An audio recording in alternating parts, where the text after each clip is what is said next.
It's hammer time. This is going to be very, very tight. But they're Dutch! Daneben setzen, der Flap-Out daneben, das macht dann vorne das Auto leicht. Kleines Kausel, nochmal reintauchen. Fährt der da an den Diffusor ran, dann springen die Autos wieder raus, schön zu sehen. Here's the muscle from Munich. What a drive! Sehr, sehr spannendes Rennen.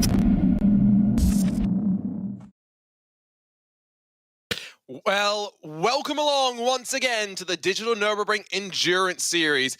It's a return to the green hell. It's a return to the known in many ways, but into the unknown with some new classes, some new faces, and we're looking forward to seeing how it all plays out. Our Junior Kanki party alongside with Ewan O'Leary to kick things off for this brand new season with 3 hours and a half of racing on deck. Ewan, it's great to be back. How are you feeling about the season we've got in store? Yeah, great to be back. Great to be alongside you again, Arjuna, and really looking forward to the Digital Nürburgring Langstrecken-Series here this time around. It's the time, isn't it? It's winter, and that means we can't race there in real life, so we might as well do it in sim racing, because thankfully iRacing hasn't had snow on us yet, which is good, and so we can have 5 great rounds of this great championship, and yeah, really looking forward to this series. One thing that I will just note as we look at this information right now, yes, of course, it's the virtual winter. It's pretty cold out on track, but you'll note that there is fast repairs available for the drivers.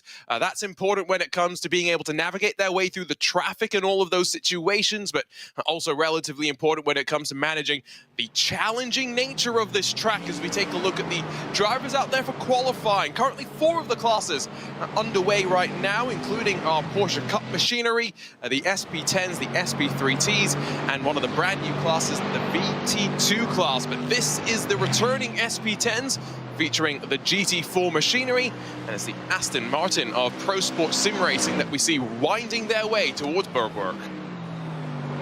Yeah, and a really important corner as well, by the way. I'm sure we'll talk about this throughout the season, but this is a long, flat-out run, even in a GT4 car, right the way through towards the Muck curve, really. So it's a very important corner. But qualifying going to be relatively important too. If I were them, I would want to be first onto the Nordschleife, really. And I know you can probably achieve that by a good opening lap on the Grand Prix circuit, but you'd much rather do it in qualifying and make your life a little bit easier. Absolutely. We know the starts here are going to be relatively interesting. Of course, we've got 5 different classes, but 4 run groups, so effectively 4 different starts that will take place. That's going to make for a rather interesting race.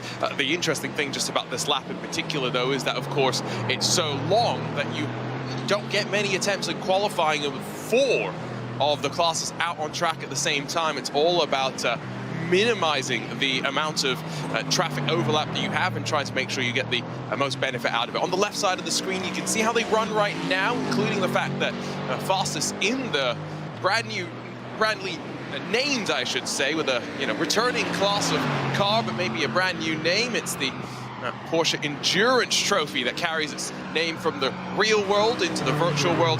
SP10s, SP3Ts, and VT2s. But Scherer Esports, Sontec Racing, SimRC, and the Nürburgring Esports teams currently all at the top of qualifying provisionally. Here's the Hoisingveld 801, our very familiar livery that we see in the new Hyundai that makes its way into the class. Yeah, and a really fantastic team in SP3T as well, aren't they? Team Hoisingveld, so strong year after year in so many championships. Fabian Siemens seems to be driving this car, or at least one of this category of car, every single weekend, or every day even. He's so experienced in this car, and they'll be a real asset over the course of the season. However, they've got some stiff competition in this class here this season. SimRC are there, for example. You can see them top of the standings at the moment. At Scherer Sport as well, I wasn't expecting to see quite so high up, I've got to say, but they're there. Impulse Racing will be in and amongst it. It's a strong SP3T category, as we so often see in this type of racing. TCR racing is fantastic, whether it's sprint racing or endurance, especially on the Nürburgring as well. That's where the draft, of course, plays such a significant part, and the one thing that we do know with this car in particular, this class of car, is that after the first couple of laps, if it does break on up, the racing sometimes can be quite interesting in terms of strategy and how the fuel will all play out. Let's not forget that this is a series that after the first round of the championship, we will have success ballast to play its part. We're not going to have that to worry about for today. This is the first and only round, effectively, where we will see the drivers just pushing from the start of the race to the very end of the race as we continue to work through qualifying. Once these drivers are finished in a few minutes' time, the SP9s get underway, the GT3 cars, and it's going to be interesting to see how they go out. This is a car that I think is going to be quite interesting to watch. It's, of course, the 2022 Porsche Tag Heuer Esports Super Cup champion, Diogo Pinto, in the red line machine, and he is driving by himself for today, I will note, so no driver change in that 130. No, absolutely, and that could be a little bit of an interesting sort of race for him, a bit of a long race, but as you say, only 3.5 hours, could be worse, I suppose. But yeah, you do get to do this, by the way, in any class that's not SB9. You get to do this once a season, as far as I can understand from the rules. So he'll be on his own this time around, but he'll need some assistance throughout the remainder. Otherwise, as you say, we'll be getting some sort of slap on the wrist. So it's a big day for him today, and he would rather qualify a bit higher than 10th position at the moment as well. It's quite a long way back, really, to be starting this race, and 7 seconds off the pace right now as well, with Heuer Esport leading the way 1 and 2. One of the interesting things about the Porsche Esports Endurance Trophy being a part of this Digitale Nürburgring Endurance Series is the fact that that's the class actually individually with the highest prize money. It's 4,000 euros for our winners in that class. The most any other winner in class gets is 1,000 euros. The overall winner of the championship is also going to receive 1,500 euros, but we'll talk about that a bit more in a few moments' time, because there's plenty of interest as to how that's actually going to work itself on out. So ATRS in their Aston Martin rumbling towards the line, and it's going to be a time set, and one of the final attempts that they get as well, because we're nearing the end of the first part of the qualifying session. It's an 8:26.050. It's the best lap so far, but it's still a good 3 seconds off of the mark that Sontek and Tatu Sipola have set so far. Yeah, Sontek at the top of SB10 at the moment by some 0.6 of a second, but I would say it's probably one of the closer classes, actually, of the 4 we have out there on the circuit at the moment. The spread is actually not very broad in SB10 so far, which is good and encouraging news for the race, as well as bizarrely one of the Toyotas catching and passing one of the SB10 cars there. That's something you don't see very often, but Nürburgring Esports leading the way in VT2, I should say, in that class at the moment. But very long lap times for them, I think it's fair to say, over the course of the day. Quite encouraging qualifying, I think, so far, in terms of the gaps that we've seen, especially in the SB10 and Porsche Esports endurance categories as well. We'll have to keep an eye on those margins, though, in terms of the race pace and how the drivers are all pushing through the course of the 3.5 hours, which is an interesting mark, because it does, of course, not necessarily naturally lend itself to a traditional racing strategy, and therefore you do have some intrigue as to how the drivers are all going to play it out. The Holder Motorsports team, we watched them through the first part of the lap, but here comes Team Hoisingveld back towards the line. 8:43.864, the time they're trying to beat of their own. They find almost a good 2 seconds, but still are a full second off of the pace of Team SimRC at the front of the SP3T standings, but Fabian Siegmann will be at least delighted to have been able to get onto the outside of Corentin Gunes. I think those are the 2 cars that we expect to be at the front of the field over the course of today. Yeah, I think so. It's going to be a good fight as well. I'm just wondering how much the SP3T race is going to be about staying with one another in this one. How much is it going to be about staying in the draft for the first part of the race? And I think it's going to be quite a lot down to that. In fact, it's one of those circuits where you can stay relatively close to the drivers in front because of the draft and so on, and I think that could be a running theme throughout the SP3T race here for the 3.5 hours we've got this afternoon. I'm just trying to take a look at the conditions on my side. It is about 2:20 virtual standard time, so afternoon, I think would probably be a fair thing to say, as Team Hoisingveld rumbles around the Grand Prix section of the Grand Prix loop that we run right now. 600ths, by the way, between the Heuer Esports teammate at the front of the Porsche Esports Endurance Trophy class. Diogo Pinto is now in third. Hol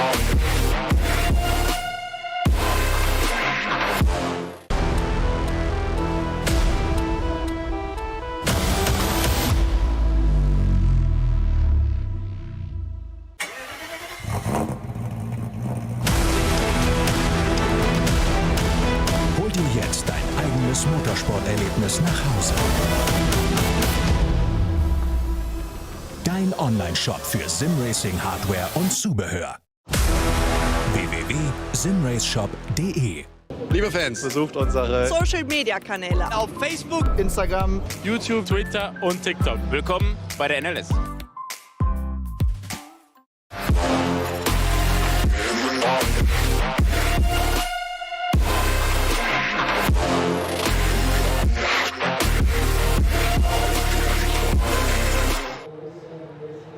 Here's a look at the starting grid then for the Porsche Endurance Esports Trophy in this brand new named class. It's Shera Esports that will line up at the very front and separated by just 600ths between the two of them. Team Redline will be alongside the Apex Racing team, and boy, what a rivalry that is, while WSR Esports Buttkicker make their debut alongside Door Esports on the third row of the starting grid. It will be the Kramer Esports team, the 112, alongside what might be one of the best liveries that we've got in the field today, the Greiker Motorsports 103. And you look at the margin between those front four rows, 3 and a bit odd seconds may seem like a lot, but you best believe once they settle into the racing action, once they are dealing with the traffic itself, they will very much be all just trying to hold on, and those margins will just be that little bit closer. PB Performance, also a very interesting livery of note in their 106s along the Coanda Esports team that is a ways back in the order with the 118 on the outside of the fifth row, Avia W and SE Motorsports alongside Halder Motorsports and the Nürburgring Esports team, and the second Coanda car round out the Porsche Esports Endurance Trophy. The SP10 see Sontec and, well, Tatu Sipala, who was very fast in a BMW a year ago, fast in a BMW again. The Door Esports Aston Martin, though, will be alongside Lucas Muller, very quick in qualifying, while the Bonga Drums Mahler Racing team switch from BMW to Mercedes, but still quick, and third for them. Adrenaline Motorsports will be alongside with Pro Sports Sim Racing, the X-Racer Mercedes, and then the Nürburgring Esports team and the ATRS Aston Martin rounding out the top 4 rows in this class. And again, you'll note the maybe larger separation in qualifying, aided partially by the fact that traffic is a factor for these drivers to deal with, but ultimately we are going to see it pretty close with the draft as well. Lipid Esports, the Hardcore Racing, we'll talk a bit more about that interesting team over the course of the season, I'm sure, and then Randall Racing by Smiller, and one more Frozen Speed by Grid and Go, with some work to do for Steen Ledger from the very back of the starting order. Just 6 cars in the SP3T class, with SimRC and Team Hoisingfeld maybe taking their assumed spots up towards the front, but watch out for Schura as well as Impulse Racing by GTU, and then Pro Sport Sim Racing and the Parabit Sim Racing team making up the rest of the starting grid. And of course, we've said goodbye to the Hyundai Elantra. We said hello instead to the Hyundai Veloster, and seemingly still some separation, even if the driver is going to very much be taking advantage of fuel-saving games over the course of 3.5 hours of racing. And of course, brand new for this year, we're delighted to welcome the Toyota GR86, and in this VT2 class, it's the Nürburgring Esports team that go fastest of them all, with the Kaufmann Motorsports team in second, and third, Wolf Motorsports Sim Racing and Fastlane by Smelia Esports rounding out the top 5. That's a look through 4 of your classes, but Ewan O'Leary alongside myself, Arjuna Kankipati. Ewan, we've still got 1 class left to go, and it's the fastest of them all. Yeah, they've still not made their way out onto the circuit yet, interestingly, but they will do very, very soon, and we'll be underway for qualifying for the SB9 category as well. Going to be important, of course, going to be relatively busy as well, although it's a very long circuit. I'm sure they'll be able to find their bit of free track space out there. I think those 4 classes, though, are going to pose even the bigger problems, really, for this SB9 class. Not necessarily this qualifying session, not necessarily the amount of track space they'll have in this 15 minutes, but it's those 4 classes we've just run through. They are going to make and break this race for the SB9s. If you're wondering what the balance of performance is for today's race, especially for these cars, we'll get into that once the drivers rumble out for qualifying. But of note, of course, in this SP9 class, you are required to have a real-life driver as the clock hits the bottom of the hour, and we roll 3 off the pit lane exit and fanning our way down onto what is going to be a short outlap. The drivers are allowed to shortcut the GP section to avoid having to do a full outlap around the Nürburgring green hell configuration. But yes, the real driver has to qualify and start the car, Ewan, and so we're about to see exactly how these quote-unquote real drivers adapt to the world of sim racing, and I put that in quotes because we know just how quick these drivers can sometimes be.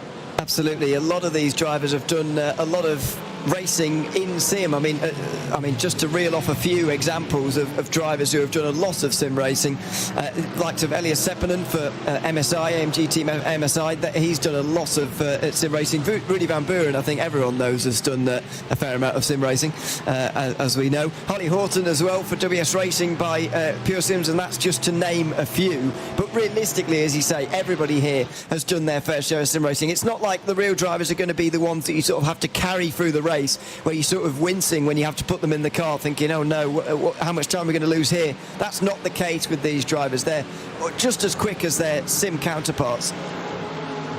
It's going to be interesting to see how they all kind of navigate this section of traffic, although quite curiously there are a few drivers who are electing to go for the full outlap and therefore are going to get one and only one attempt at qualifying. You saw a couple of cars dive off through the Grand Prix layout, and that'll be interesting to see how it all switches out. This, of course, is the AMG team MSI, brand new livery to see here in 2023. But familiar names as that team is run, of course, by the Apex Racing team. This is what I was mentioning with the shortcut, Ewan. This is drivers who have taken a short outlap in effect, and now Rudy Van Buren, world's fastest gamer. We'll see how he goes in qualifying. Yeah, we'll ride on board with him through the opening part of his lap. And by the way, I question a little bit why you say it's only one lap for those guys who go around onto the north side for their outlap, because as far as my understanding of the rules are, you can complete your lap time when the timer runs out, so that would still give them 2 if my maths are correct. Well, maybe not, actually. I don't know how you're getting 3 laps done effectively with 13 minutes left on the clock. Because I think they might cross the line with seconds remaining, but maybe not. I've probably overestimated. Yeah, you have a little bit, unless they've got fuel in their car. Well, yeah, I forget the gap between the Porsches and the GT3s isn't actually that large anymore, so they're not going to be able to go that much quicker, are they? So you are right. It will only be 1 lap, but only just 1 lap. So probably a better idea to. I mean, it's roughly the same, isn't it? Because I would argue the exit from the north side section onto the front straight is sort of a better start to your lap than going from the Grand Prix layout. And, you know, these guys who are doing their first lap from the Grand Prix layout are, you know, only getting 1 chance from the north side as well, if you see what I mean. So it's sort of similar. I do see what you mean. I'm picking up what you are putting down. Andy Goulden, head of the Nürburgring esports team and one of the driving instructors at the Nürburgring facility as well, rolls his way through that left onto the green hell itself and now begins the lap in earnest. And as you jump on board with this Mercedes AMG GT3 machine, you note just how high some of these curves are. If you're new to the green hell, you've got to know when you can use them, when you can't. And of course, from what I understand, Andy is actually racing in person from a trade show of sorts, and so that's an interesting experience. You and I, Ewan, we've commentated on a few live events here and there ourselves, but I don't think anything quite like this where the public is quite just walking past you on your left. Yeah, it's a bit distracting, isn't it, to see people just walking past you like that. Yeah, they're not exactly standing and watching either, which I guess will be more ominous, but the fact they're just walking past is a bit interesting, and as I say, maybe a bit distracting, but I'm sure it'll be absolutely fine. I'm sure probably used to it, really, in that situation. Probably done that on many occasions in the past, so I wouldn't imagine it's too much of a distraction, and definitely knows his way around here, there's no doubt about that. Yes, there aren't many better people that if you're going to ride around for a lap at the green hell that you'd like to be sat next to. But yeah, Andy is probably up there, the head of the Nürburgring Driving Academy, to give it its full and proper title. And by the way, a team that we have seen across a couple of different series, not just here in the Digitale Nürburgring Endurance Series. Be very, very competitive. Love the liveries that they've got on display today. And so as we work through Unknown Forest, this is a tight, twisty section after the fast blast at the start, and you see the contrast. Yes, the Green Hell is known for 170 corners, but it's also got plenty of straights, and therefore the compromise on setup, the desire to be a bit more slippery in a straight line, to take out some of that wing, to get some top-end speed. That is, of course, a bit of a compromise in through the twistier corners as, well, Andy's about to dive into the first real fun part of the Nordschleife, in my opinion. A bit of a controversial opinion, I've got to say. It's all been pretty fun up until this point, but I do see sort of what you mean. Difficult section through here and now in towards the famous corners of Miss Hit Miss, of course. Does a decent job of it on that occasion. Make sure you don't go too wide there, though, because you can very easily find yourself spinning to the inside and having a few problems. Down the hill now, over the curbs again, and some important corners coming up here as the speed will just increase over the next minute or so. Look at that clambering over the curbs there. That's maybe a bit more than I would be comfortable with, but he doesn't look too happy with himself so far. He's talking on the radio, but really, this is maybe one of the most important corners, if not the most important corner on the lap in towards Bergwerk. So important. You can sacrifice a bit on entry. It's on the exit that you've got to get the maximum, and so often you'll get on the power too early, you'll be in the wall on the left-hand side, but no, climbing up the hill and in towards what is a corner that the name says it all, the Mutkurver Bravery. Every time you come up to it, whether you've got traffic or not, Ewan, this is a corner that will steal the breath from underneath you, whether you're in the virtual or the real world. Yeah, partly because the consequences are so severe as well.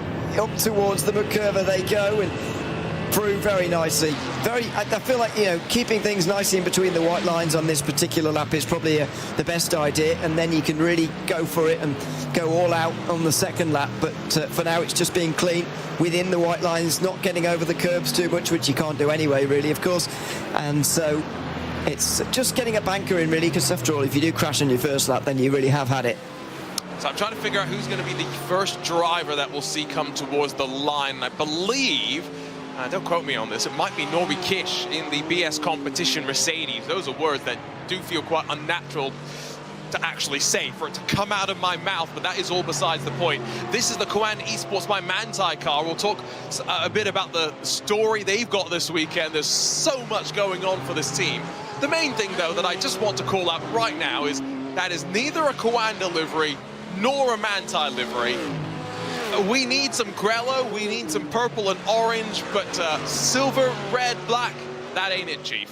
Yeah, it's certainly not. I really like the sort of normal Coanda livery. I especially really like the normal Manthey livery, as some people know, but not particularly this one. As you say, it's not really either. They've gone for something a little bit different, and they're not going to be very recognisable throughout this broadcast, I wouldn't imagine. It's going to take us a whole season to get used to this being a Coanda Manthey car, but I'm sure they'll do well, nevertheless. They actually seem to be catching the Mercedes in front of them. I'm not sure whether they started the lap like this or whether they are gaining time, but I wouldn't be surprised if it's gaining time here.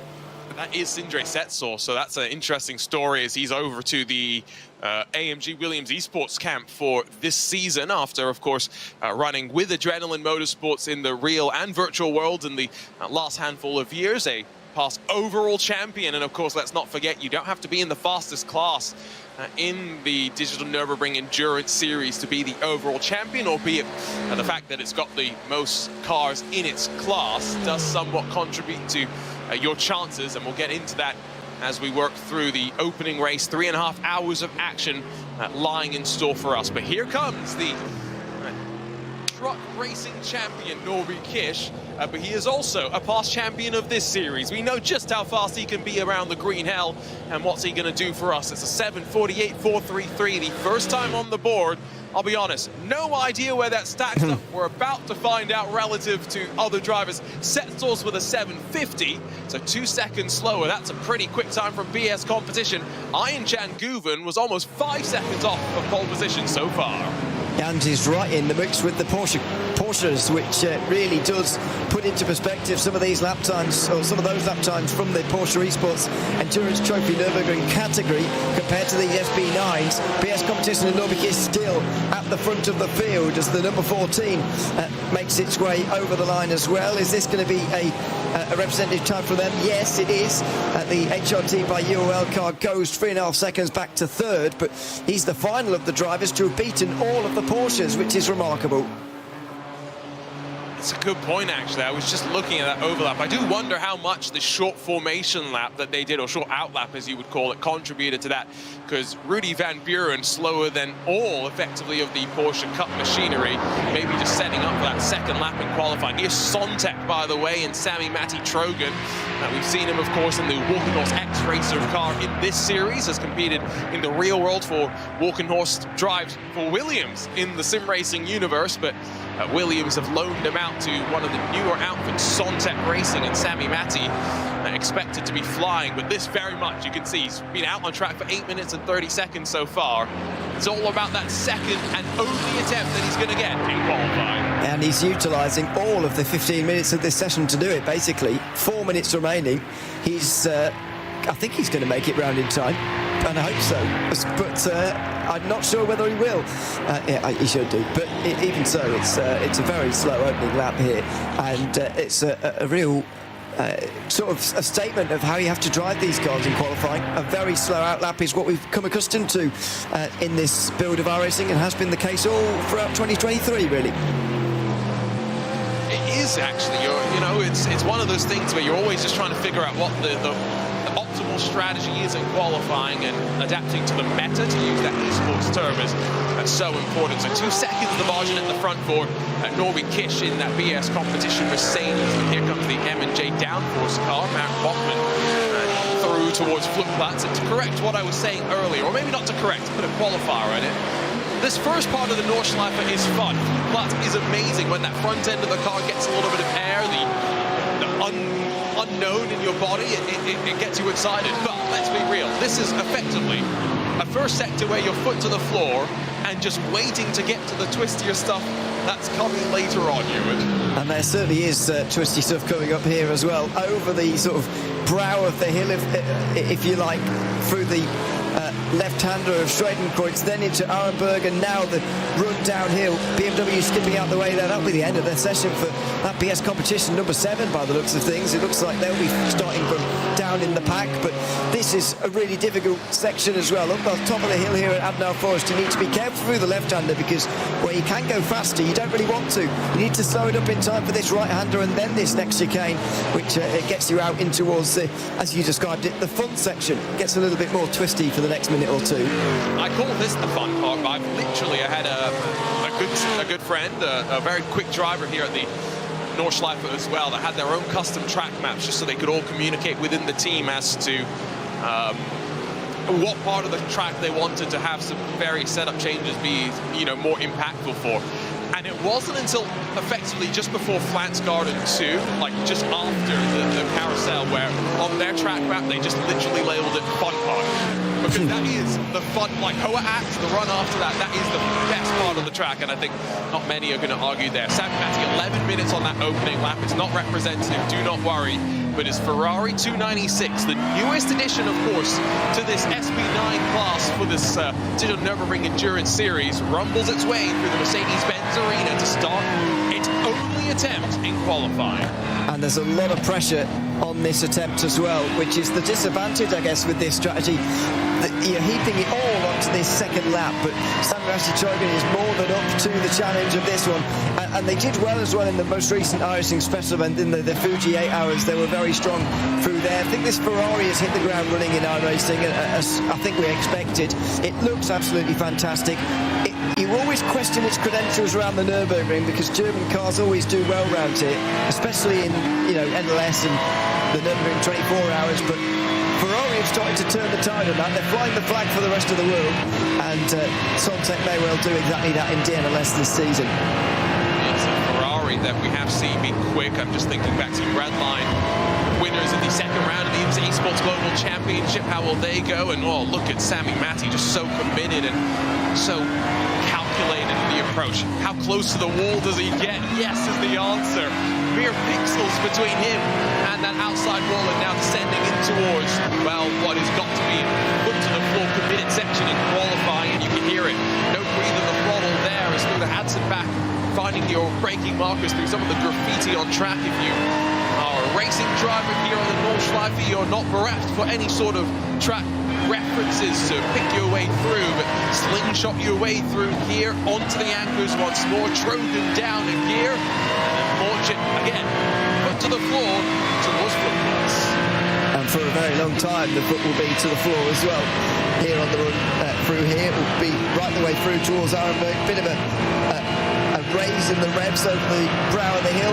Absolute maximum attack around the right-hander at Flugplatz, and then another run down here through this gentle left-hander in towards Schredenkreuz, and then steeply downhill and on the brakes towards Arenberg. Grass on the entry into the corner as well, just so committed to opening up the run up the 44 safely and using those curves. The Falcon Porsche, by the way, what fun it is to be able to say that in the sim racing world, is trying to best the 753. 839 is in towards the Stefan Bellafest as it's going to go, and I'm pretty sure kicked up some grass of its own already. By the way, there are some penalties that have come on through, none of real note just yet I can see in this SP9 class, except for the number 48, the Apex Racing team that doesn't have a real-world driver. They have a stop-and-hold 60-second penalty to serve at some point today. Quite interestingly, two Williams Esports cars, the 5 and the 50, flags for infringements in terms of what side of the track they were on in qualifying. Just a warning, no penalty for them. But it is Elias Seppin and the AMG team MSI, powered by the Apex Racing team, a quarter of a second quicker than their counterparts in the 48, and a whole second and a half quicker than BS Competition. A great start for Apex, all things considered, if you're counting both of those two cars. Really fantastic start for them. What about Ayten Guven? Can he go any quicker and any closer to those front two in the Porsche? Currently 6.4 seconds back, as it's Mercedes all at the front of the field. Coanda flying the flag for Porsche once again here in this car. We know that maybe it has struggled throughout 2023 in some of the special events, for example, but what about at the Nürburgring? Guven goes over the line, and it is an improvement by quite some distance, but it will only be fifth. It did seem as though the Mercedes, at least from the chatter pre-race, quite strong in terms of BOP. Qualifying's not the full indication, though. Let's get a better sense after the first hour of the race. So more times coming in. Falcon up to 7th, immediately pipped, though, I think, by the Pro Sports Sim Racing team. These drivers are now, by the way, in a cool down. They do not get to go again in qualifying, even though the left side of the screen sees a countdown clock. That is effectively to the end of the session, the time that drivers have to complete the lap that they're on. Andy Goulden with a 7:58.18 finishes up the session no higher than in 5th spot. Next car across the line, at least from what I can see on timing, is going to be the RC Carshop Esports number 33 that has just worked its way on towards the main straight. That's Team Redline up into 9th in the dying stages. That's a good resurgence for Redline in the Ferrari. Rudy Van Buren inside the top 10 at least, but not a great session for them overall. 5 seconds behind at the moment. There's RC Carshop Esports in the BMW, and a long way back in the field. Unfortunately for them, they're 21st overall and behind 6th of the Porsches. Just trying to remember if now, there are separate starting groups, so I believe that the SP9s will all start together. I just don't know if there's going to be some kerfuffle in, well, trying to get the ordering all figured out. We'll find out in a few moments' time. Quite like the livery on that RC Carshop machine, but there's only about a 0.6 of a second improvement there. It's only a position gain and up into 14th. Next up, well, I don't think it'll be next up in terms of seeing it on track for a time. This is a car that's quite intriguing to me. In fact, it will be the next car to the line as it cycles out of Galgenkopf. The WS Racing by Pure Sims outfit, of course. Plenty will know WS Racing, plenty will know Pure Sims. The combination of the two is maybe new to some. Although, as Ewan mentioned, Harley Horton, a name that will be familiar to plenty, both in the virtual and in the real worlds. Yeah, is familiar to me, certainly in the iRacing world, has been around at Pure Sims for quite some time and has done a lot of this sort of driving as well. Endurance racing, sports car, multi-class races like this one is exactly where he will excel. And let's see where he can get this car up to in qualifying. The slowest of the drivers to have set times in this session, that's because Leipert and Sontek didn't set times throughout the first run through, and they're still to come. So what can Holly Horton do now? Goes from nearly a minute behind AMG Team MSI to a lot closer than that, you would imagine. It's not a bad time at all. One of the best BMWs in the field. And one of the youngest drivers to ever compete in the Nürburgring 24-hour race. Slides back into the virtual world and to the outside of the second row. Back over to Norby Kish, though, as he tries to close that gap towards the front. It's a full second and a half to pole position, but maybe more crucially, I think Norby Kish will be trying to make sure that it's not a lockout for the Apex Racing powered machines on the front row so that they can't control the start, knowing that the 48 has got that 60-second stop and hold penalty lurking above it. Here comes, though, Kish out of the final corner, and as the fans wait on in bated breath, it is going to be a slight improvement, but not going to be enough.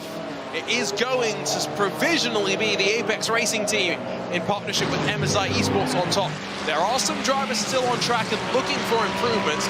I don't see anyone really threatening. Sami Matti Trogan will run to the line, though, and it is going to be a quick one, but as I said, not threatening for pole. It's going to pop him up, though, to third overall.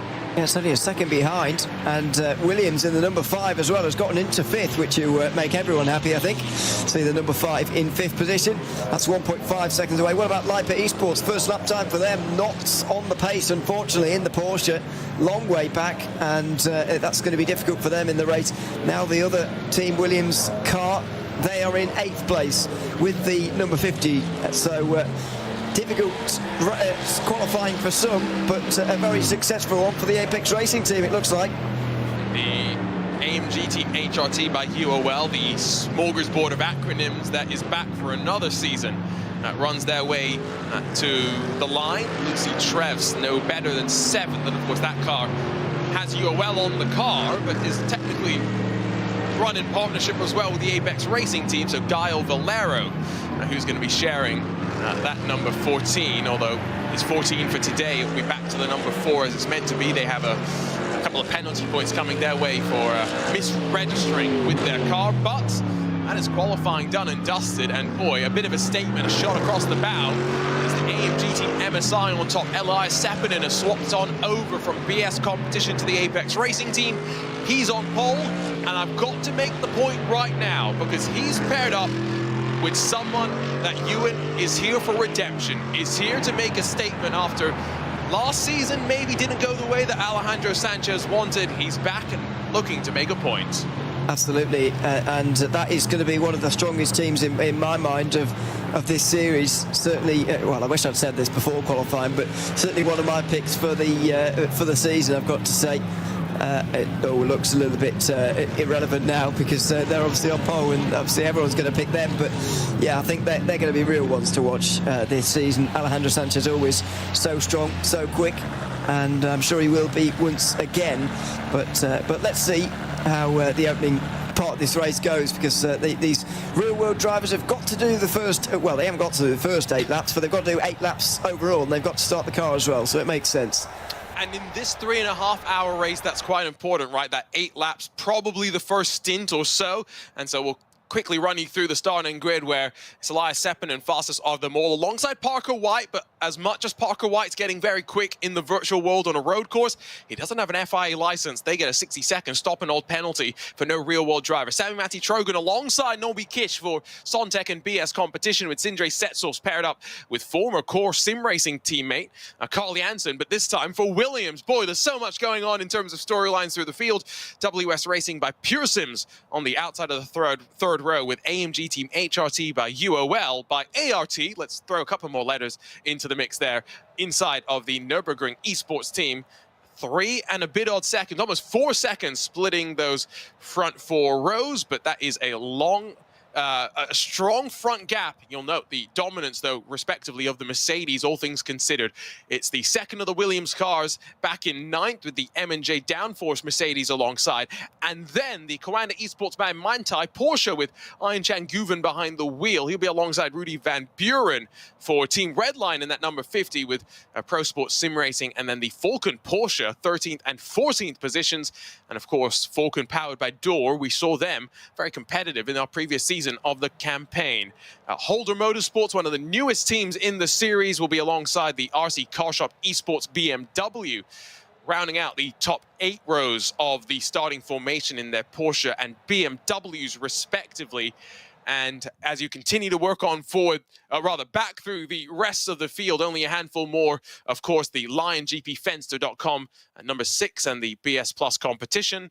BMW, that is the correct manufacturer, at least that comes out of my mouth naturally. Jaden Conright will be behind the wheel there to start things off. So that's a look at the SP9 starting order. And of course, we've already seen the Porsche Esports Endurance Trophy, the SP10, the SP3T, and the VT2 classes, and how they'll line up. 5 classes of competition, but Ewan, of note, as you see, very, very cool weather conditions. There's only 4 starting groups. Absolutely. So the back 2 groups, if you like, SP3T and VT2, which I'm already struggling with, are going to be together off of the start and starting what would be 4.5 minutes behind the overall leaders, as far as my maths is working out. So that's going to be a pretty quick catching of those guys, and it's going to mean that there's going to be traffic fairly regularly for the SP9s, which is, of course, the biggest of the fields. And by the way, Lipa Esports didn't set a time. I'm presuming they'll be starting from the back of SP9 and not the back of the entire field. You would hope so, yes. I think what happened, we did see them come across the line as their lap got invalidated, and that's something that you can do here at the Nordschleife if you run off the track. It's just something you don't want to be doing too much, because as we look at this wonderful shot around the 17-kilometer mark around Flansgarden, yeah, not much runoff to speak of, and if you straddle those curbs, if you take a bump the wrong way, you're into the Armco. You're into the Armco fast. Yeah, you can find yourself in trouble very quickly. So you've got to be careful of that. That would always be my concern with doing what Sontec did and what Lippert did with, you know, their slow first lap and then a quicker second one where they were putting it all on that second lap. I would be very nervous ever about doing that, really, because you do put a lot of pressure on yourself to get it right. And as we've just seen, it can go not right. And unfortunately, that's exactly the case there. I wonder if they'll switch up their strategy for round 2. Let's not forget that there are class championships, and that's where the majority of the prize money is focused. Prize money to each of the top 3 at the end of the season in each respective class.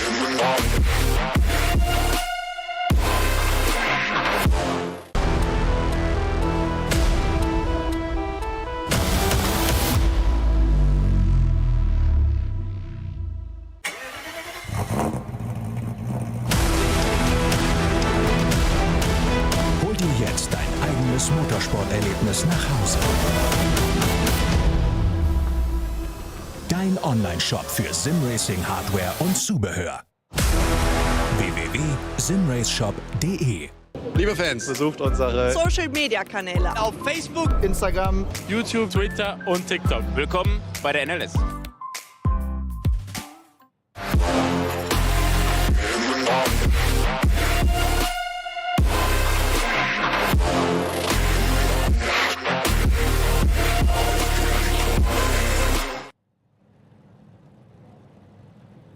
And back here, ready to go, moments away from the opening rounds of the Digitale Nürburgring Endurance Series, the 5th season, and it's a 3.5-hour race to kick things off. Qualifying in the books. You see that track map, 24.15 kilometers. Most of these drivers intimately know every single corner. However, for the times that things come a crop and things come amiss, fast repairs are an option. It comes with a time penalty, though.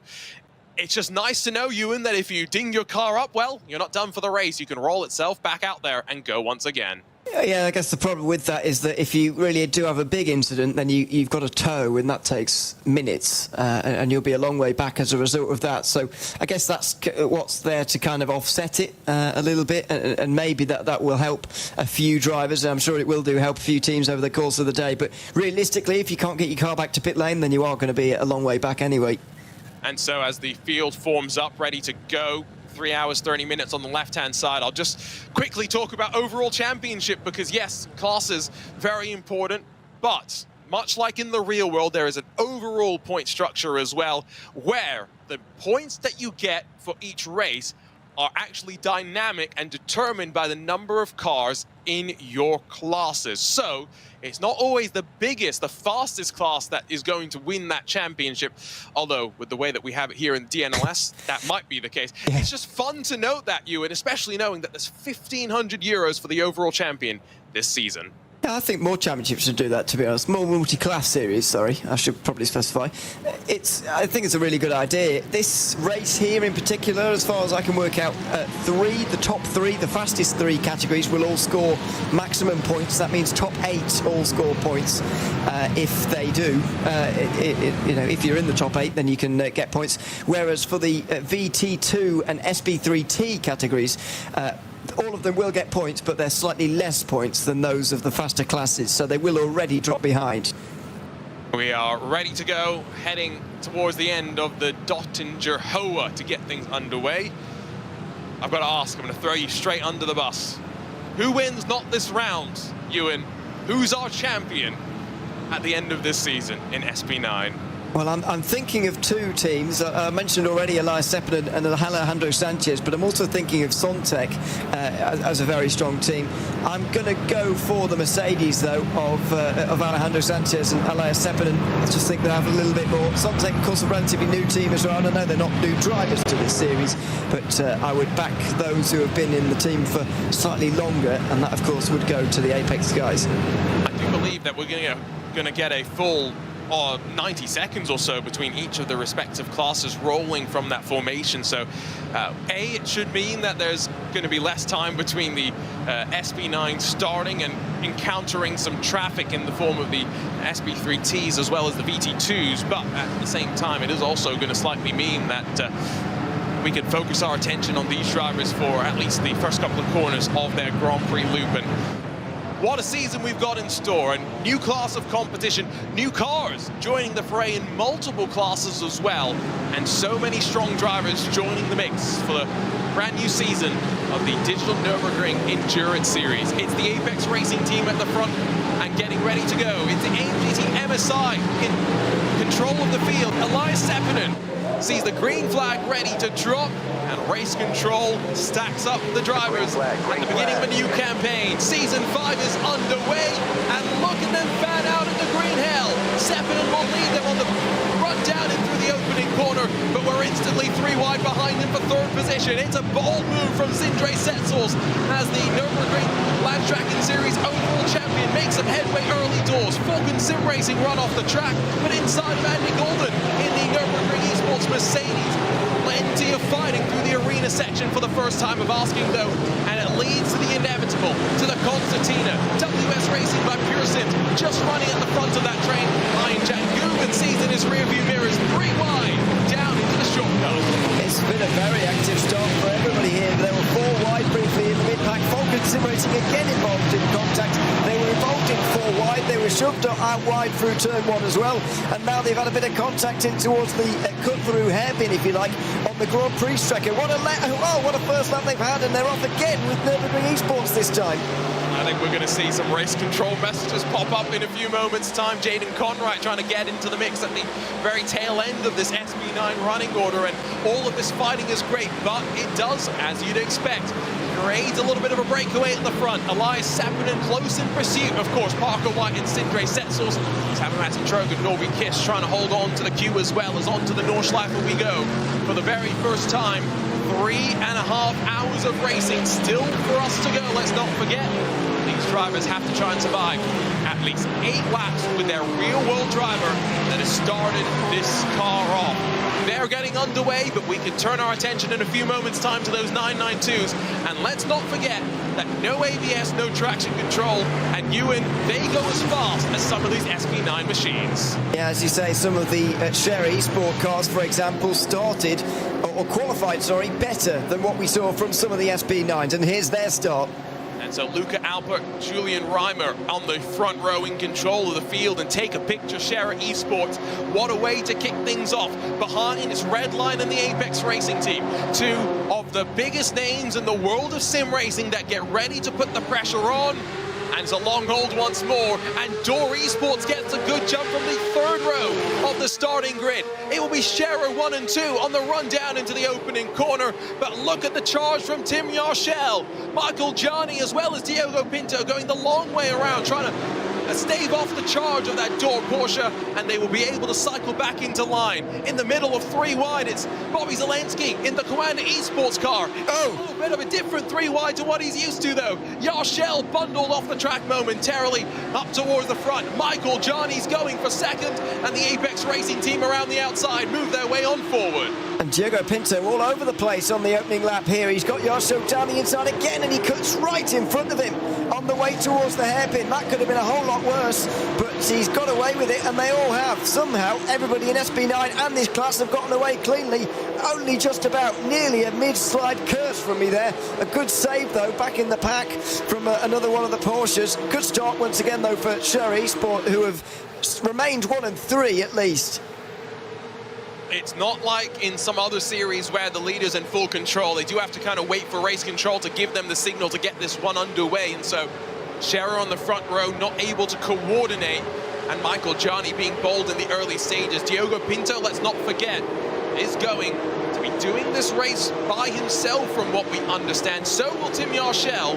You're allowed 1 joker over the course of the season to avoid having to do a driver change, and they are electing to use it at the very start of the campaign as they work their way down through the opening section of the Nordschleife for the first time of asking. Here, though, come the SP10s, and these GT4s may lack some downforce, lack some power.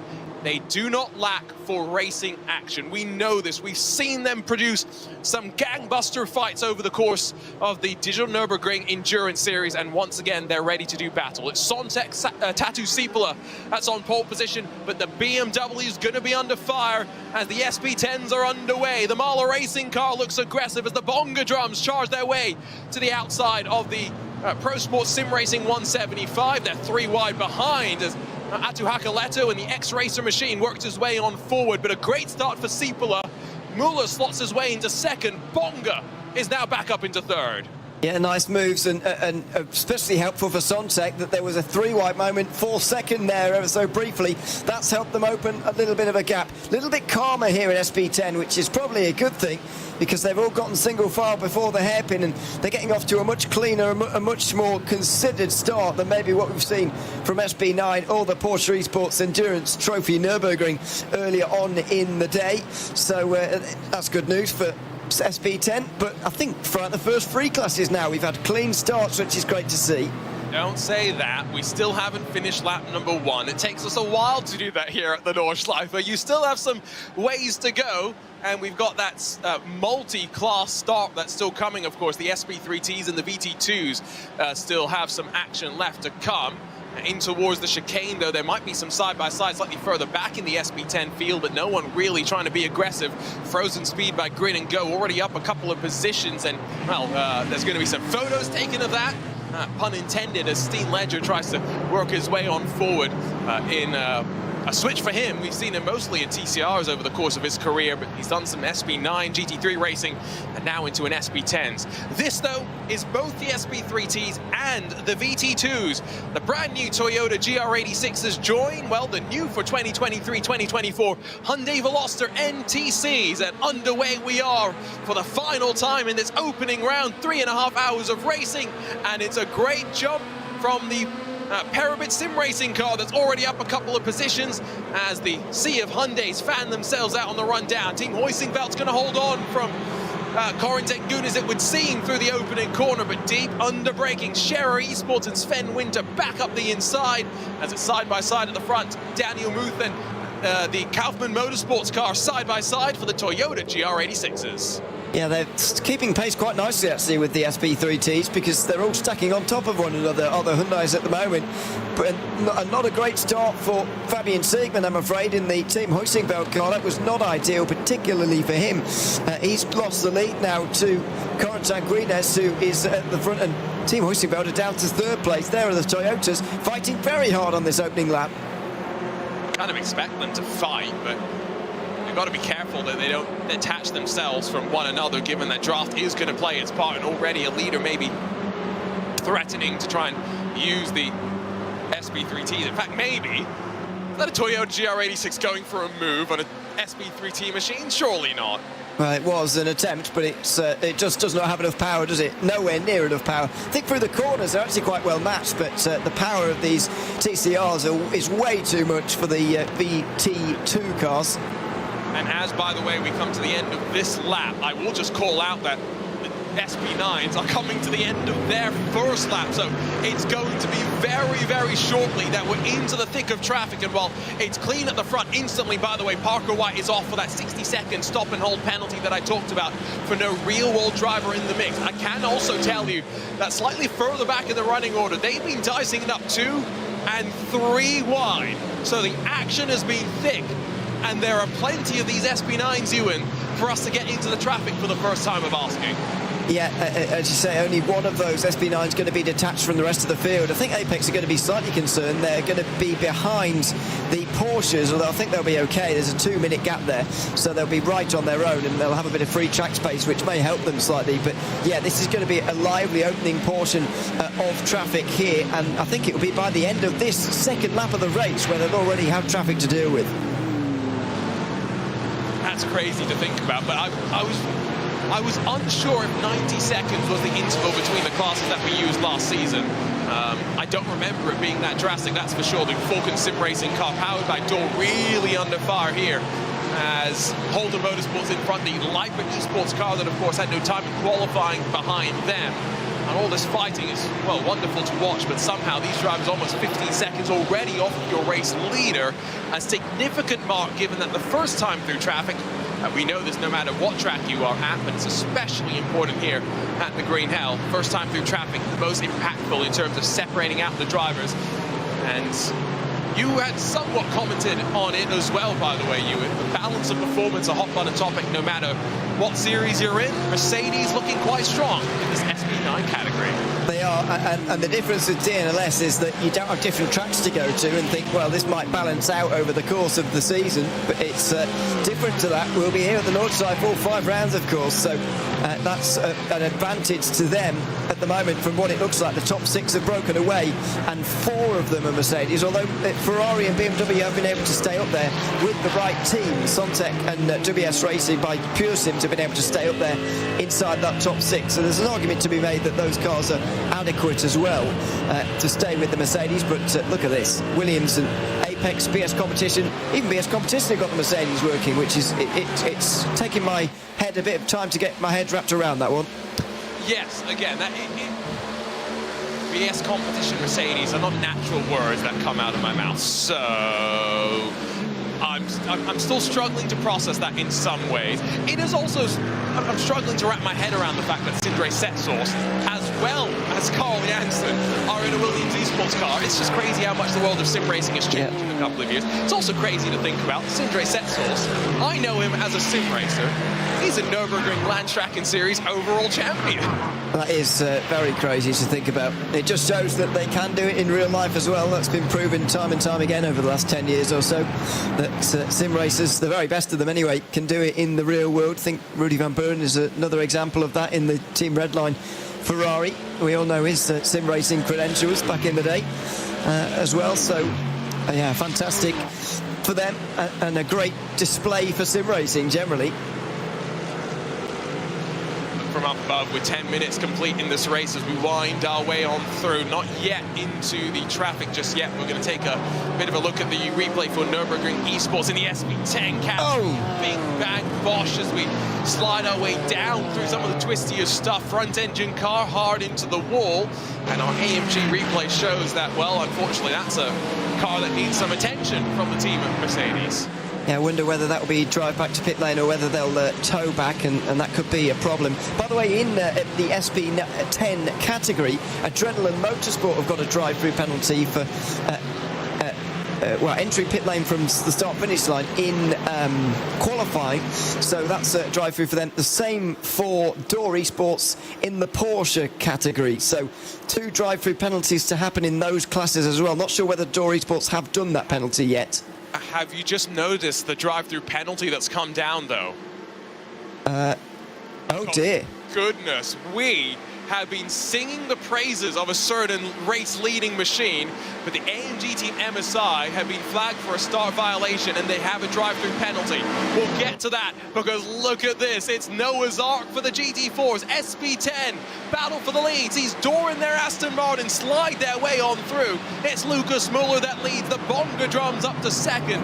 And Tata Sipula in that Sontec Racing 188 slips back to third, but I will say it's not the worst place in the world to be, knowing that fuel saving could be something that these drivers are keeping in mind, as I think one SP10 peels off to serve its penalty. Yeah, it's adrenaline for that drive-through penalty that I just mentioned there. Johan out deciding that now is the best time. This is the kind of racing I was expecting to see from SP3T, not necessarily from these GT4s in SP10. Fantastic early laps here or early lap, I should say. Early one lap for these SP10s. Hard to get your head wrapped around that as well. 5 for the lead now, with adrenaline now no longer part of this.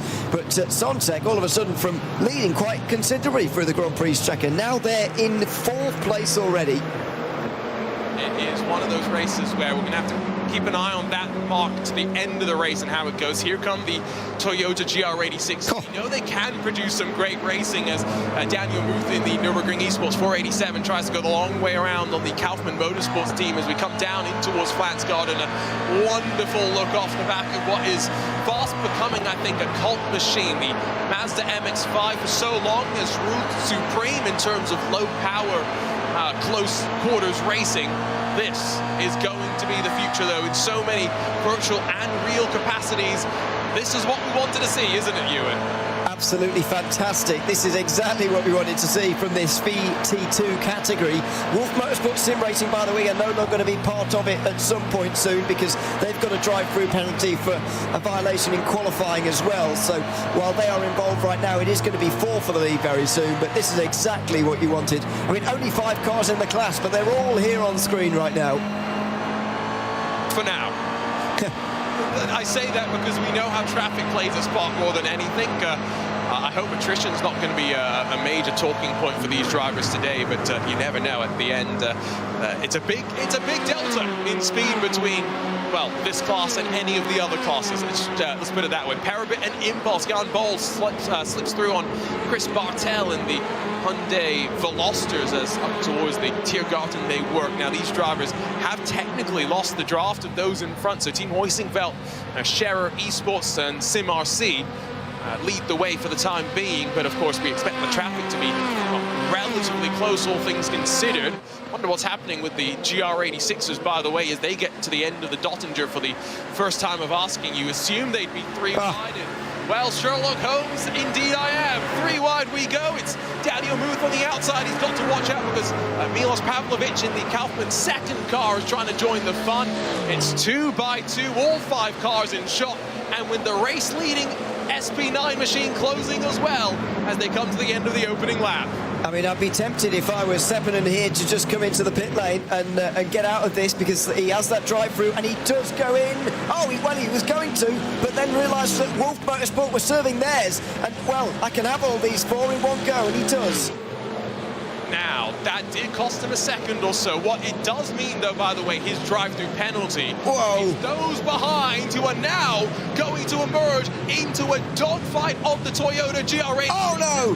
have got to watch out. Norby Kish spins around from what was the net race lead, and got to watch out for Sindre Setsors, because he's battling with Sami-Matti Trojan in the Sontec racing car. Between them, Sami-Matti Trojan, Williams Esports driver on loan to Sontec, makes contact with the Williams Esports car, and Setsors goes around. Well, you wondered how long it was going to last in VT2, because the traffic in a race of attrition does often happen, and it just has happened. A real shame for the Toyotas, especially as Sontec's off again. Sami-Matti Trojan's gone off through turn 4 on the Grand Prix layout as well. Not sure how he's managed that, but this is a disaster of an opening lap. The opening run through traffic for the SB9s has gone disastrously. I'm now just wondering, is there damage for Sami-Matti? Is there potentially something wrong with the steering? Is that why you pulled to the side? Seems to be back up to speed now, but what a sequence. So dramatic that I got out of my seat. I couldn't believe what I was seeing. We're not even 30 minutes into the campaign, and already, well, the drama at the race start with the drive-through penalty, not even the most significant talking point of the start of the campaign. Trojan's now going to get past the GR86s once again, and the GR86s have got the memo. They are single file, and Daniel Ruth leads them. It's the Nürburgring Esports, it's 487 that does have a bit of an advantage. It's down into the Hudson back. Traffic, well, we knew it would play its part. I'm absolutely amazed that all 4 of the Toyotas that were out there at the time have gotten through that. I really am amazed by that. So fair play to them for that, because they were, I mean, assaulted, weren't they, really, on that opening lap or that opening run through traffic by the SB9s. Too impatient, in my opinion, but you get it from the SB9 perspective as well. There's only 5 Toyotas. They've got to get through them as quickly as possible, but they've got to do it cleanly as well, and there's going to be some things looked at there. So we're going to get some looks, I would assume, at the replays of what has just happened, but yeah, calm your heart rates, ladies and gentlemen. Your eyes did not deceive you. That was, well, opening lap drama that instead waited until the first pass through of traffic on the second lap in effect. So around the outside, Norby Kish really went deep, and I think then tries to close the door on himself. The Toyotas were too wide. They have to make the corner, and Norby maybe misjudged his position relative to those around. Then it was after that you watch up in front of them. You'll see just out of the shot. There's the contact for Sontec with the Williams Esports car. And the Toyota does a 360 no-scope, spins itself back around, and picks itself right back where it left off. And then watch this. There's the contact. So Sami-Matti Trojan gets tapped by the BS car. It's Norby Kish again, isn't it? Who's made contact with him. So, yeah, you're right to call that first.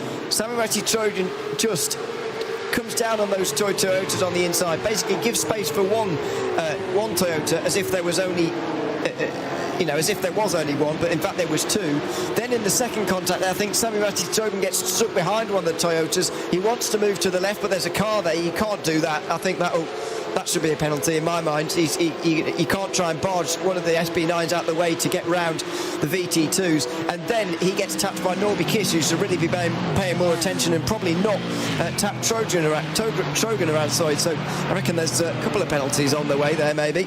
It was just not great racecraft from plenty of drivers that you'd expect maybe a little bit more from, and we do now have some protests that you'd expect are indeed coming in, so we can turn our attention back to those who are in battles of their own. As I've just seen, by the way, on my timing screen, that unfortunately Toyota's had issues, and so the Kaufman 499, big spin around, and now there might be big damage for them as well. There's a fight going on between the Nürburgring Esports 487 and the 477, as well as the 509, so there are still a couple of cars in the mix there, but if traffic didn't play its part, they've all managed to tangle with each other, and so keep that in mind. This, though, is slightly further back in the queue of things. The RC Car Shop machine, 17th in class, with Lion GP directly in front. Yeah, I think those the VT2s would have collided with each other, by the way, because the SB9s will have all been through at that point, maybe apart from the Apex car. But this is further back in the SB9s. There's some big changes now in this group. So Sepinen now leads by over 7 seconds, but of course has that drive-through to serve that I'm sure he will do very soon. The number 14 HRT by URL Mercedes is back into second again after BS Competition spun from what was going to be the lead. Also spinning out of the way was the Williams car, as well as Sontec Racing as well. So they're a long way further the back. It's been a real topsy-turvy run through traffic, and that was only 5 cars. What's going to happen when we get to the SP10s? We haven't seen them too much, but we're back over to them right now in their little train. You've got Door Esports, Marla Racing Team, the Pro Sports Sim Racing 175, and then Tatu Siepel is down in 4th, so Aston Martin and Mercedes maybe somewhat showing their race legs right now in this part of the race. Just keeping an eye on the Porsche Esports Endurance Trophy as well. Here is, by the way, the 3 sole surviving GR86s. The Nürburgring Esports fast lane by Smiler Esports, I think is the proper pronunciation, and then the Kaufman Motorsports team. But yeah, Michael Johnny leads by now 2 seconds in the Apex Racing 119 from Scherer Esports, Team Redline, Scherer Esports, and Door. The rest of the top 5 in category, but you were hoping for some Toyota fighting, and we may see some fighting into the carousel. Yeah, I think this circuit is perfect for VT2 action. We sometimes don't really get it from some other circuits, but when there's a good circuit, there's a good bit of draft around there, but good technical challenge as well. You know, you don't want an oval. You want good technical challenge, but also drafting opportunities as well, and you get really good racing in this class. Unfortunately, we're down to 3 in the leading group, but I'm sure this will change again and again and again as they keep getting lapped, as I'm sure they will do many times. This is one of those races, again, just to reiterate, 3.5 hours. It's not normal in terms of strategy. It's one of those ones where you're slightly offset. How are you going to play that little half hour? Again, in these SP9 machines, as an example, you're pretty confident. Is it going to be 7 or 8 in terms of laps per stint? And because the laps are so long, that's a big difference. It's, okay, to put this in context, 8-minute laps at the Nürburgring Green Hell, the Nordschleife configuration, versus 1 minute 30 laps, Ewan, at the Grand Prix loop, just to try and make sure people understand how significant a 1 lap difference can be, depending on how long the lap is. Yeah, it's you've got to divide everything by 4 here, really, haven't you, when you're working with the Nordschleife to sort of get an average circuit. I know Grand Prix layout here is a bit shorter than maybe average, but even so, yeah, you've got to divide it by roughly 4, and you get gaps of a normal race. As the SP3Ts are now being lapped for the first time, it's spreading apart the SP9s a little bit, which I think is going to help with our traffic problems in the next few laps. Now, has MSI taken their drive-through? Yes. Elias Seppänen is into the pit lane, so we are going to get a change of lead. And so that promotes... Well, who does it promote? The AMG team, HRT by UOL, by Apex Racing Team, who are being chased by Norby Kish, who are going to try and now switch back underneath. But remember, if BS Competition hits the front, there's at least 1 penalty coming their way in my mind. There could be 2. I'll let race control be the arbiters of all things penalty related, but I would argue that yellow and blue machine's in contention. So is Harley Horton in the WS Racing by Pearson's number 16, who are now net in 2nd spot if Norby Kish wants to get a penalty. Yeah, I think Kish may well get one, and I think that Trogan might get one as well, unfortunately, for Sontec as well, but we'll wait and see on that one. Nothing has come through yet. They're just protests, and they're being investigated. I'm sure it will take a little while to get through now, so it's going to be, we'll get updates to you when we have them, but for now, we'll just call it as it is on the road, because this is going to change a lot. And I mean, this traffic is going to change it a lot, never mind penalties.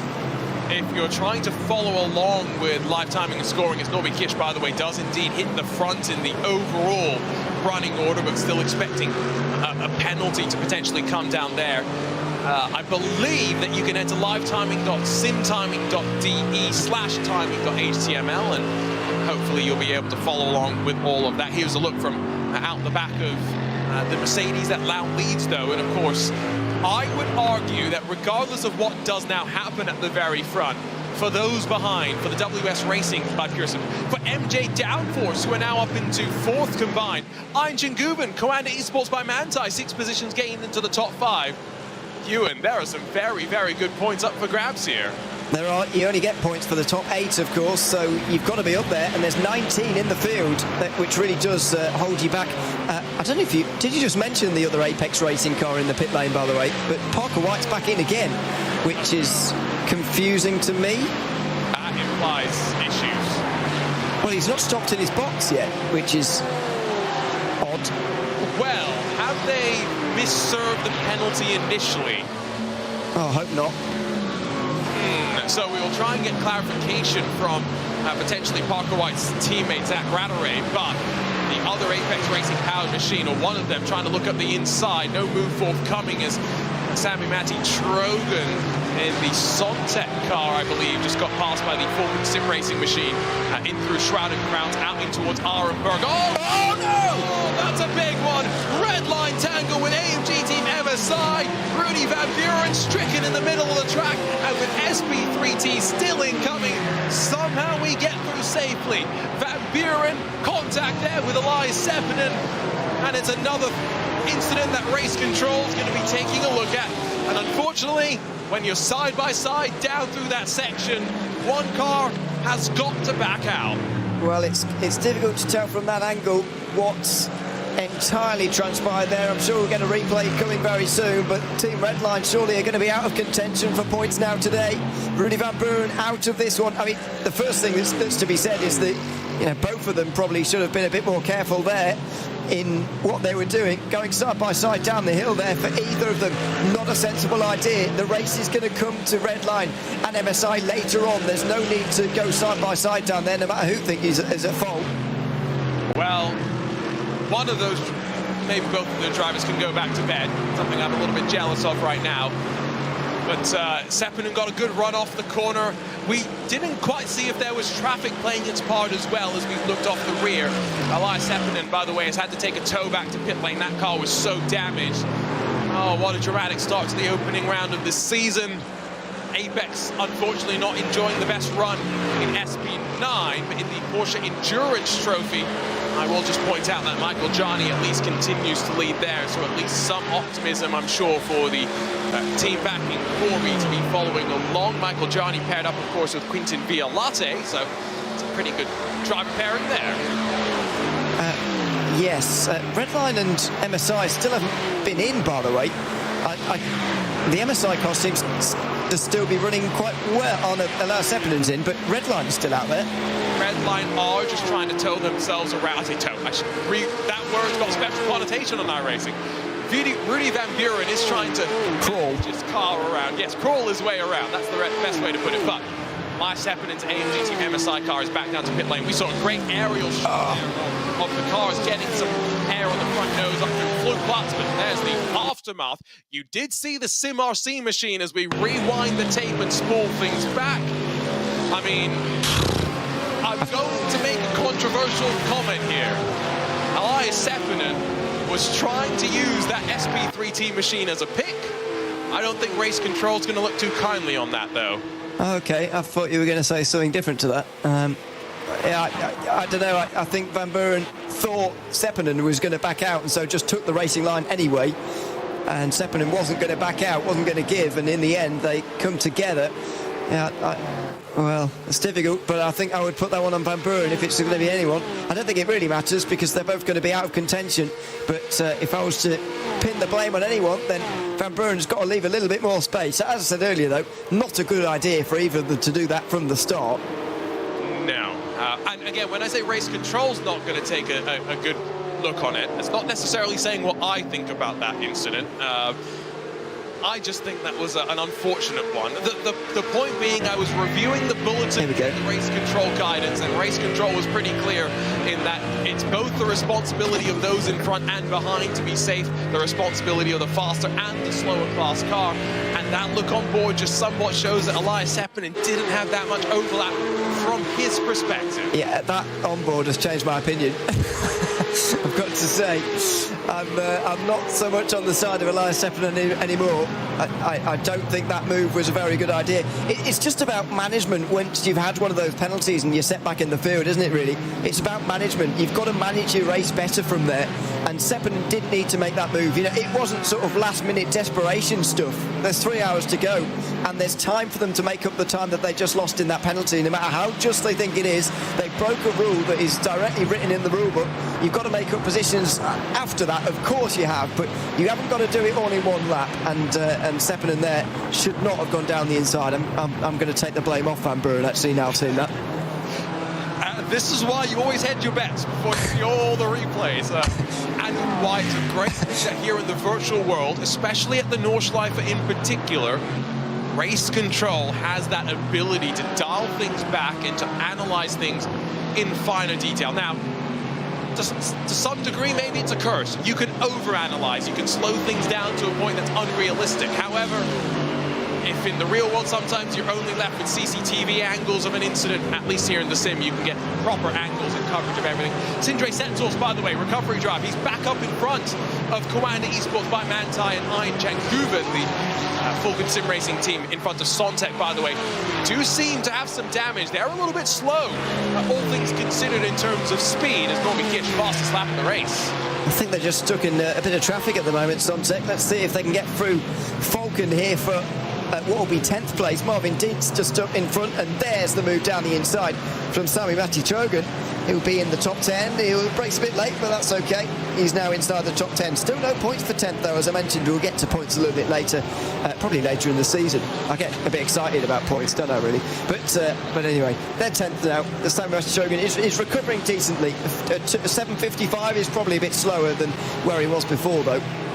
Yeah, 7:49 for Norby Kish, just to put that in context. Rudy Van Buren has brought his car back to pit lane as we check in for the first time in the Porsche Endurance Trophy. Not with your race leader, though, because Michael Jani is now a good 5 seconds clear at the front. The Apex Racing team are going to be thrilled how things are going in this class.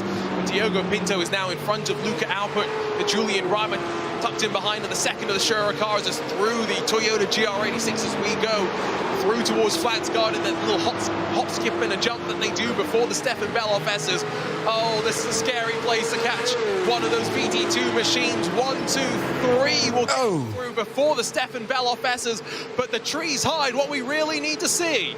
Yeah, they do a bit. Redline back into second, though, as you say, and unfortunately, I think because of the SB9s, the VT2s are now spread apart, by the way. So no more racing for now in that category, unfortunately, which is a real shame, to be honest. But that was always going to happen. It's this battle for second, which is very engaging at the moment. And I think Scherersport are going to be pretty miffed that not one of their cars is, in the position that Apex Racing Team currently find themselves in. Yep. Looking at them cycling onto the Dottinger, though, I will just remind people of what I said slightly earlier. This is the one race, Ewan, where there's no success penalties.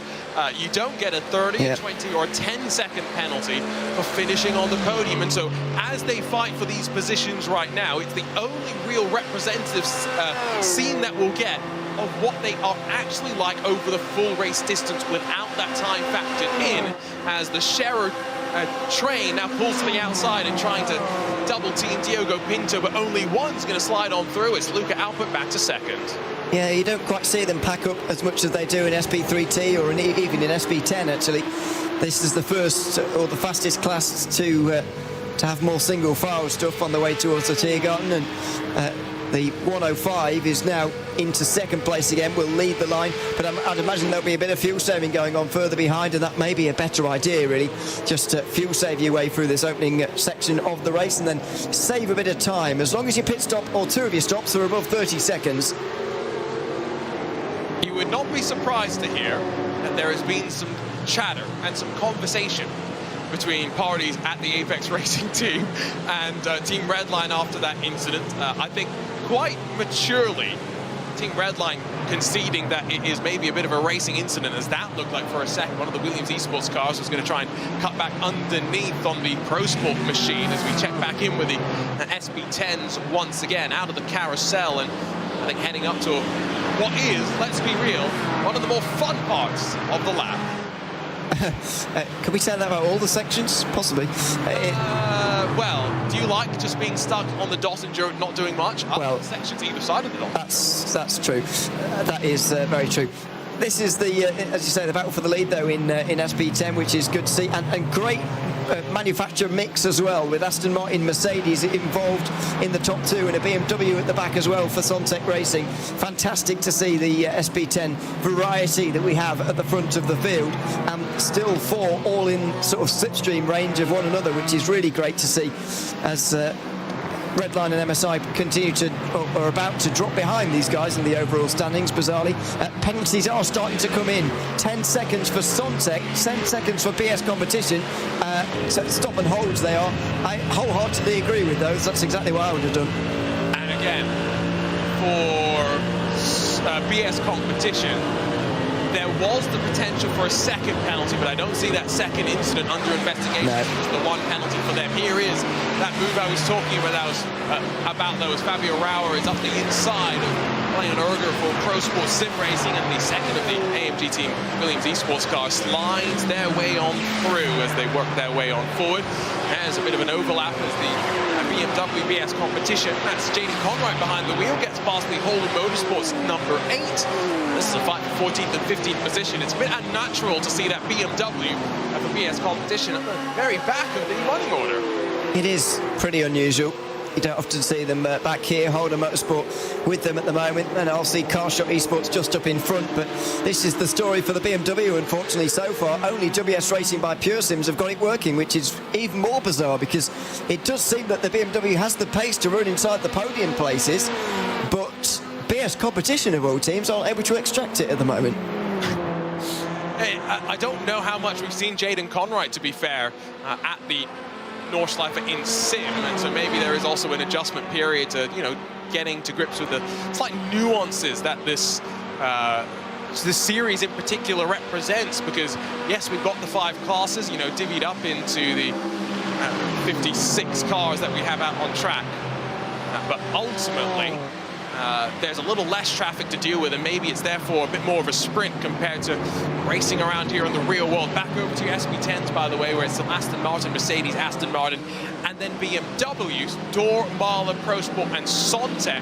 I will just call out that Frozen Speed by Grid and Go are doing their damnedest to try and close back in. They are 3.5 seconds off the back of this grouping, and let's not forget Steen Ledger started at the very back, effectively, of the class. And a very impressive drive so far from him to come through quite so much. And yeah, 3 seconds behind now. Good to see. By the way, just seeing SB3T there reminded me that Impulse Racing's Hyundai has been in the pit lane for 12.5 minutes now. They're a lap and a half back or so at this moment, which is not ideal.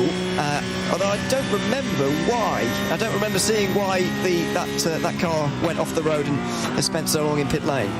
We didn't see a replay.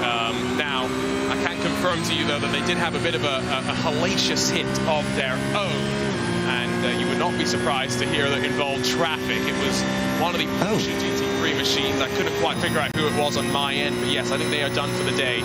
Now, the drivers do get fast repairs they can use. It gives them a fresh car. They do incur a bit of a time penalty as a result for that. From what I can see, Elias Sepinen has taken advantage of that in the 49 AMG Team MSI machine. Looks like Team Redline have retired, unfortunately, though Rudi Van Buren brought that car back around, and they have been sitting in pit lane since then. Back over to the Nürburgring Esports team. Andy Goulden on the back, the Pro Sport Mercedes now, is looking to work his way on forward. Yeah, so Redline's 5-second stop-and-go penalty won't matter for causing the incident with the 49. A bit more of a sort of questionable one on the line. It could go either way there, really, as far as a penalty goes. So interesting that it's gone that way, but I guess it doesn't really matter at this point. The rest of the SB9 still left out there, though, and decent battling. This is probably the biggest group we have now in the field, all battling for 7th place, the minor points, if you like, from the back of the field, and some teams maybe you wouldn't expect to see here. And just to confirm, it was Team Redline that got the penalty after that incident. So, clearly I know nothing in terms of race control, and that's a good rule in general. I know nothing. But B, there's some penalty points that now are accrued for Team Redline that they will just be factoring in for the remainder of the season. It is, of course, just something you've got to keep in mind. So Sontec's Ferrari doesn't look too damaged. Of course, we do know that if there is any damage on the real car, they're able to change the rear end quite effectively. It was a design decision that in many ways helped them to grab the victory at this very track in the 24-hour race earlier this year. But as we look on board with Sami Matti himself, shapes up to the inside of Andy Goulden, and all that experience that Sami Matti has accrued in the real world, part of the Walking Horse Motorsports team, of course, racing in a BMW M4 GT3 around this track. You've got to wonder how easy it is for him to adapt in the sim to what is fundamentally a different style of car, a mid-engine GT machine. Yeah, it is a very different car, of course, but I think he'll be able to adapt pretty adeptly to this one. He's very experienced at doing that kind of thing, just changing up and switching cars, whatever. He's done a lot of sim racing, as we know, so I think he's been enjoying this Ferrari since it came out on iRacing, and he's been driving it a fair amount. Seems to be getting to grips with it quite well as well, as he looks to gain more places now to move up to 8th. Pro Sport Sim Racing and Leon Erger, the next car in the train. And, they've lost the back of Team Williams, I think it's fair to say. The 47 has now got away up into the distance, as we can see. So in terms of overall race picture for SB9, just a reminder, it's BS Competition that leads, but they have a 10-second stop and hold penalty that's looming over them. So the AMG team HRT by UOL, currently net race leaders, and Lucy Treves is pulling away at the front of the field from WS Racing by Pure Sims and Harley Horton. That's in third overall as it runs right now, second once the BS Competition car factors in the 10-second penalty. M&J Downforce, they're fourth, closing in on the BMW that runs in third, and then Sindre Setsos, recovering after spinning, is on his charge back up towards the front. Not far behind, though, is Ian Changubin in that Commander Esports machine. We're back on board with, though, some contenders in the SP3T class. And maybe it's not a surprise, Ewan, that Corin Tengunes has, well, taken advantage and broken away. 6 seconds clear of Team Hoisingveld in second. Yeah, very good performance so far from Corin Tengunes. Again, so strong in that car. Team RC always so dominant, even with the likes of Team Hoisingveld here, Share Esports as well, who were having a good start to the season. Impulse as well, who were out of the race. And by the way, I think it was the number 8 car that made contact with them, by the way, Harder Motorsport, who only got a warning with that.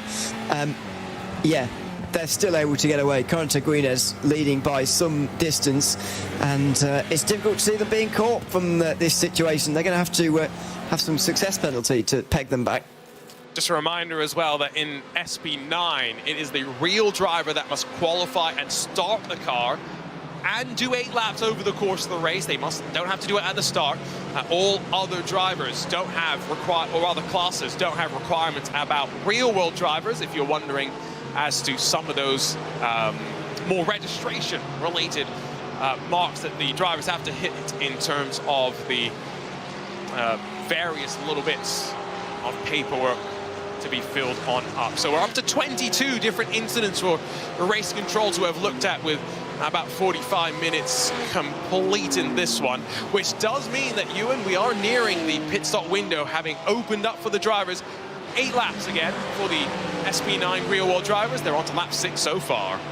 Yeah, so are they going to be able to make it to the 8 laps, and who's going to get out of the real-life drivers in a minute in SB9?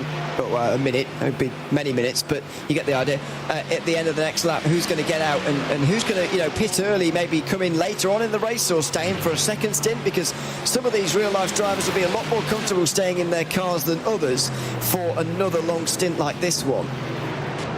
It is easier being in the virtual car than in a real car. You don't get thrown around, you're not sweating, you're not you're dealing with all the elements, but you're not wrong. This is also, I mean, we've talked about this a lot, Ewan. Doing an hour at the Green Hell is a lot more stressful than doing an hour at Daytona, for example. I would say so. In terms of, obviously, traffic, it's very dense at Daytona, and we've got roughly the same amount of cars you have here as to what you have on that circuit, which is, a lot shorter, about 6 times shorter. So that makes it very different. But yes, in terms of physical driving challenge, the actual circuit itself, it is often about you versus the circuit. So as we watch this great fight for 8th position, some recovery drives, of course, still going for the likes of Sontek and plenty others through the field. But what an interesting opening hour it's been so far to a brand new season in this Digital Nürburgring Endurance Series. Delighted that you've joined us here on Nürburgring TV for this opening round, the 3.5-hour race. We're going to step aside for a few moments and be right back with the thick of the action.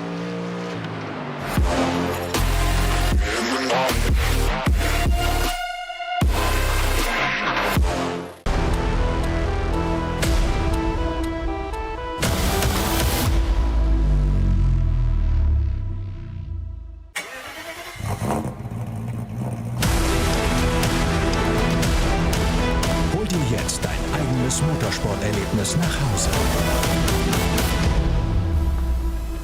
Dein Online-Shop für Simracing-Hardware und Zubehör. www.simraceshop.de. Liebe Fans, besucht unsere Social-Media-Kanäle auf Facebook, Instagram, YouTube, Twitter und TikTok. Willkommen bei der DNLS.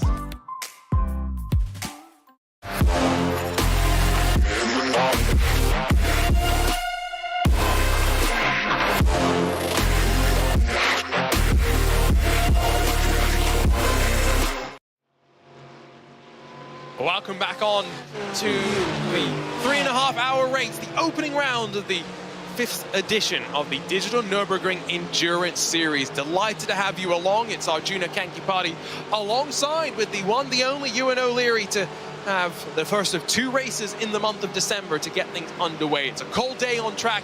It's been a hot day, though, in terms of the action, and by no means are we done and dusted. Look at Andy Goulden closing on Sami-Matti Trojan as the Ferrari pulls out. Sliding towards Tiergarten, and backing out of it is the Pro Sport Sim Racing car. Good for you. Discretion, the better part of valor. Andy Goulden is up to 8th position, though. We like to see that. Leon Erger, hats off to you there. Sense over positions, and he decides to come in as well. Good call. That means he will have to do at least one more lap in this race, but fair enough to him for that one. A very, very obvious sign of him backing out there. And Sami-Matti Trojan really is in the same position that he was earlier. He's just behind someone else this time. This is not what he wanted to see. Sami-Matti is a quite peculiar case, of course. The 2020 iRacing, or 2019, excuse me, Rallycross World Champion here on iRacing, but, you know, someone that we've seen plenty of now in the real world in less dirt-related activities, and we know that he's classified as the quote-unquote real driver, but he is very much, you know, as fast as some of the quickest sim drivers out there. And so when you get paired up in a car like this with a teammate like Dominic Stave, it's pretty good. It's a pretty impressive driver lineup, although Andy Goulden's frustrating him a little bit right now. I would imagine so, and he's going to really want to get through here before the Nordside section, because I think Trojan will think I can go a lot faster here than the Mercedes, but he's not going to have the chance to go through. The Ferrari just doesn't seem quite as strong in a straight line as the Mercedes is. For whatever reason that is, I don't know. BOP related. Some of it's related down to the actual car itself. You know, it's not always BOP, but the Mercedes able to hold off Trojan. Can he get down the inside at the first bit? No. And it's going to be a frustrating time over the north side for Sami-Matti Trojan. First opportunity to pass might be out of the Hadson pack, but we'll have to wait and see. You can also note that the Falcon Sim Racing car is closed in. We only saw Norby Kirsch, MJ Downforce, and then RC Car Shop Pro Sport into pit lane. Norby Kirsch did come in for a very short stop, which is quite intriguing and implies to me that he's not doing a full stint here. He's going to do a couple more laps and then hand his car over to his teammate, who indicated on my driver's sheet for today is Lucas Herrmann. He did an unbelievably short stop, and he's got a penalty, hasn't he, Norby Kirsch? But that's not long enough to have, and you're not allowed to stop in your box if you've done your penalty, because it's a stop and hold. So I've got him having stopped down for a very short amount of time as well, but that length of time in the pit lane to me suggests that he only served his penalty.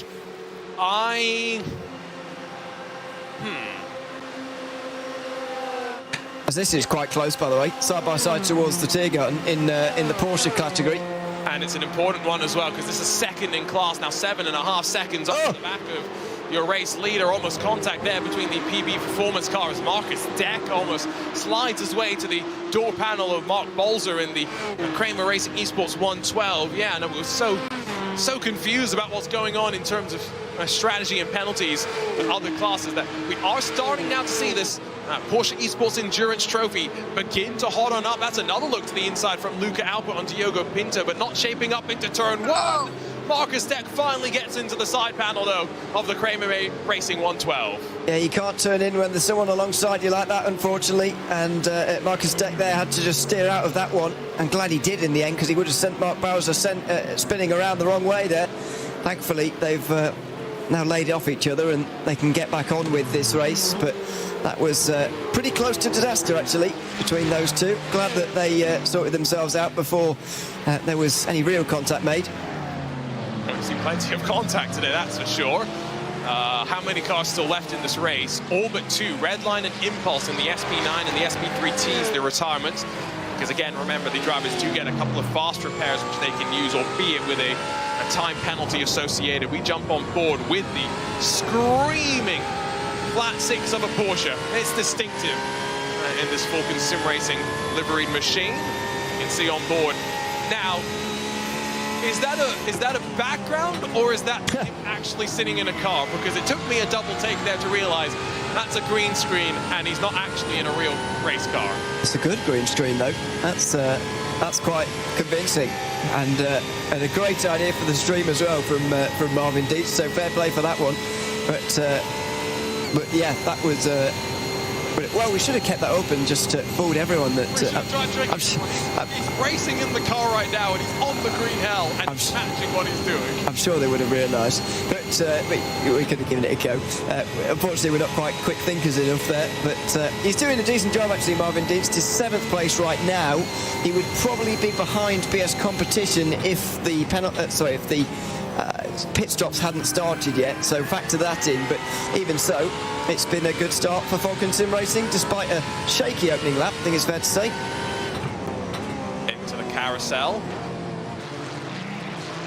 Aggressive, like it.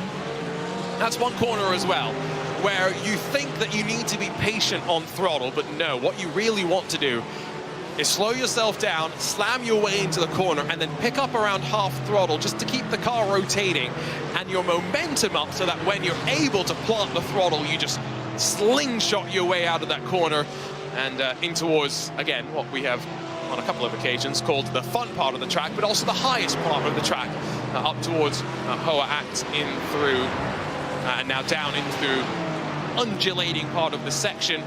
992s, of course, in the Porsche GT3 for the first time on iRacing, released at the end of last year, of course, as well. I must say,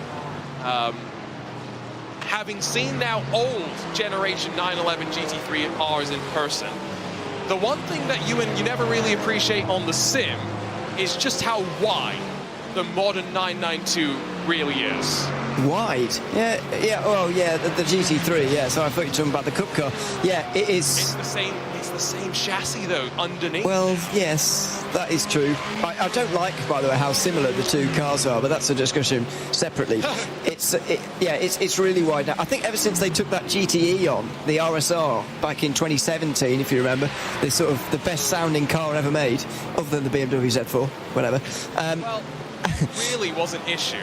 You're correct, by the way, on the BMW Z4 sounding very, very good. What really is the issue is the Cup car used to be you have the wide body Porsches and then the narrow body Porsches.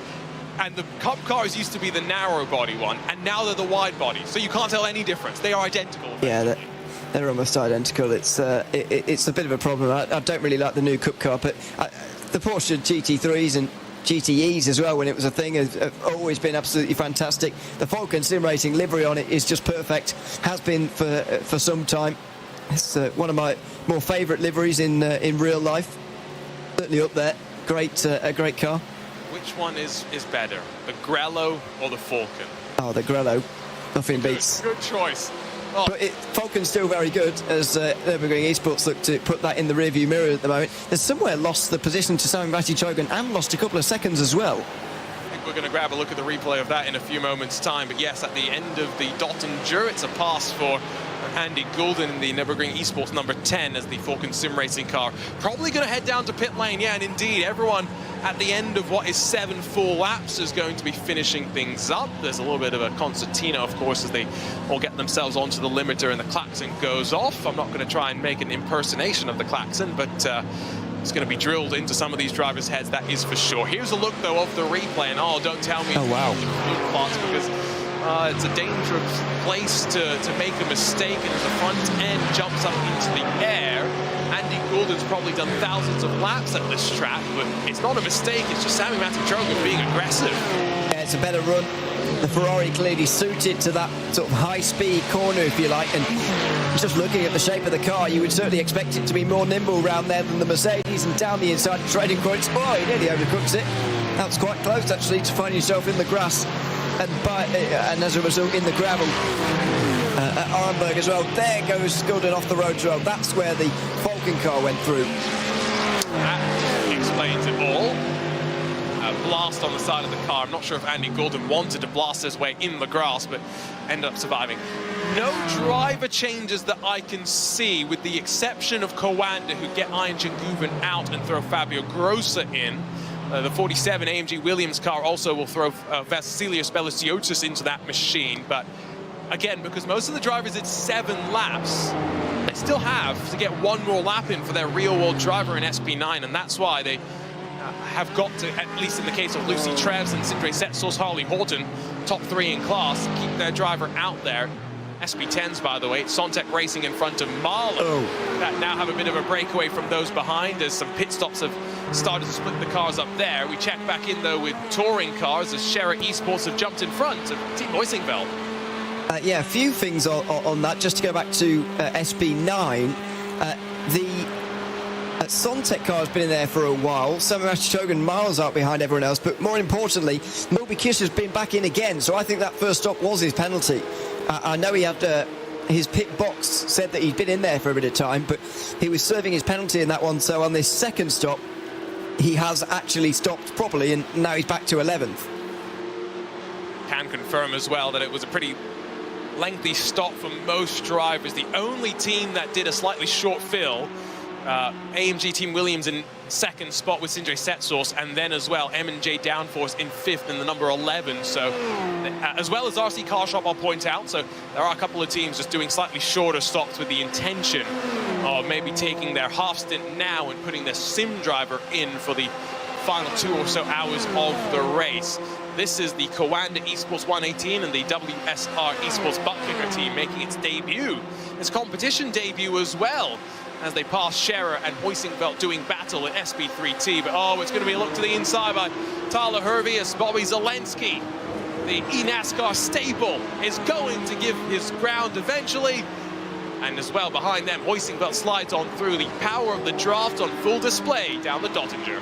Yeah, 2 positional changes there, and good changes as well, good passes. And there's presumably been a pass here as well, as PB Performance have gotten ahead of Kramer Racing, who, by the way, have received a penalty of their own, a drive-through penalty for moving under braking into turn 1. I think that was last lap, wasn't it, when the 2 of them made contact? Yep, we saw that, and we did talk about that bit of contact between the 2. No contact between Zelensky and Hervey as they continue to duke it out through the Mercedes-Benz arena, off camber on the exit of turn 2, and it means the car on the outside somewhat falls off the track as he tries and get on the power, and Hervey is able to get in front and now put Zelensky firmly in the rear view mirror. You're right then as well in saying that for PB Performance that they've gotten through on Kramer Racing, although all of their fighting that they've enjoyed has dropped them back from the battle for a podium spot. Does PB Performance stand for personal best performance? It usually does, doesn't it, PB? But it might not. It could be a person's initials.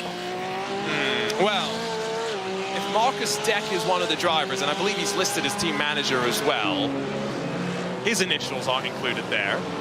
No, but there's plenty of teams who are named after people who are either not on the team or indeed not with us anymore, for example.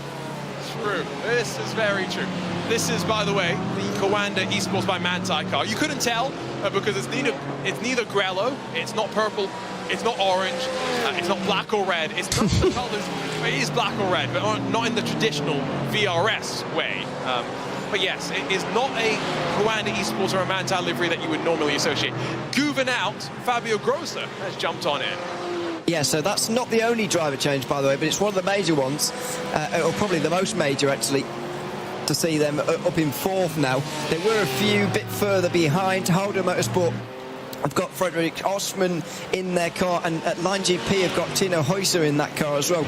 I think they're the other two that have changed down the back of the field, but other than that, we're largely the same with drivers for the second stint. Somewhat surprising, but you'd imagine they're only going to continue on really until they know they can make 2 more stops to the end. This is going to be aggressive. This is going to be aggressive. Aaron Bachman alongside, has a light car, let's not forget, did a short stop in the M&J downforce machine, and at the Mutkura slides his way on through, and RC Car Shop going to be the next to try and work their way on through. Fabio Grossa, I will note, he's not listed as the quote-unquote real driver for Coanda Esports by Mantai, but he's had his fair share of real racing experience at the Nordschleife. The problem is, I say problem, it's a good problem to have. Einjin Guven qualifies as the real driver, but also has got so much I rating that he qualifies as what is listed as a platinum driver for the series. You're only allowed one of those in the class, and so Einjin Guven doesn't just tick the box off for a real world driver, he ticks it off for platinum driver as well. It's very difficult for Coanda to then find another driver to put into that car. So when you mean platinum, do you mean they can't have 2 platinums in this car, or do you mean in the entire class? In the car. In that car, okay, that makes sense. But Which, you think, by the way, 7,500 I rating, that's the requirement for a platinum driver. That sounds quite high. Which, yes, it is, but we've got right now 3 drivers on track who have got more than 10,000 I rating. exactly, it's not that high when you consider how much these guys drive and how well they drive as well, for how often they do it. So, yeah, it sounds like a lot to me, maybe me and you. I don't think I'll ever see 7,500, but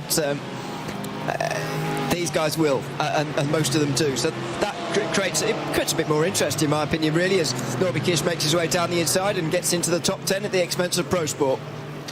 Does keep things quite interesting, and of course Norby Kish doesn't just lose 10 seconds for the penalty itself. It was a stop and hold penalty. He had to come down and trundle down pit lane, and so has gone from the lead to 30 seconds off it. Still, surprisingly, not that far off, all things considered. But I guess that does kind of tell you the story, Ewan, of what a crazy race it's been so far. Oh dear, that's a file down the inside there of the Dory Sports GT4, but yeah, it has been a bit of a mental race so far. Big lead at the moment, well, I say big lead, 2.5 seconds for HRT by UL.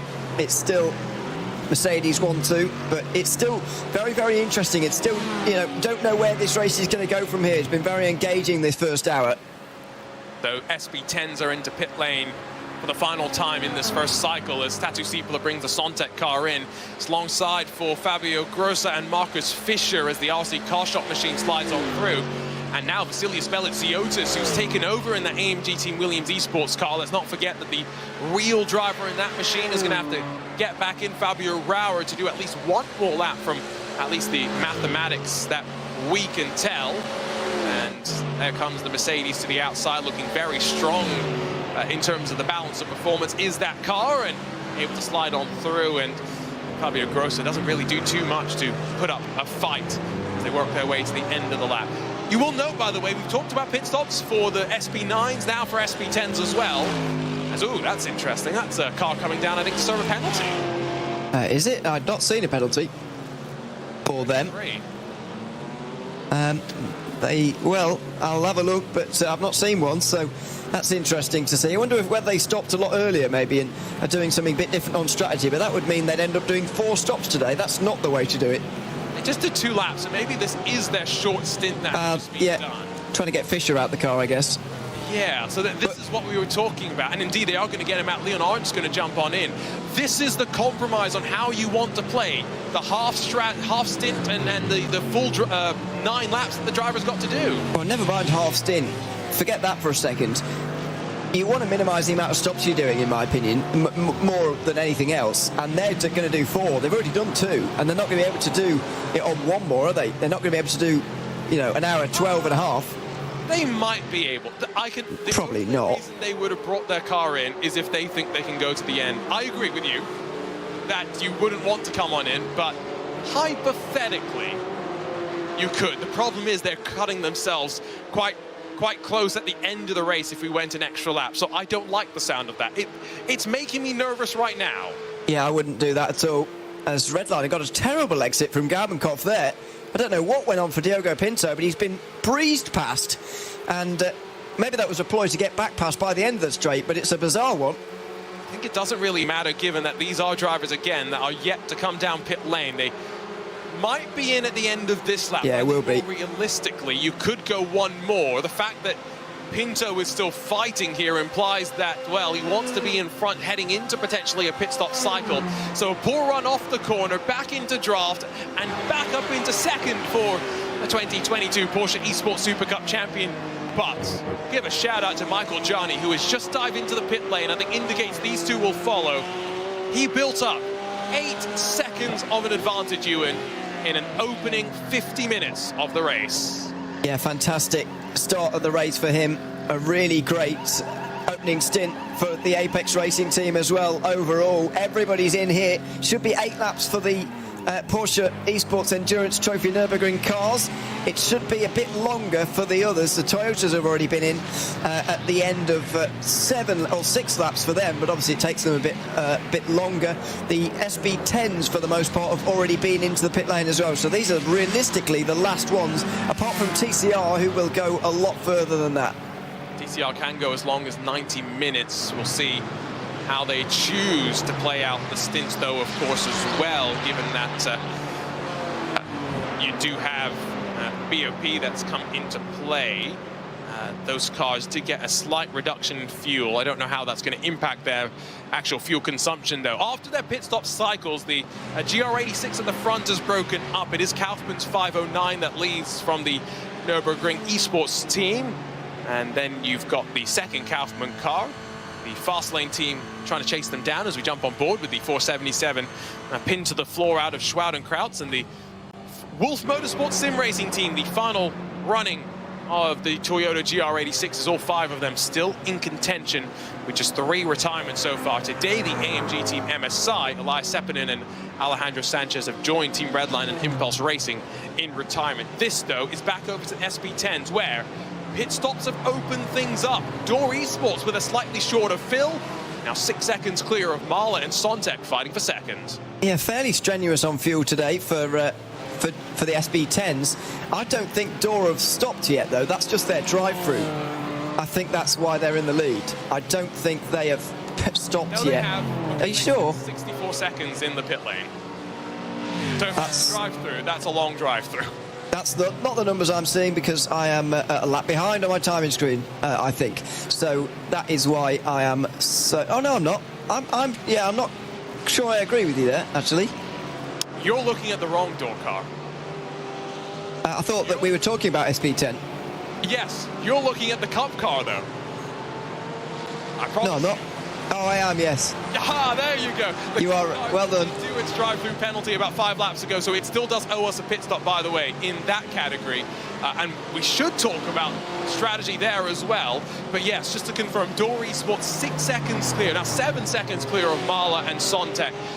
No penalty for them. That is all just on strategy. SB10, though, share a 1-2 again, because Apex Racing, as well as Team Redline, have done full service in the Apex Racing team, KCU, and that is a driver change as well. It is. Quentin Villatte now at the wheel of that one. But very short stops for Cherry Sport. Very, very short stops. And I'm actually wondering whether that was over 30 seconds at all. I'm imagining maybe not, although I don't know. Well, they're clearly doing 3 stops today. There is a mandatory pit stop requirement, but the way I understand that in the rules is that you have to do 2 pit stops of the mandatory length. Yes. So I think that given that they still need to stop 2 more times after this. Yes, that's how I understood it too. However, can someone do it on 2 stops today? Is that possible? No. Okay. Not with 3.5 hours. No. Okay. Which is again where I don't think there is too much of a concern for them. Anyway, Ewan just scaring a couple of people on the pit wall potentially. Well, they're just quite close to a third. Well, we are a third of the way through now, and they've only just come out the pit lane. That's why I bring it up. So as we check back in with Quinton Violate, who's taken over from Michael Jarni. Got the Kramer racing car directly behind, and a Kramer racing car that might be a little bit lighter on fuel potentially, given that it spent less time in the box. Now, I do believe for this car in particular, Ewan, much to your and my relief and joy, Porsche Cup does fuel and tyre separately in the pit stop. That's a fantastic rule. I think they should bring that back to a few more cars if I could have my way. But I don't think we are going to have our way in that respect, unfortunately. So look at the interesting things that it's creating, though. Violate now has got a lot more challenge from those behind, and there's people doing different things, stranger things on the strategy, which is really great to see, and exactly why fuel and tyres should be done separately. Yeah, again, if you are designing a racing series and you're wondering whether you should have fuel and tyres at the same time, the answer is always no. And you should limit tyre sets just to make it even more fun. You can't see in front, by the way, but traffic's playing its part for these drivers as we head to the slowest part of the Nordschleife. It's down through the gears in towards Wursiphon, and crucially, Violate gives himself a little bit of separation with one of those SP3 team machines. Kramer with a poor run. Pinto now choked up behind. And as we switch backwards to the Kramer racing machine, still not looking at what the traffic's really doing to the drivers, all things considered, it's Pinto looking the long way around, back now up the inside. Yeah, I think Share Esport doing their teammates up front a bit of a favour there. Not intentionally, but they certainly were getting in the way ever so slightly and just being a bit of a nuisance, but absolutely within the rules. Nothing wrong with what they were doing there. It was just disadvantaging those couple of cars, and now they're spread a bit further apart back in the Porsches. So we go back to SP10 because there could be a change for second here. Ruben Bonga versus Tatu Sipala could well change hands on the Dottinger Ho. They're 8.4 seconds, by the way, behind the leader. And let's not forget that the Mahler Racing team, seen them compete in the BMW for so long, they switched over to the Mercedes for this year. Sontec, new team, but with familiar faces behind the wheel. We saw Tatu Sipala in the BMW last year and being pretty quick. He's quickened it once again. I'm going to go for the move. Ewan called that it's maybe a bit close on fuel. Maybe they're all just thinking about that mark as well. SimRC continues to lead, and SP3T, Quinton Violate has closed up the back of Corentin Gunes as they work up towards the carousel. The trees hiding the perspective for a lot of their entry in towards the corner. Once again, Violate is able to put himself and a lapped car between the rest of those trying to chase him down. Bolzer as well as Pinto will slide on through, but Thomas Asmussen in the Harvey WNS eMotorsports 120 will have to chink back underneath as we rise up towards Hoa Axe. He'll get clear though. They're not done with traffic by any means though in terms of the rest of this race. Now these Porsche Cup cars have got to close their way up to the SP10s next. Yeah, they will do. By the way, they have cleared all the SP3Ts who have a 75% fuel limit here in this race. So I don't know what 75% of 90 minutes is, but it's that, the amount of time that they'll do. And it could be the end of this lap, actually, couldn't it? But they're into the pit lane. But I can't quite do the maths. Yeah, maybe it'd be the end of this lap. That would be a pretty good estimation, I think, in all regards. That might not be a bad one. I've just seen as well, to keep you informed, that Scherer Racing have hit the front because, well, you can't see quite now. You can see Door Esports have had a bit of a spin in the 121, and so Tim Yarshell, just before the mini carousel, the Kleiner carousel, has dinged up the right-hand side of the 992 Generation GT3 Cup machine. It's not Ewan's favourite car in the world, so he'd be happy to see that damage on the right side of the car. Well, I'm not particularly pleased to see it, no, because Tim Yarshell now has got to drive that back to pit lane, and there's clearly a lot of damage on board there. You can hear him not quite on full attack through Gabenkopf there, so that drops into third place, and Sherry Sport now have a 1-2. Surely Yarshell will be in at the end of this lap to take a fast repair, take on full fuel, and then do one more stop to the end. I think you can kind of see it from up here, but I'm pretty sure the diffuser, the rear diffuser on that car is destroyed. And so it will be a fast repair likely needing to be taken here, and we will get a sense for how bad as well that damage was in terms of the speed that that car was having, because it wasn't just losing time after the crash itself. He looked a little bit slow in towards the final corner, not confident of the balance of the car itself. The rest of the 992 cars might take a free position as a result of this, and so maybe the likes of RVW and S at the back of this train will be having a bit of a smile on their face. Can Kramer Racing, though, take advantage of a lighter car and slide their way on forward? It looks as though Quinton Violate has the legs for now. Certainly does. It could even be down to straight line speed, to be fair. We don't know that as of yet. We'll try and work that one out. But Mark Bowser is now going to be in the wheel tracks of Violate, although I'd imagine that Pinto will be the one next trying to come through. It's a good exit, and there goes Bowser into the pit lane. So this may well be the earliest she can pit and get to the end on one more stop. Oh, don't get into the gravel, because that's what it will do. And how does the rear end get destroyed? It's not destroyed yet. He's going to back it up, isn't he? Oh, bonk. In the attempt to pull to the side and let the Scherer Racing pair slide on through. Tim Yarshell, recognizing that he was already maybe going to need the fast repair, elects to back himself into the wall, and now does as well have a full service fuel and tires to go onto that car probably, so it's going to be a long trip for them, as Pinto seemingly has gotten past the Kramer Racing car, that of course came down to the pit lane to do its drive-through penalty, and now we'll get onto the back of the Apex Racing Team machine as we go back to some SP10 battling. Yeah, this is Leiper Esports just ahead of ATRS Esports in SP10. They are about 8 seconds behind Pro Sport, who are the last team inside the top 5 at the moment.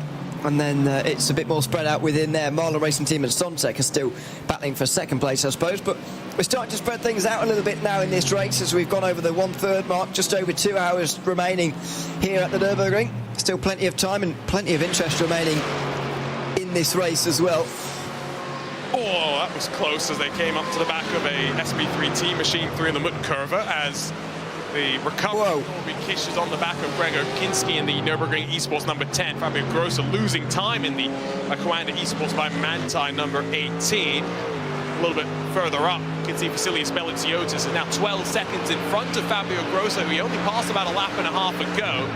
It's number 47 is now only 2 seconds off the back of Harley Horton, and a podium spot. But it's not just one Williams car that's on the rise. The number 5 Ewan is only 1.6 seconds off the back of the race lead.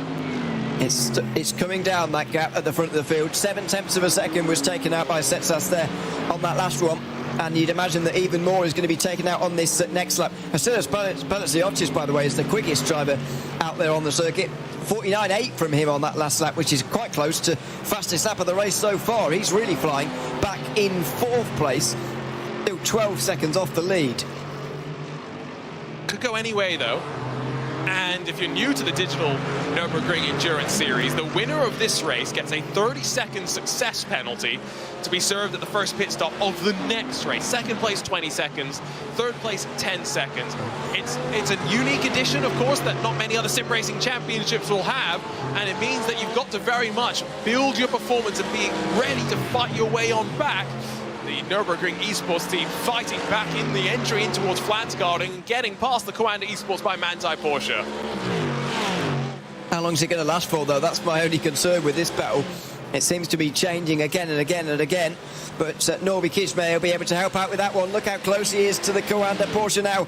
On the way in towards the right-hander after the Stefan Bolafes, and through goes Norby Kish. Has he got the move entirely to? No. And Coanda go firing back down the inside at the very next turn and back through again. So a ding-dong battle between the two, which allowed Nürburgring Esports to get a gap already. That nice little livery as well, blasting its way off into the distance. You have to wonder how close this gap is going to be by the time that Norby Kish finally gets past Fabio Grosso. Might it come on this run down the Dottinger? The Porsche for Coanda by Manti does look quite clean in terms of lack of damage, and that is going to be an advantage. Not sure if he's alongside the Mercedes for a BS competition or not, because of course we're focused in on the Nürburgring Esports car of Gregor Kinski, but based on timing, Norby Kish has indeed got the move done and dusted, and there you can see Grosso back in the draft. I don't think he's going to be able to slingshot a move into the final corner. Yeah, the Porsche is just not so strong in the straight line, really, and that's been the case for about a year now. It's not very good at getting past anyone really on the straights, on the back straight there. So Coanda removed and further down the order now, and you wonder whether it's going to be about today for Coanda, not about making sure that their real-life driver gets enough time, but actually getting their real-life driver the most amount of time that they possibly can. They do still have to sort of satisfy the iRacing fair share rules as well in all the classes, as far as I'm aware, as well as the rules that are implemented by the DNLS. Yes, the minimum drive time in terms of fair share, I think, is 4 laps. So you have to do 4 laps before you can be pulled out of the car. Fabio Grossa is technically onto his 3rd lap. He did do a full service, though, so I'm not necessarily sure if we should expect him to be in immediately once his 4 laps are complete, or if they will keep him in for a couple more. You might as well, if you're driving changing, you might as well do a full service, I suppose. Yes and no, because the driver change is still going to take you 30 seconds next time, so you might as well only put enough fuel to get you to the stop. It is my judgment, but, you know, I'm not the expert, as WS Racing by Pure Sims, by the way. That was the pass, Harley Horton passed by Vasilius Bellitiotis in that Williams number 47, so that's 3rd going the way of the AMG Team Williams Esports camp. Back over to the Porsche Esports Endurance Trophy, and it is still Quinton Violati that's running around the ring with Diogo Pinto and Thomas Asmussen on the string behind. Yeah, it's a good battle here in the Porsche category, but in my mind, this is not really what they should be focusing on, not focusing on each other, really, because the worry in my mind is Share Esport up in front, further up in front. Share Esport, you know, a long way ahead and possibly have the strategic upper hand at this stage. I wouldn't be worrying about those around you at the moment. I'd be much more worried about them and just staying in line. But from what we've seen of this battle so far, I don't think that's the mindset that these guys have been taking.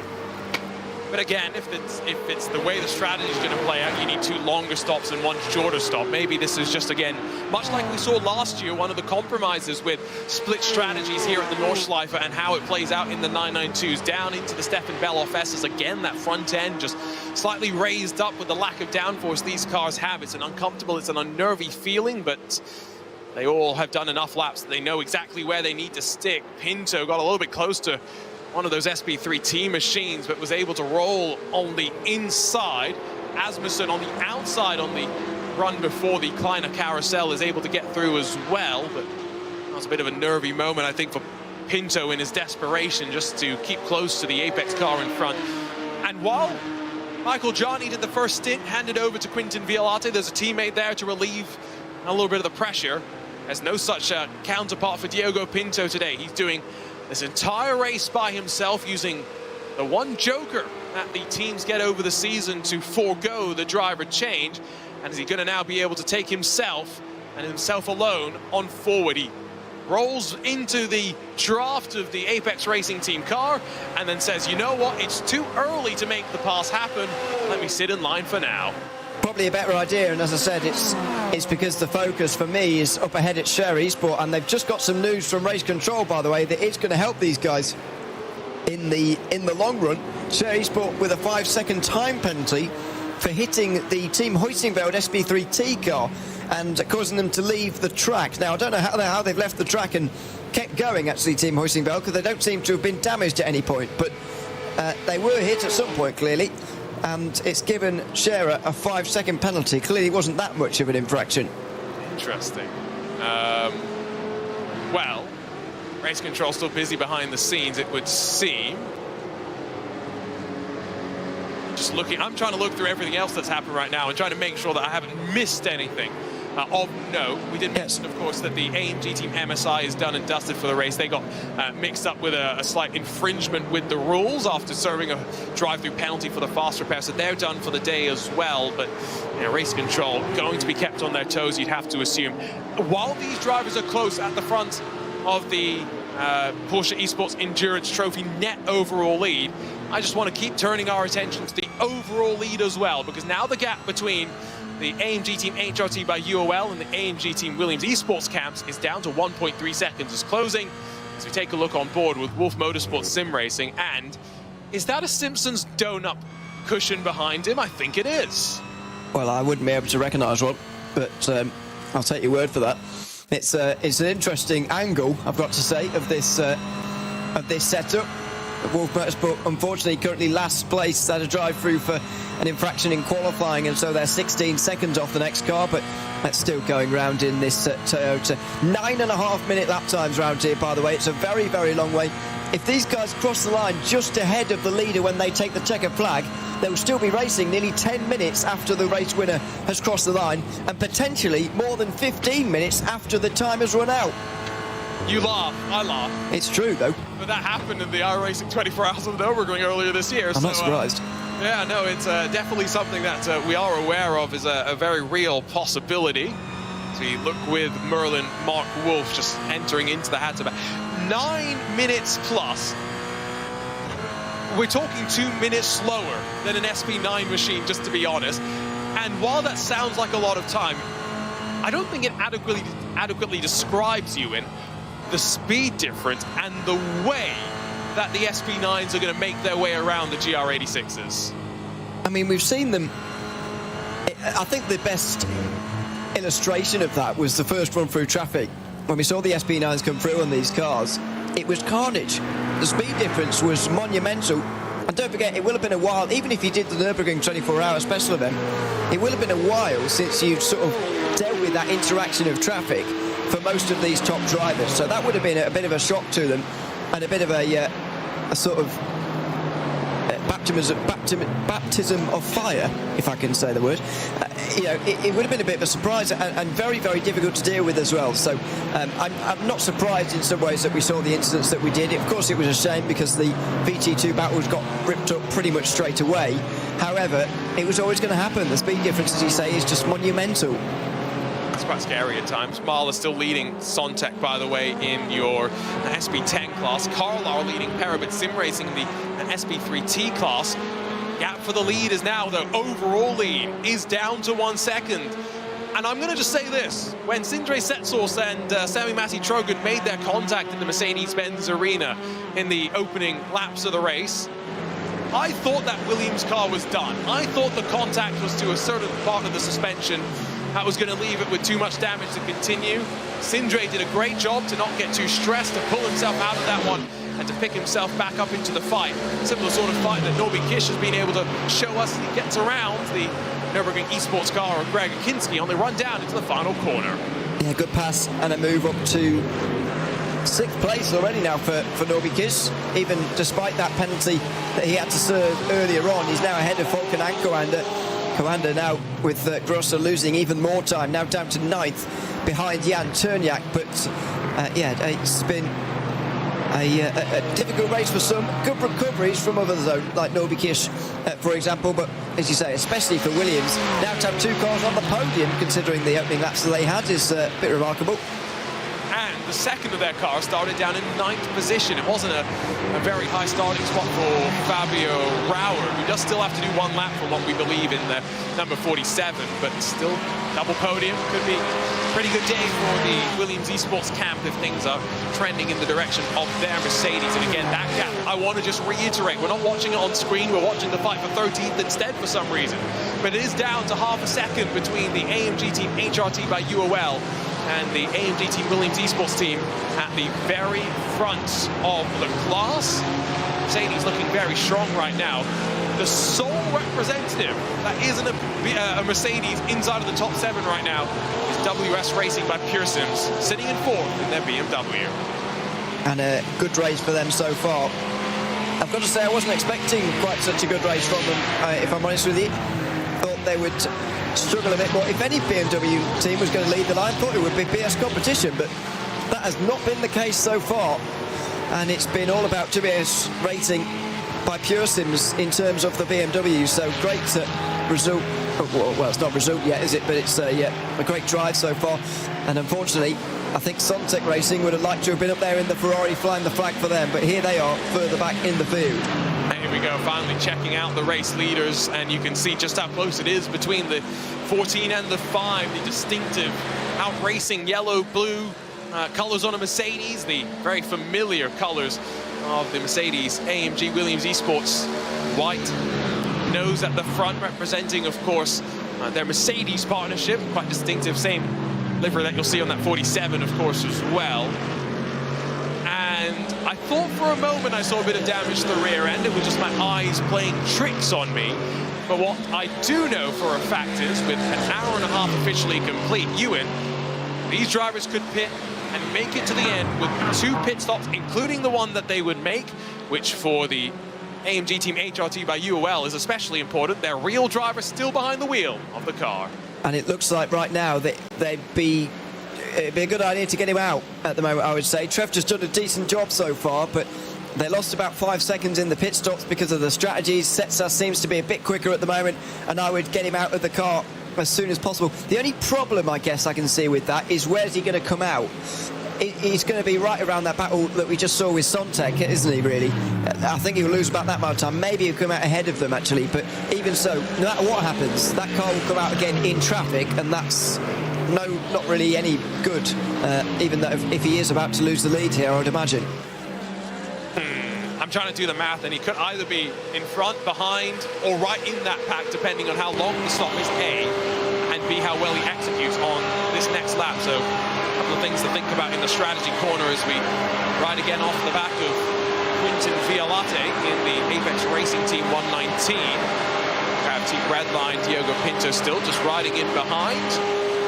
And we should probably talk about it at some point, by the way. Team Redline, of course, such a big outfit in sim racing. Everyone knows their story for the most part.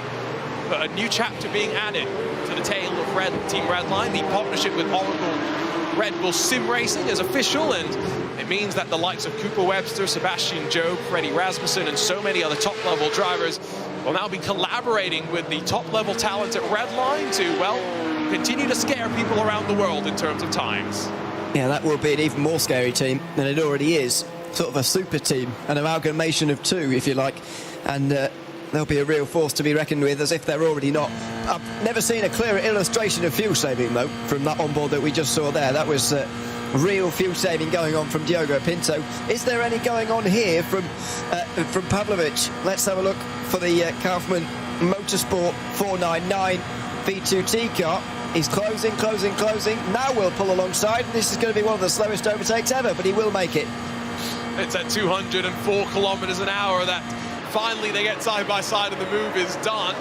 Albeit with now the opportunity for Toyota to still, now that it's got no slipstream, stall out in the lack of slipstream in front. Move finally done and dusted as Pavlovic cycles forward to second, and it is now finally a Kaufman Motorsports 1 and 2. The margin between the 2 machines being about 14 seconds or so. Success penalties are going to make these classes with fewer cars quite interesting, and you might assume that we're going to see plenty of different winners over the course of the season. That's going to be a lot of fun. Now, if you were going to be in a car, Ewan, I think it would be fair to say you and I would probably be in one of the slower classes. Would you be willing to risk yourself in one of these GR86s? Because you have very little control about what the faster cars are going to do. Well, I don't particularly enjoy driving it, but yeah, I think it'd be a great laugh to use this car, and especially over sort of a long race. I wouldn't maybe do it in the 24 hours of Nürburgring. That seems a bit too difficult, but at 24 hours or somewhere else, I would absolutely use the Toyota GR86 just for a bit of a laugh, good time, and not really bother about the result, because you know that on a shorter circuit, over 24 hours, even around here, to be fair, you're going to finish laps apart from everybody else. Yes. We would all love if we get a couple more cars in terms of field size, not in terms of car count, but field size itself available, so that we could have 120 whatever cars on track, but that's really it. Oh, that's a slow car. That is the Carlar SB3T machine. That's very slow, so I'm going to assume a bit of a crash there through the Stefan Beloff S's for it has seen it slow itself down, and well, suspension. Yeah, that car is going to need the fast repair without a shadow of a doubt, but it was right in front of the battle for the overall race. And now, as they continue to just try and manage that car around, Sindre Setsel's in the draft. And the 2022 Nürburgring Langstrecken Series overall champion is looking to try and slide his way on through. I don't think it's going to come just yet. He's closing, and he's closing, but there's traffic in front as they build towards the Tiergarten. Yeah, there's a hint of a draft here as well for the HRT car, which is maybe helping them just along the way. They're not going to be able to go side by side anyway now because the SP3T car is in the way. Maybe the culprit of that incident with Carla, to be fair, but we don't know that just yet. Let's go into Tiergarten. HRT will hang on. Will they come into pit lane? They'll certainly be tempted here, and no, they can come in and make 2 stops to the end. Both of them can, but neither decide to. It was a totally solo spin, just to clarify from what I can see. No hint of an involvement there from that poor SP3T machine. But to the inside comes Sindre Setsource, not going to be defended by the Haupt Racing team, by the Unicorns of Love, in association with the Apex Racing team. And it's Williams that hit the front. And no surprise to see there, really. A nice pass down the inside. That has been coming for a while.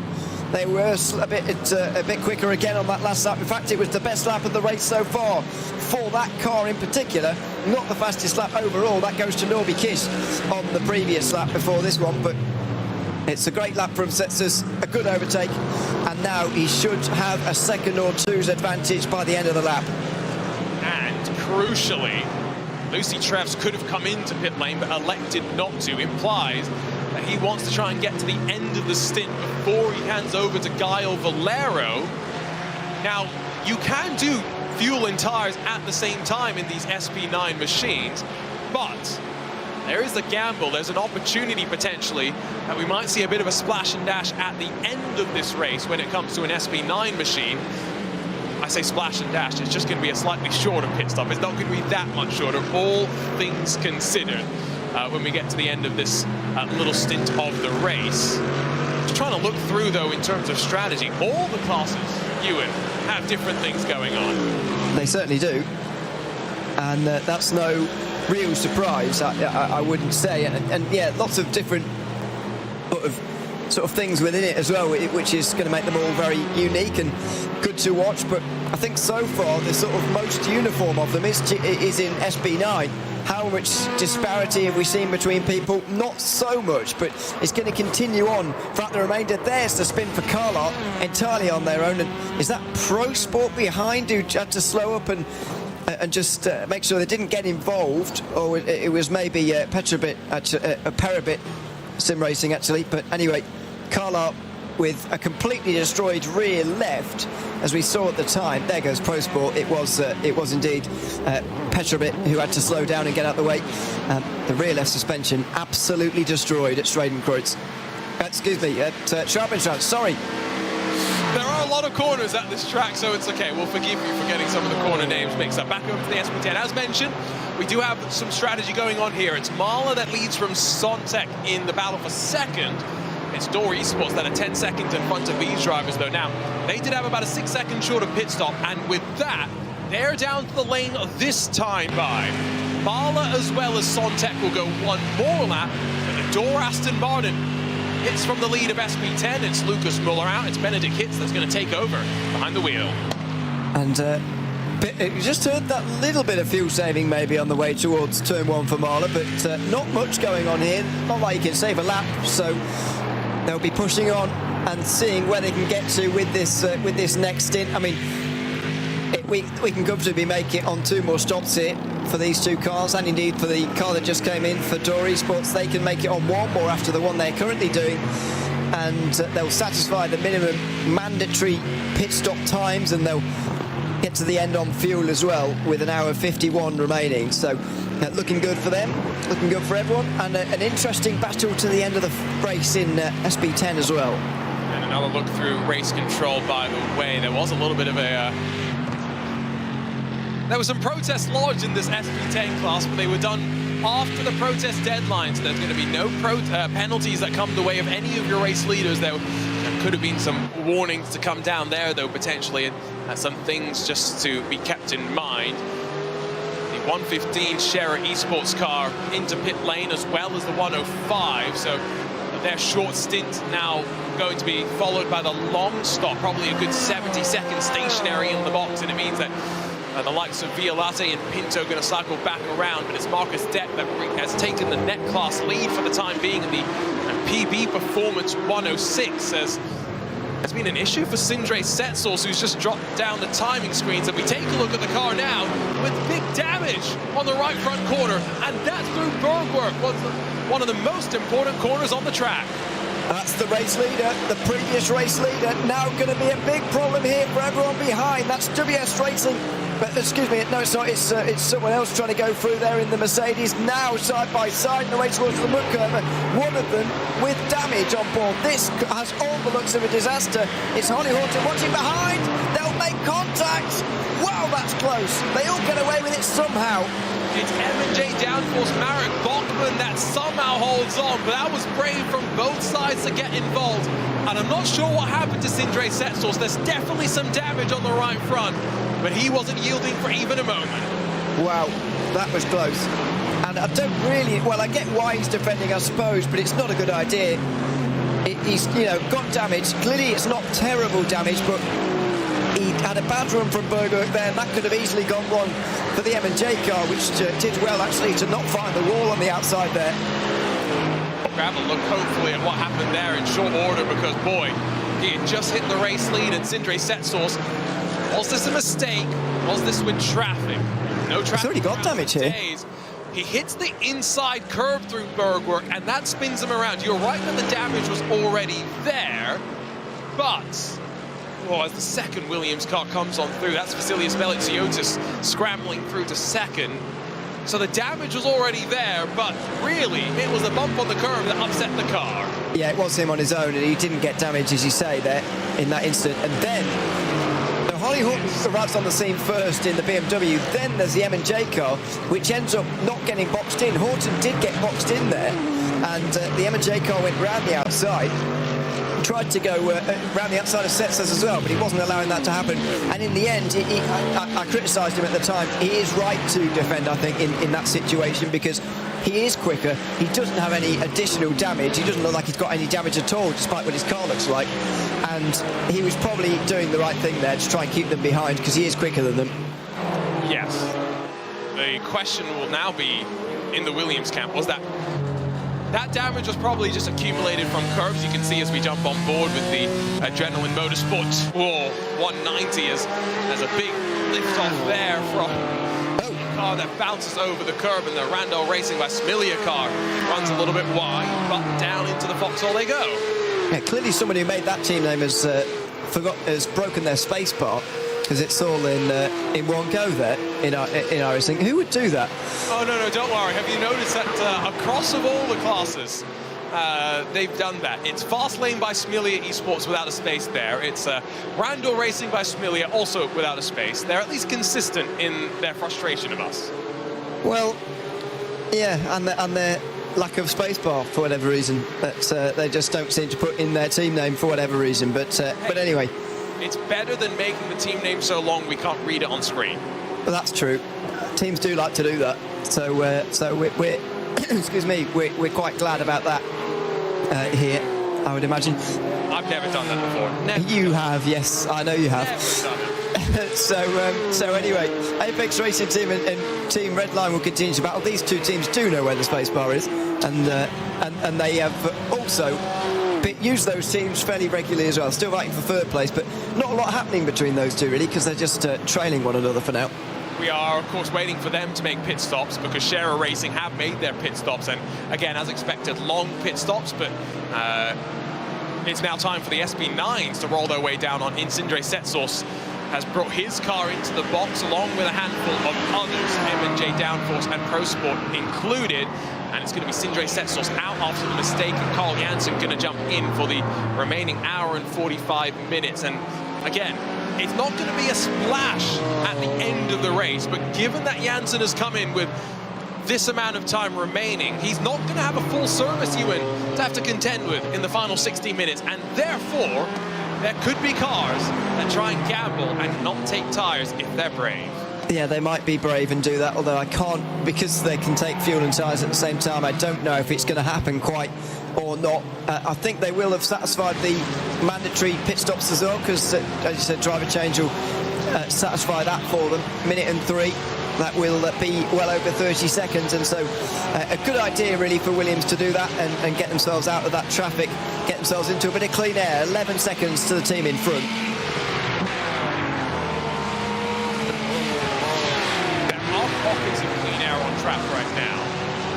The problem is that a lot of cars have all just kind of managed to slot into groups with one another, so finding pockets of strategy, of traffic right now could be a major game changer for the strategists if they see the opportunities, the windows in which to drop their drivers.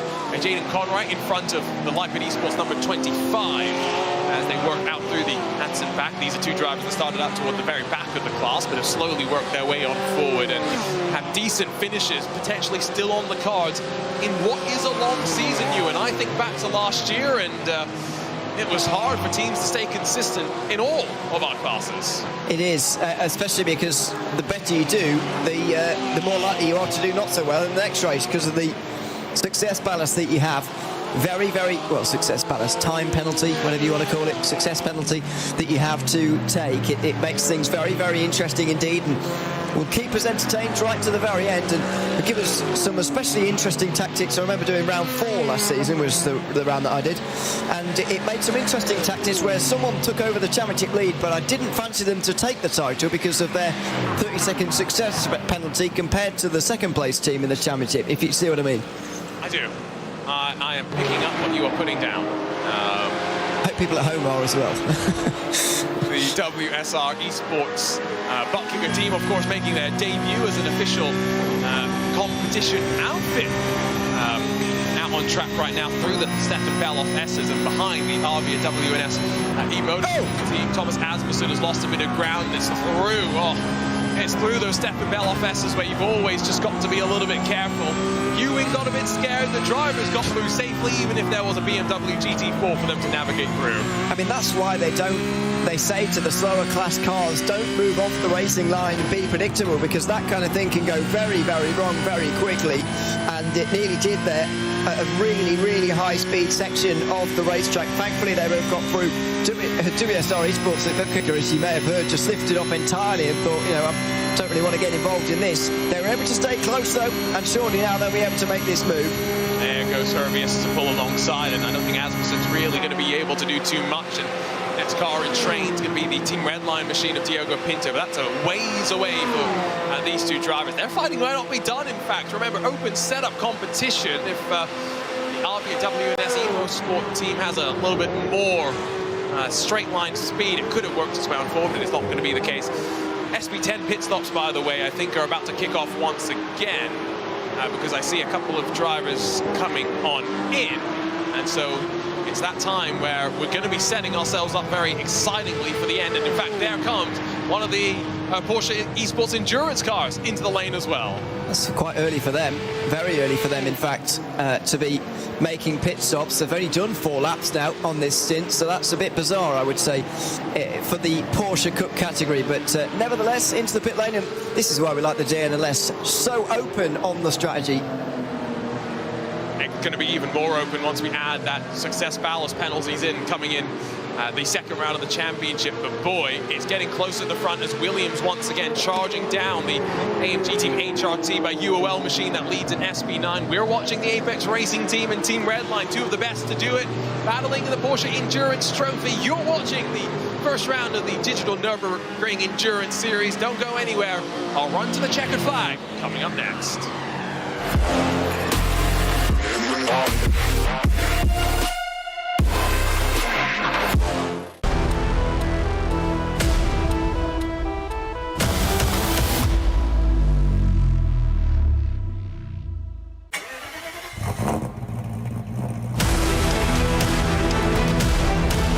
Hol dir jetzt dein eigenes Motorsporterlebnis nach Hause.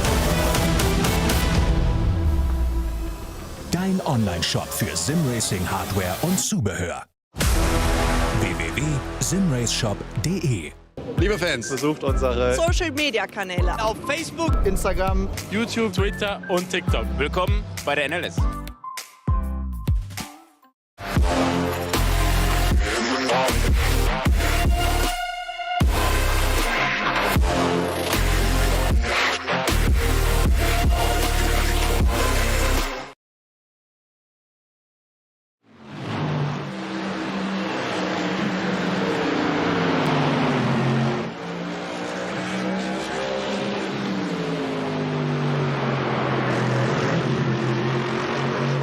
welcome back to the Nürburgring for round one of the DNLS series in 2023-24. Myself, Björn O'Leary and Arjuna Kakibati will be back in a couple of moments' time, just having one or two problems himself as of right now. As we continue on, though, it is HRT by URL leading the way with Treft, and then Balanciotis just in behind. MGT Williams, we're riding on board with right now as we are about to have a change for the race lead. 100 minutes to go here at the Nürburgring Nordschleife, and it looks like Williams are about to go back to the front again.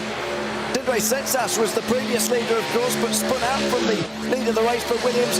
Now it's the turn of the other car to try and take the lead away. Side by side into the Tiergarten. Treft lifts off on the way in, and through goes Balanciotis in what's been a wonderful stint from him so far. 4.4 seconds were gained on that last lap, and Balanciotis gains some more time as they go into the pit lane again. This is the end of another 7-lap stint, the end of lap 14. Balanciotis gets just in front, just ahead of this pit stop cycle. Though good overtake into the Tiergarten, didn't really matter in the end, but he is, as you can see, a car length ahead. And now they'll find their box, pull in and do their service. Balanciotis should be staying at the wheel, I would imagine, but don't forget that his teammate does still have some driving to do here this afternoon. So bear that in mind for the end of this race. Side by side, further back in SB10, this is, I believe, SB10. It is indeed. It's Pro Sport just ahead at the moment of Door Esports, so they were ahead of Door Esports earlier on. They're now ahead of Frozen Speed as well in the SB10 category. By the way, in that class we've got Marla Racing Team still leading the way. Ruben Bonga is ahead of Tatu Sipola, who is in second for Sontec. And then this battle for third place, Pro Sport Sim Racing versus Frozen Speed. They're yet to stop yet, these front four. Door Esports are fifth. As I just mentioned, they've pitted in this cycle. Adrenaline Motorsport have as well. They had that drive-through earlier on, if you remember. Less than 30 seconds off Door Esports. That's ATRS and Lipa Esports to round out the rest of the SB10 order. There's still plenty of time remaining in this race. Arjuna will be back in a few moments' time. You'll be glad to know, but here are the current standings in SP9. HRT by UL were leading the way, but they've now been taken by Williams on the inside in towards Tiergarten, so they lead the way. BS Competition have heard WS Racing by Pure Sims, who are holding off the other Williams car for now. Nürburgring Esports are in sixth, and M&J Downforce, followed by Falcon Sim Racing Team, who are in 8th position. That covers the top 8 in this race at the moment. About 31, 32 seconds, as you can see. Then it's Coanda Esports by Mantai. They're holding off Pro Sport Sim Racing at the moment in what's become a difficult day for the Porsches. BS Competitions, BMW is outside the top 10, and who would have thought of that at the start of the day? Lipa Esports are in 12th in their Porsche, with Sontec Racing recovering only to 13 as of right now in their Ferrari. Line GP, Fenster.com are in 14th, over a minute back with Halder Motorsport in 15th. Then it's the Apex Racing Team, and recovered from their 60-second stop and go down in 16th. Then it's RC Car Shop Esports, a lap down. Team MSI and Team Redline are out after their crash on the run down the hill towards Adenauer Forst earlier on in the day. There are your SB9 standings currently, after nearly 2 hours of this opening round of the DNLS series for 2023-24. It's the Porsche Esport Endurance Trophy Nürburgring with BPB performance, I should say, ahead of Apex Racing Team and Team Redline in second and third. WSR Racing by Book Kicker are in 4th place, ahead of Kramer Racing Esport. Then the two Scherer cars are 6th and 8th. Earlier stops for them, of course, but they're on a different strategy to some of the others. Coanda Esports are sandwiched by them in 7th place. Halder Motorsport just over a minute back in 9th place, ahead of Goreiki Motorsport. Then it's Door Esports, who are all the way down outside the top 10 in 11th. Then it's Avia WNS Motorsport and Nürburgring Esports to round out the 13 cars in that category. And as we go to the FP10 standings, Arjuna, in a few moments' time, we've just had a change for the lead there. There's been so much drama in this race so far, and the SB10s are finally starting to deliver on their strategy. It's Sontec that lead from Marla, with the Pro Sport Sim Racing team then in third. Frozen Speed by Grin and Go started the very back, have been climbing their way on forward. And then you have Door Esports, who have climbed their way up into fifth in the running, but of course were former race leaders. In the SB3Ts as well, SimRC and Team Hoisingveld are expected to be at the front, but it's been close with Shera Esport as well. Draft still going to play its part with traffic, maybe a factor as well. Heribert Sim Racing, Pro Sports, Carlar, and then simracers.de by Racing 77. The final cars left on the tracking class. Impulse Racing were the very first retirees that we unfortunately had to speak of. There is the wonderfully liberating Hoisingveld machine. As you see behind them, the Shera Racing car just putting the pressure on in the brand new for 2023-2024 Hyundai Veloster, replacing the outgoing Hyundai Elantra in the Digitale Nürburgring Endurance Series. And brand new for 2023 as well is the Toyota GR86. It's just 5 of them, but you only need 2 to put on a show, and Kaufman Racing have 2 that run 1 and 2. The Nürburgring Esports team are third, the Fast Lane by Smilia Esports team in fourth, and Wolf Motorsports then fifth. That's the look top to bottom at the rundown as they stand right now. But Ewan, we are effectively 2 hours into the season, still 90 minutes to go here today. And a very long way to go in the season overall, I think it's fair to say, here in the DNLS for 23-24. Going to be very exciting though, and a very interesting season ahead of 17 hours as far as my maths goes anyway. Carl Jansen's down the wheel of number 5 and already looks like he's going to walk through on the WS Racing by Pure Sims car, which is going to be overtaken quite comprehensively around the outside there. That's Konstantin Stolzenberg, by the way, that's taken over from Harley Bolton. So let's not forget that the real drivers, for the most part now, have all completed the minimum drive time of 9 laps. So that is a little bit of a factor. Now seeing, at least in the case of WS Racing by Pearson, the sim driver stepping in. And, well, in Harley Bolton's case, he is both a real driver and a sim driver. So we'll see how Konstantin compares against his teammate in that car. Guy Valero has taken over the Out Racing team by UOL, number 14, that runs in second. It is still Vasilius Velixiotis that leads in that number 47 for the AMG Team Williams Esports camp, as they continue just to run around, and we jump on board with the best of the BMWs in the field here today. And as I said in the rundown earlier, how much of a surprise is that compared to what we would have expected at the start of the day? There is Konstantin Stolzenberg at the wheel of the car, having taken over from Harley Horton for WS Racing by Pure Sims, and running very, very well. They've got a good handle on this BMW, and they are the strongest non-Mercedes out there on the circuit at the moment. In fact, the only non-Mercedes in the top 7 within half a minute of a lead. He's done a good job to find an appropriate shirt for today, hasn't he? He has found a very appropriate shirt, which is... I hope he doesn't drive the BMW often, otherwise it would be getting a bit well used, that shirt. I was thinking that we haven't seen Pearsons in general in the BMW too often. They do compete in this car in the IMSA Esports Global Championship, but I thought we see them jump across various GT3 machinery quite often, so I wonder how much use that shirt gets. Down into the Foxhole, well, Apex and Redline have already had their issues down through that complex, albeit in the SB9 category, hoping no such dramas in this Porsche Esports Endurance Trophy, which is a category that's been renamed to match what they have in the real world. Delighted to have the support of Porsche and Manthey to bring this class name to the virtual world, but not just the class name. Our championship winners are going to get 4,000 euros, and that's the biggest prize pool of the season. And Diogo Pinto's taking this so seriously that he, from what I can see, is racing from the Redline headquarters in the Netherlands and saving plenty of fuel along the way. He's saving a lot of fuel. I'm sure you can hear in the background of our chattering at the moment that he's fuel saving a lot, clutching in as well. It's a big job, and that's exactly why he's been behind Quentin Violate for so long now in that Apex Racing team car, that Pinto is just saving the fuel behind him. And while it's not going to save him a lap of fuel, I'd be astonished if it does, but it will save him a bit of time in the pit box, and that's exactly what he's hoping for.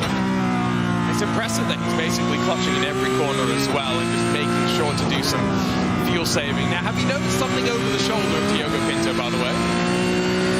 There's some trophies. I was thinking more directly below the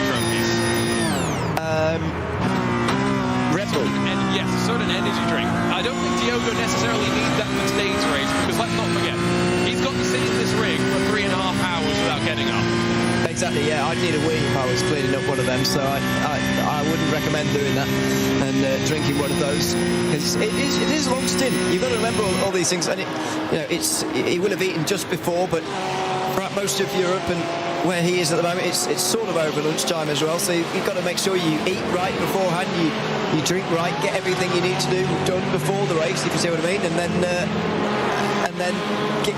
stay in there for 3.5 hours. It's not a short amount of time.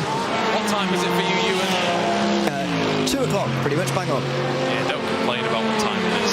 I'm not complaining.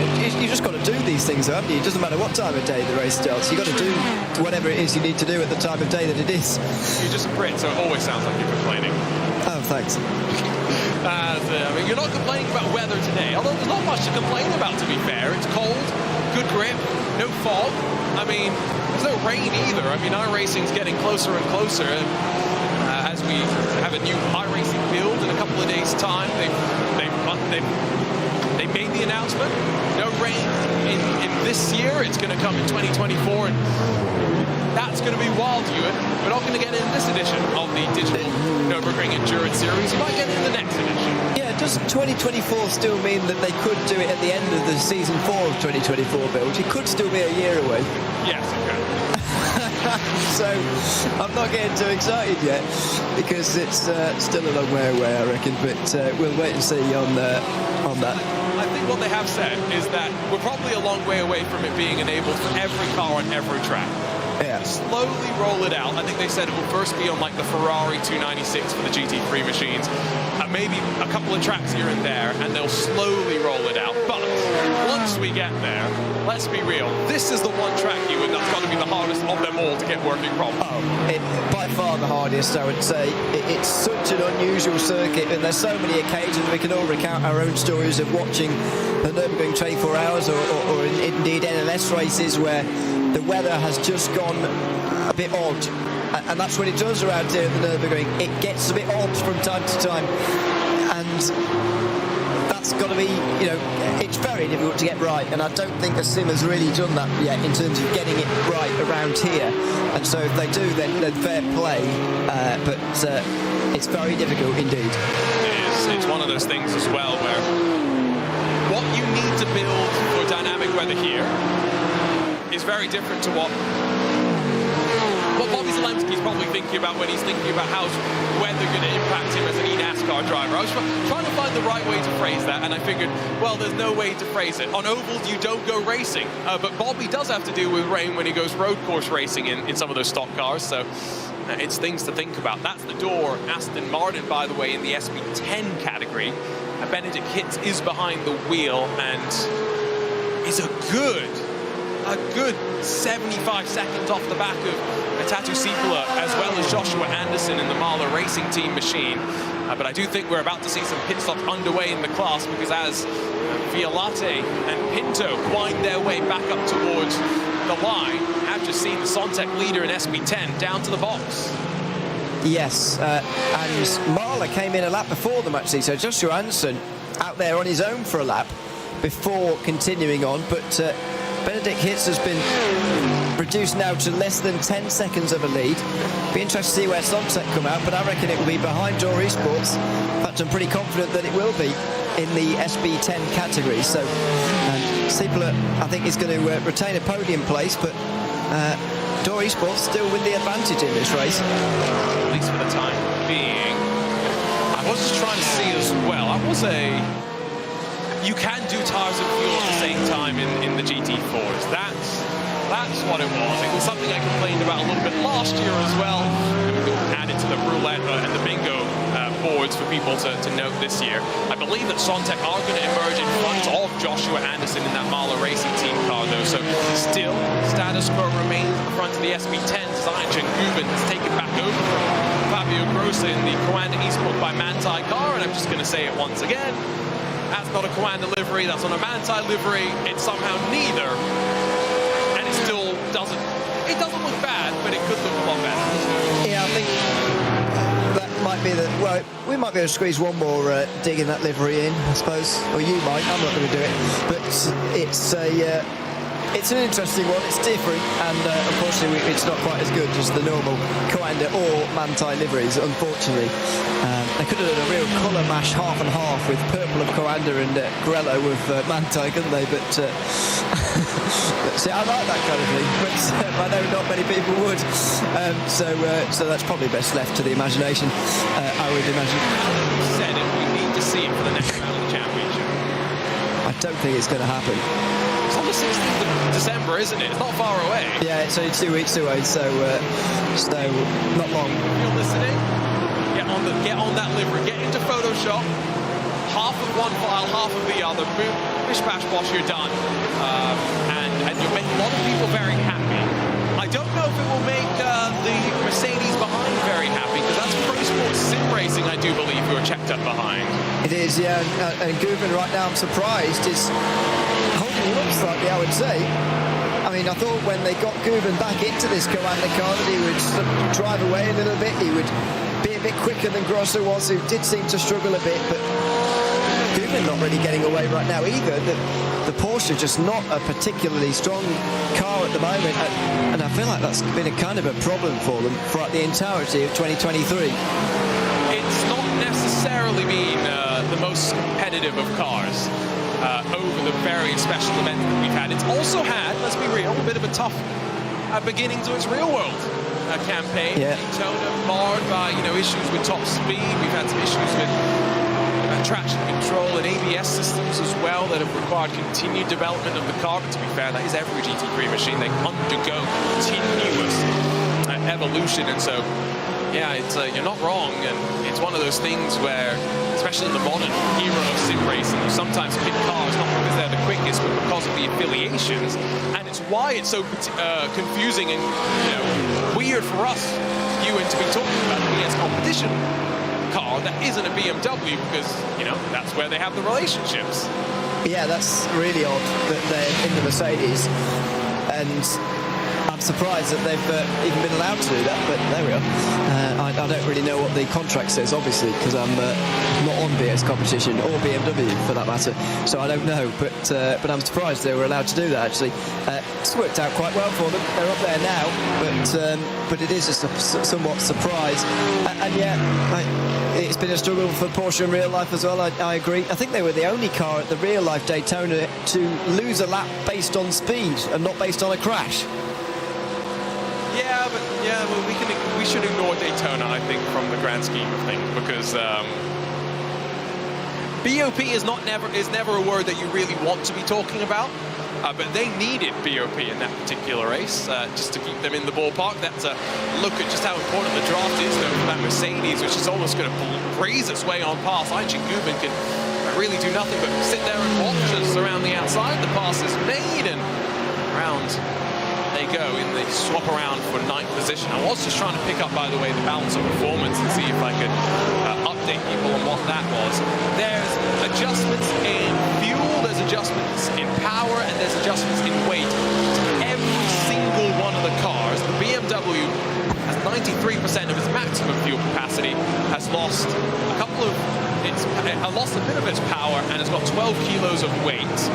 The Mercedes has also lost a bunch of fuel, a little bit of power, and a little bit of weight. The Porsche's lost a bit of fuel, a teensy bit of power, and a teensy bit of weight. The Ferrari is maybe the one that's similar to the BMW in terms of its net numbers, but at least from what it seems, it's the Ferrari that seems to have fared the best of all of those cars. Rather, Mercedes, the best of all of those cars. Yeah, the Mercedes certainly has. The BOP in SP10, interestingly, has been almost left where it is.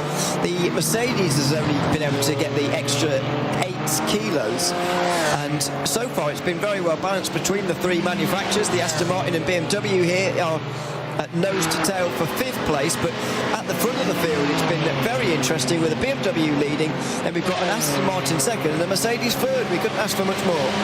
No, it's exactly what you want to see. I was talking with some people who build BOP for GT4, and they were saying it's about as bang on as you'd want, with the exception of maybe a slight gearing issue for the Mercedes, which only is an issue at very, very specific tracks. Not sure if it's an issue here, but that's a breeze on through. That was as easy as you'd like for Fabian Hari to get on through in the Adrenaline Motorsports car, of course.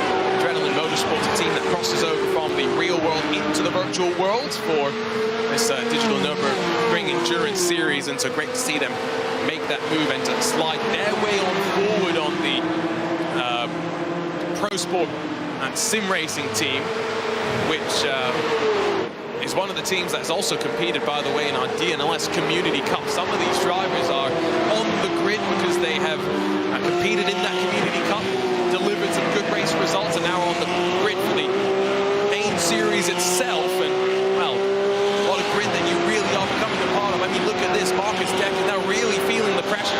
Violate in the Apex car, Diogo Pinto in the Red Line car. They both caught up with a PB Performance 106. And I'm not really sure why PB Performance have managed to find themselves in the lead, but we'll get to that in a moment, because Apex Racing Team look like they're on their way through. Is Diogo Pinto going to make it 3 wide, or is he going to stay just behind the Apex Racing Team? I reckon he'll go for this, and he will do. It will be 3 wide briefly, and he should have the lead soon. It's the double toe, it's the double overtake. We're 4 wide for a moment as the Carlar SP3T machine says, get me out of here, please. But they've all stalled out now. They've all basically started going the same exact speed. Marcus Deck gets back in front of Quintin Violate, but Diego is not done. He holds up the inside. He knows exactly that's the line that he wants to protect. Violate slides through as well. Marcus Deck, I think, deciding that he didn't want to deal with the netcode gods, because we're all heading down into pit lane. It's time for some pit stops. And that's why Red Line we're going through. That's why Pinto wanted to get ahead, because he wasn't going to lead Apex around for a lap. He just wants the track position on the way into the pit lane. I think Deck, by the way, has got some low wings on that Porsche, based on the way that he kept up with those sort of neck and neck, even though he got slipstream there. Question to you: if you're Pinto, do you take a short stop now and try and build a bit of a gap? I don't see... his pit stop's going to be shorter than Apex anyway, so I would just, fill up to the brim, knowing that it's going to be shorter than Apex anyway. Don't know in answer to your question. Yes, that's the thing to keep in mind. Would you risk potentially going for... I don't know, I'm just trying to think in big picture. This is the final stop of the race for them, though, isn't it? Well, is it? It's only the second stop. They've done 2 and a bit now. It's not enough. You told me earlier that 2 stops weren't possible. I was trying, well, this is the reason why I was trying to do some sort of special math, because I thought there was something that could happen.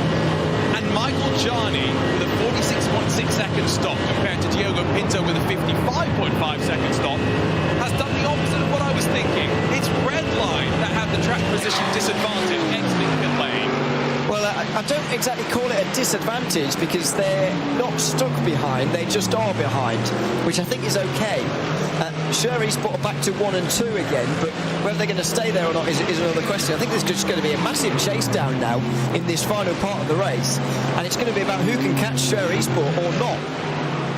Yes, well, I still think it's about which strategy, because Scherer owe us the longer pit stop still. True. Versus the shortest. So we've still got a lot to figure out, is basically what I'm saying.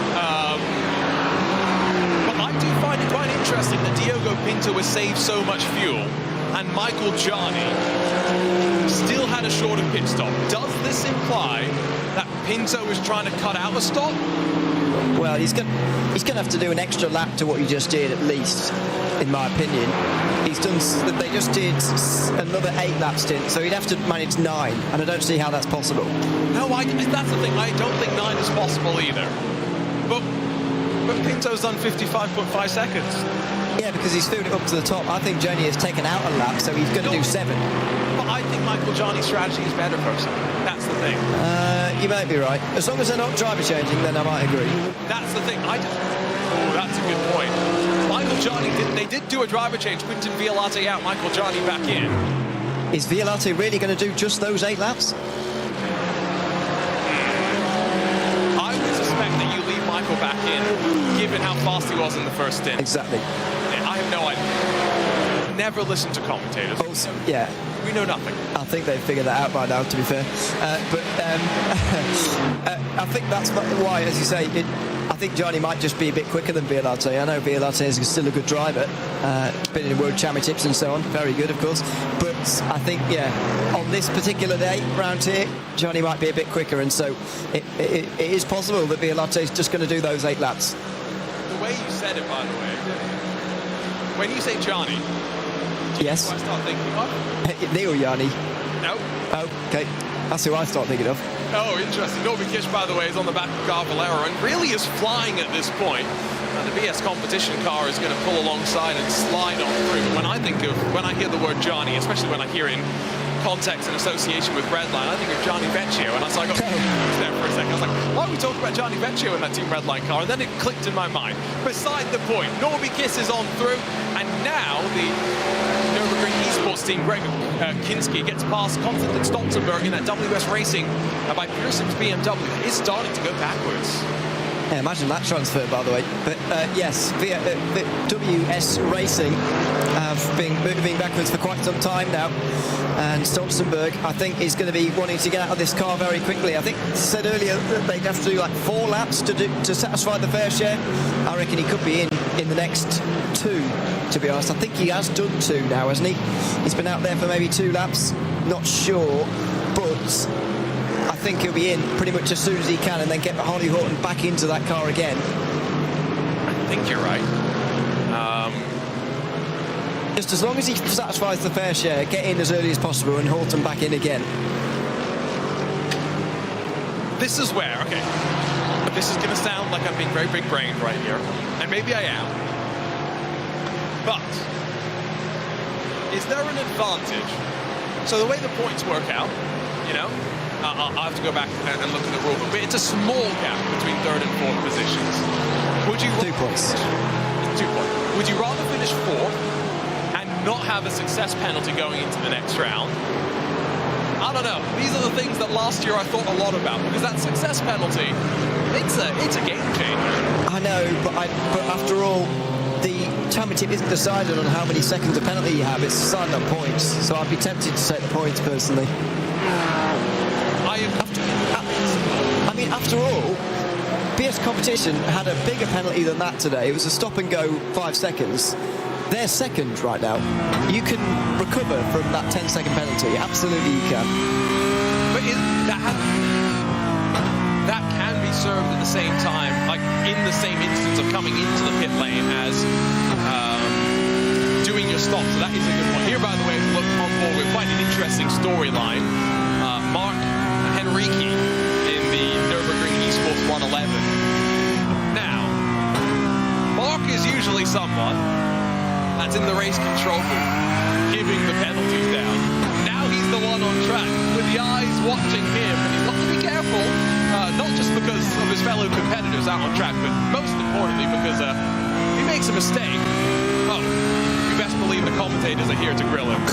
Well, the race control will be there to grill him pretty quickly as well, you'd imagine, so he'll have that to worry about. But I think, it's good to see someone who does race control out there on the circuit as well, because people do believe that you'll be a better race control member if you are a driver as well out there on the circuit. And plus it's just enjoyable, I'd imagine. That's what he's doing this for, I would have thought. So it helps you in race control, but also enjoyment on a Saturday afternoon. It's one of those things where I think the most important part of race control is to have different opinions, and that's where for race control members, for the stewards themselves, it's great to go and get different opinions, so to go and drive different classes of cars. So if you're doing a multi-class race like this, to drive each of the classes, understand how they go around the track. But you also want that diversity in stewards and opinions. Like Ewan and myself will probably disagree on our fair share of things, but that's good. It means there's never a correct penalty, as much as we want to believe there is. There is just the one that was agreed upon. There's an ideal penalty, but the path of getting there is not always everyone going to stay on the same page there. And so, it's always good to have drivers and different viewpoints come into that process. And so I'd be quite curious maybe to talk to Mark afterwards and understand how this helped from his perspective, because, I mentioned it earlier, race control in the sim is very much spoiled by the fact that we get infinite camera angles, the ability to slow things down whenever we want. You don't get that when you're behind the wheel of the car, much like you don't when you're in race control in the real world sometimes. I wonder if that's a bit of a disadvantage to them, the fact that there's so many angles, and so many angles for people to criticise them with as well. wonder if that's a sort of a somewhat downside in some way. You know, if you've only got one angle, you can say, well, look at this evidence and tell me what you think, because we can barely see what's happening here. It's very difficult to judge sometimes what is going on in real life. And yeah, I wonder if it makes things slightly more difficult, even if we feel like you reach a fairer conclusion, and you probably do at the end of the day. But on some occasions, I just wonder whether so many eyes on so many angles invites more criticism than maybe if you just had one. Oh, 100%. I agree with you without a shadow of a doubt on that. And this is where this is going to be controversial. I can do it because we're on. It's a European broadcast rather than an American broadcast, which I traditionally do. But we'll talk about football and VAR for a second, because let's be real. VAR was something that everyone wanted. We all asked to have, the assistance for the referee. But I think we've now seen the way that it's been implemented. We don't like it because, quite frankly, it interrupts the flow of the game.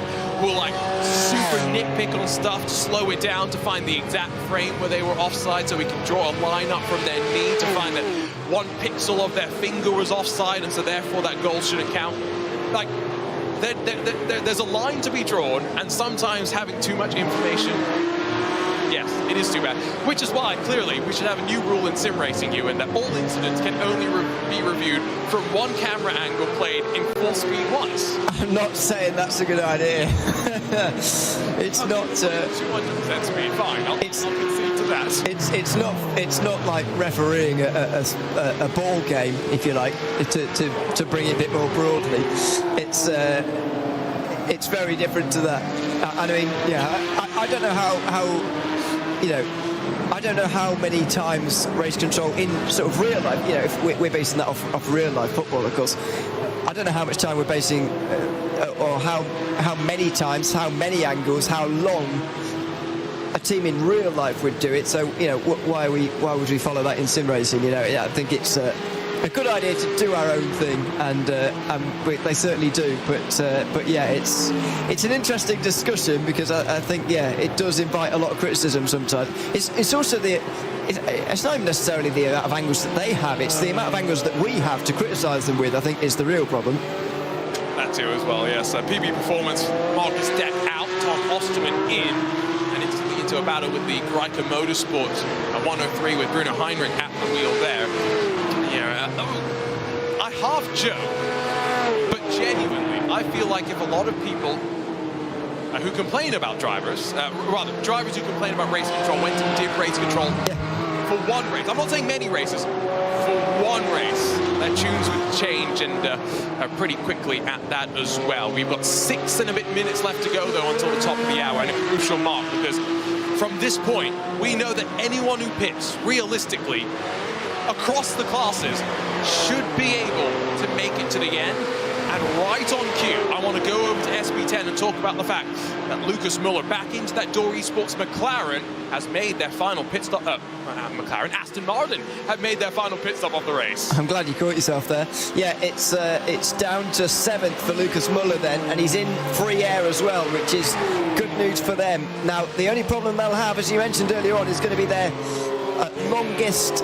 Or they will have the longest stop, I should say, compared to Sontec and Marler. That's going to be their big problem. I think Sontec are going to be their big challenges, because they're going to stop later and they're going to have a shorter stop as a result, and they're ahead of Marler as well, of course, which is the difference. But that's got to play out a little bit later. For now, the Porsches are still fighting, and these two are really not giving each other a break. No, definitely not. And speaking of Porsche, I promised you yesterday, Ewan, that there was a bit of a story that I wanted to tell you about. Oh, yes. Do you know what tonight is? Well, it's 2nd of December. Yes. Do you know what it is? I didn't realise it was a day, no.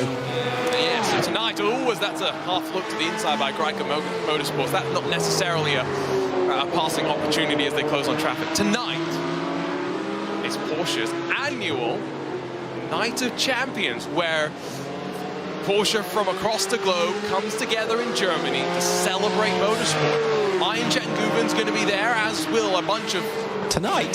Tonight. Oh, he's there. I suppose he is already in Germany. I suppose he can't be far away. They're going to drive over to Weissach, where I believe the event is being held.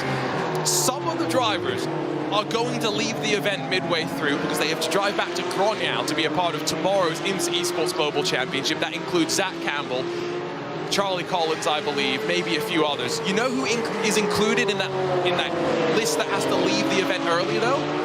I think he told me the name yesterday, but go on. Jordan Caruso, who will be at the Night of Champions, the Altus Esports driver, collecting his trophy for winning the 2023 Porsche Tag Heuer Esports Super Cup. He's going to drive back to the Porsche Coanda hub in Gronau with the drivers and be racing for Altus in tomorrow's IMSA Esports Championship from Gronau.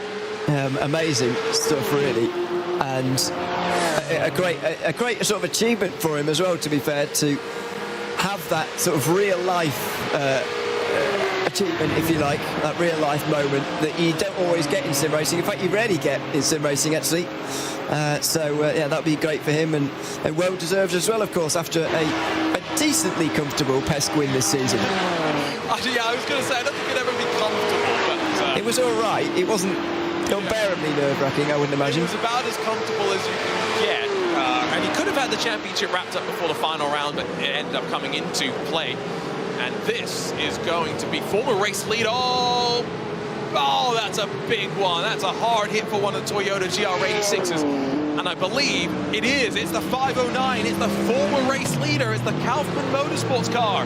That's into the wall and is trying you, and I will say trying to limp that car all the way back around. Yeah, because it's absolutely ruined. It's already down to 4th place. They'll be last by the end of that trudge back to pit lane, I would imagine.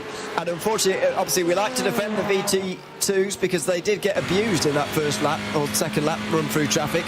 But I would say that, well, were they closed in or were they turning in? It looked to me as if they were turning in. What's going on in the background there? That is a party, if I've ever seen one.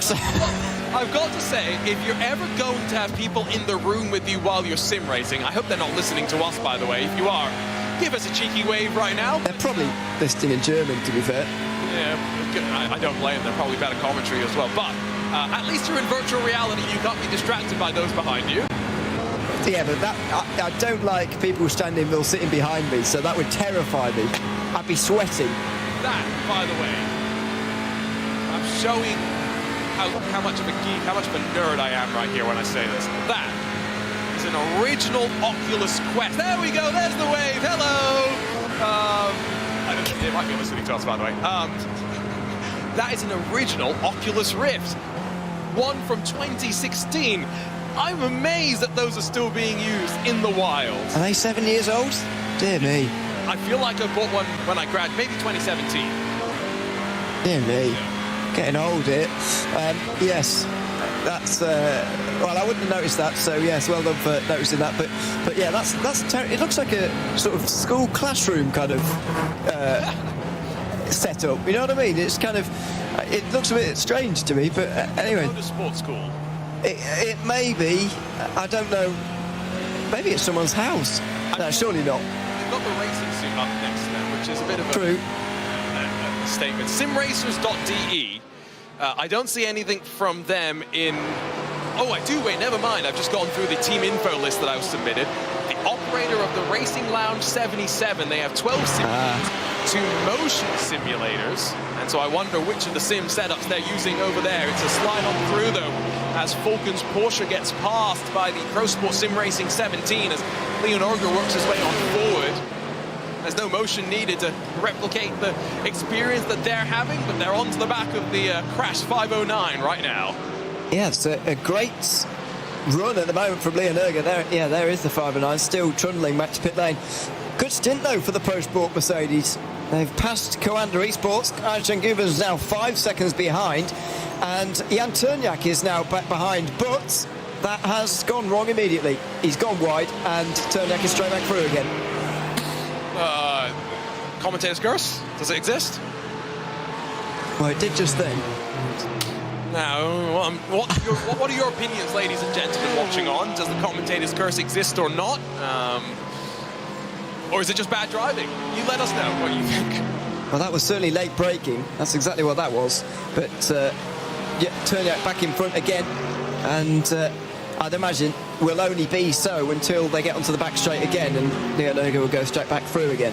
And the Mercedes does seem to be a bit of a brute in a straight line. Good out of the corner on power, good top end speed, velocity as well. When it talks about the speed at which it stops pulling down the Dottinger Hoe as we into the final hour of this opening round of the Digitale Nürburgring Langstrecken-Series. It's look on board with Leon Erger as we take a look over the shoulder. Another one, by the way, that's got some racewear over the shoulder. I think people have been decorating their backgrounds for this, which is good to see. Don't just want to see nothing, I suppose, but yeah, a lot of people with decorated backgrounds. I don't know why he's wearing a collared shirt, but clearly that maybe helps him. I'd get a bit... Pro Sport shirt. I can't see the writing really. It looks like the right colour coordination though. I'm trying to read what's on the right side of the shirt as we see it, and I think that says Pro Sport. I think it probably does. It's got the right colours, and it looks like it might well be the right sort of name for that. So fair enough for racing in a shirt. He'll be glad that it's winter and not the summer series, because otherwise it would get a bit warm doing that kind of thing. He's a bit more used to racing in the 80 AC GT4 series, and so maybe more used to wearing actual racing suits, so maybe not too uncomfortable in that full, almost button down sort of a shirt. But this is what we were talking about, you in straight line speed, the straight line grunt, and jink to the inside.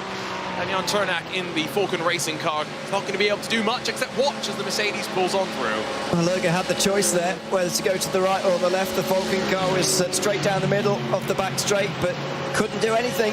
And the Mercedes goes back through again into the Tiergarten, ahead and into 8th place now in the standings. So 58 minutes remaining.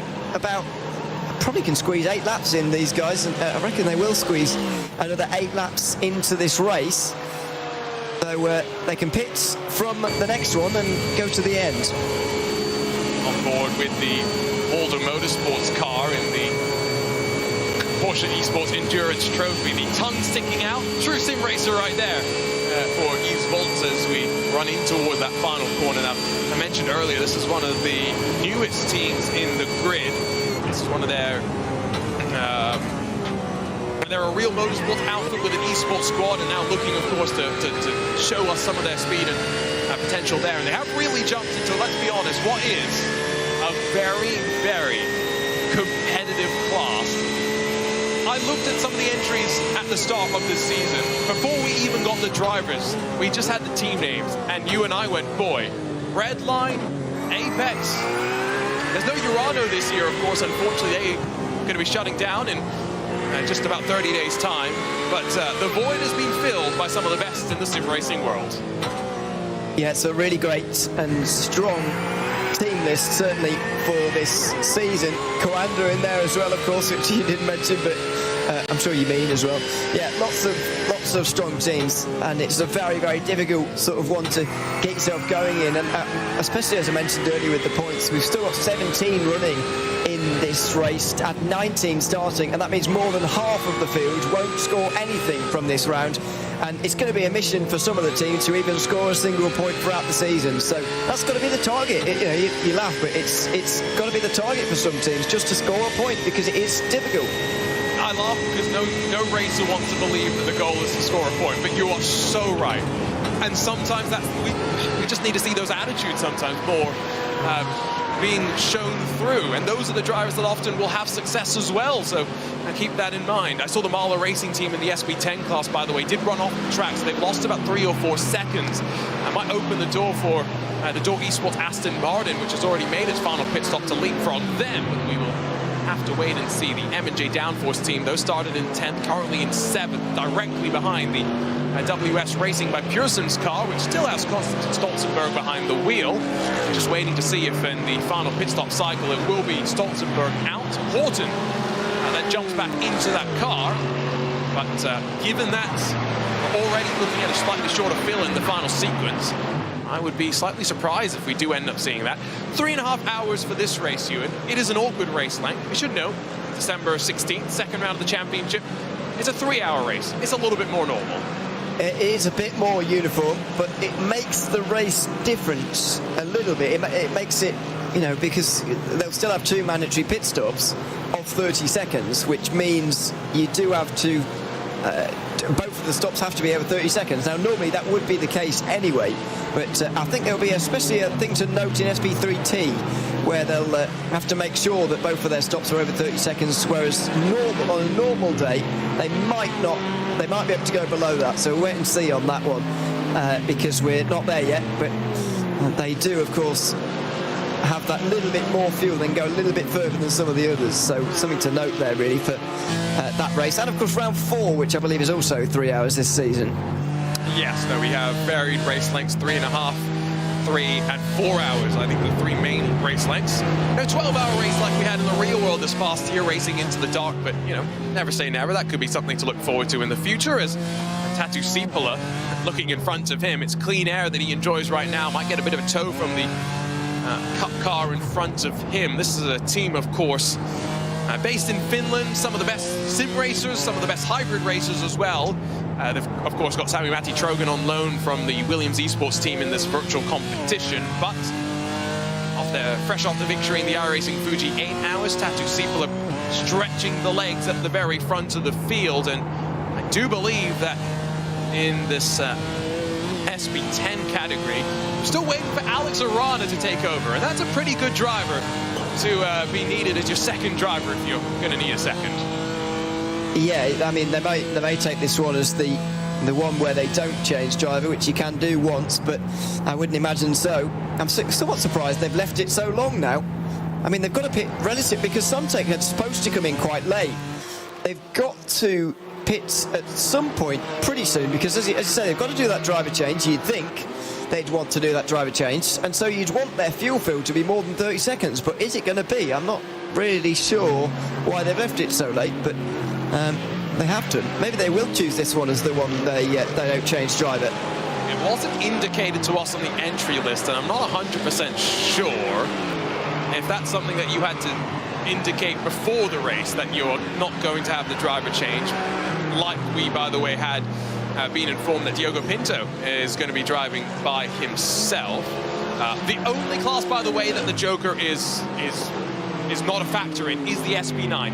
You must have a real-world driver do 9 laps, and you must have a second driver, I believe, as well. So that is something just that you must keep in mind. The varied rules across the classes. On board with Norby Kish, by the way, who's, after all of the dramas with the penalties, 10 seconds back from the race lead, but it's a gap that doesn't seem to be closing just yet as we look on board with the truck racing champion.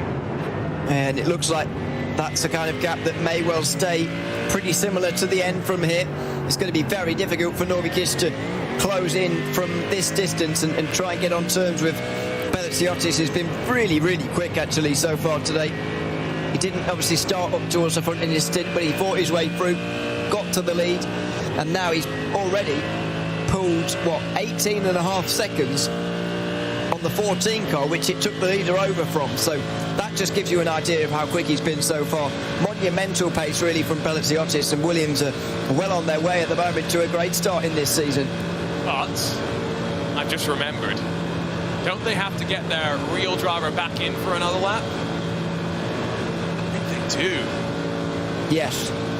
Which means, okay, Norby Kish also has to get out of that car. We haven't seen the second driver who is indicated as, sorry, I just lost them on my team sheet right here. Lucas Herman, haven't actually seen him before in a BS competition car, so it's a bit into the unknown for me. But the gap at the front, it's not done just yet. And you can also just remember the AMG team HRT by UOL by ART, because there are so many acronyms that you need to throw in there. Gaio Valero is sitting pretty in third position as Norby Kish, new fastest lap of the race. They are still very much in contention for the victory as Carl Janssen brings the number 5 in. The final pit stop window open for the SP9 cars. Yeah, BS competition we're running on board with now, by the way, going to be going through on Coanda. Wouldn't have thought this kind of battle between these two teams would have been for 10th place at the start of this race, but it is. And it's just a sort of understatement of what a day these two teams have had as we go on board with Aishan Guben as well. back at the wheel again, but not really improving the pace of this Commander car, unfortunately. It's not got much quicker with him in it. Unfortunately, it's dropping off towards the end here, and he's complaining about something. And you can also see, by the way, that he's not racing from Gronyau, so he's not in the Porsche Commander hub. Instead, he is seemingly at home in his apartment, wherever he is based. Well, is he based in Germany then? Yes. Okay. Well, I say based. Racing drivers, I think, you know, you kind of have multiple bases depending on where you are in your year. Guven, of course, has spent 2023 competing in the DTM series as part of Team 75, Bernard, alongside Lauren Heinrich, both Porsche factory drivers, of course. That was full VRS hardware as well. You could tell that Commander and VRS had hooked him up there. Yes, but to me, that maybe this is a. Oh dear, that was close. Maybe this is a bit of a comment that maybe I shouldn't make, but those curtains look quite hotelish to me. You're not wrong. Well, could be the design of his house, though. I don't want to. But that's what I was saying you, and it could just be a temporary home, right? He could just have a hotel room which he has booked for like 6 months, like, you know, a long stay kind of thing. I don't know. I've been told Einchen Guven is one of the loveliest people in motorsport to talk to. I haven't had that pleasure just yet. But if Einchen, you want to change that, send me a Twitter DM and we can change that. I'm trying to figure out why he'd slide into my DMs. Absolutely no reason to do so. Yeah, what would he need from you? Advice on driving? No, can't be that. A place to stay when he races at Laguna Seca? No, he should talk to Phil Denez. He's a little bit closer. Okay. Yeah, but what if he doesn't know Phil Denez and he knows you? Then I can introduce him to Phil Denez. There you are. What I'm useful for. Rene Ritter in that Carlar TCR machine, the SP3T car that smashed into the wall slightly earlier, back on track, and see in that wheel position, just trying to bring the car around. Now they're 3 laps down from the leader, but in a small class, Ewan, got to remember just how important it is to get every single point on the board that you can. And they will get 4 at the moment if they stay where they are. So they've got to stay in this race and they've got to continue on with this. They've recovered well, actually, from spinning into the wall, which I'm sure you'll remember earlier on. They had a big incident, of course. That was at Schraubensschanz. They had the rear left wheel completely fall apart, and they've recovered decently from it. Unfortunately, the gaps into SP3T now, though, are quite big. A minute either side of them in this class now. And the smallest gap is for the lead, but it is 8 seconds. Yeah, it's a class where the draft is going to be very important. We did see Sim RC last season be very capable of making the penalties, the success penalties, not really impact them too much in the race. We'll be curious to see if they are able to have a similar sort of performance and a result here as well. That's close for the Nürburgring Esports Mercedes, trying to just work past the outside quarter of the Carlar Hyundai Veloster. And again, that is a new entry into the class. The Hyundai Elantra has been replaced by this Veloster, and a move that I'm sure has excited some Hyundai fans around the world and angered some others. Ewan, are you team Veloster or are you team Elantra? I think the Veloster looks a bit better personally, but I haven't driven either of them, so I can't comment on the driving aspect.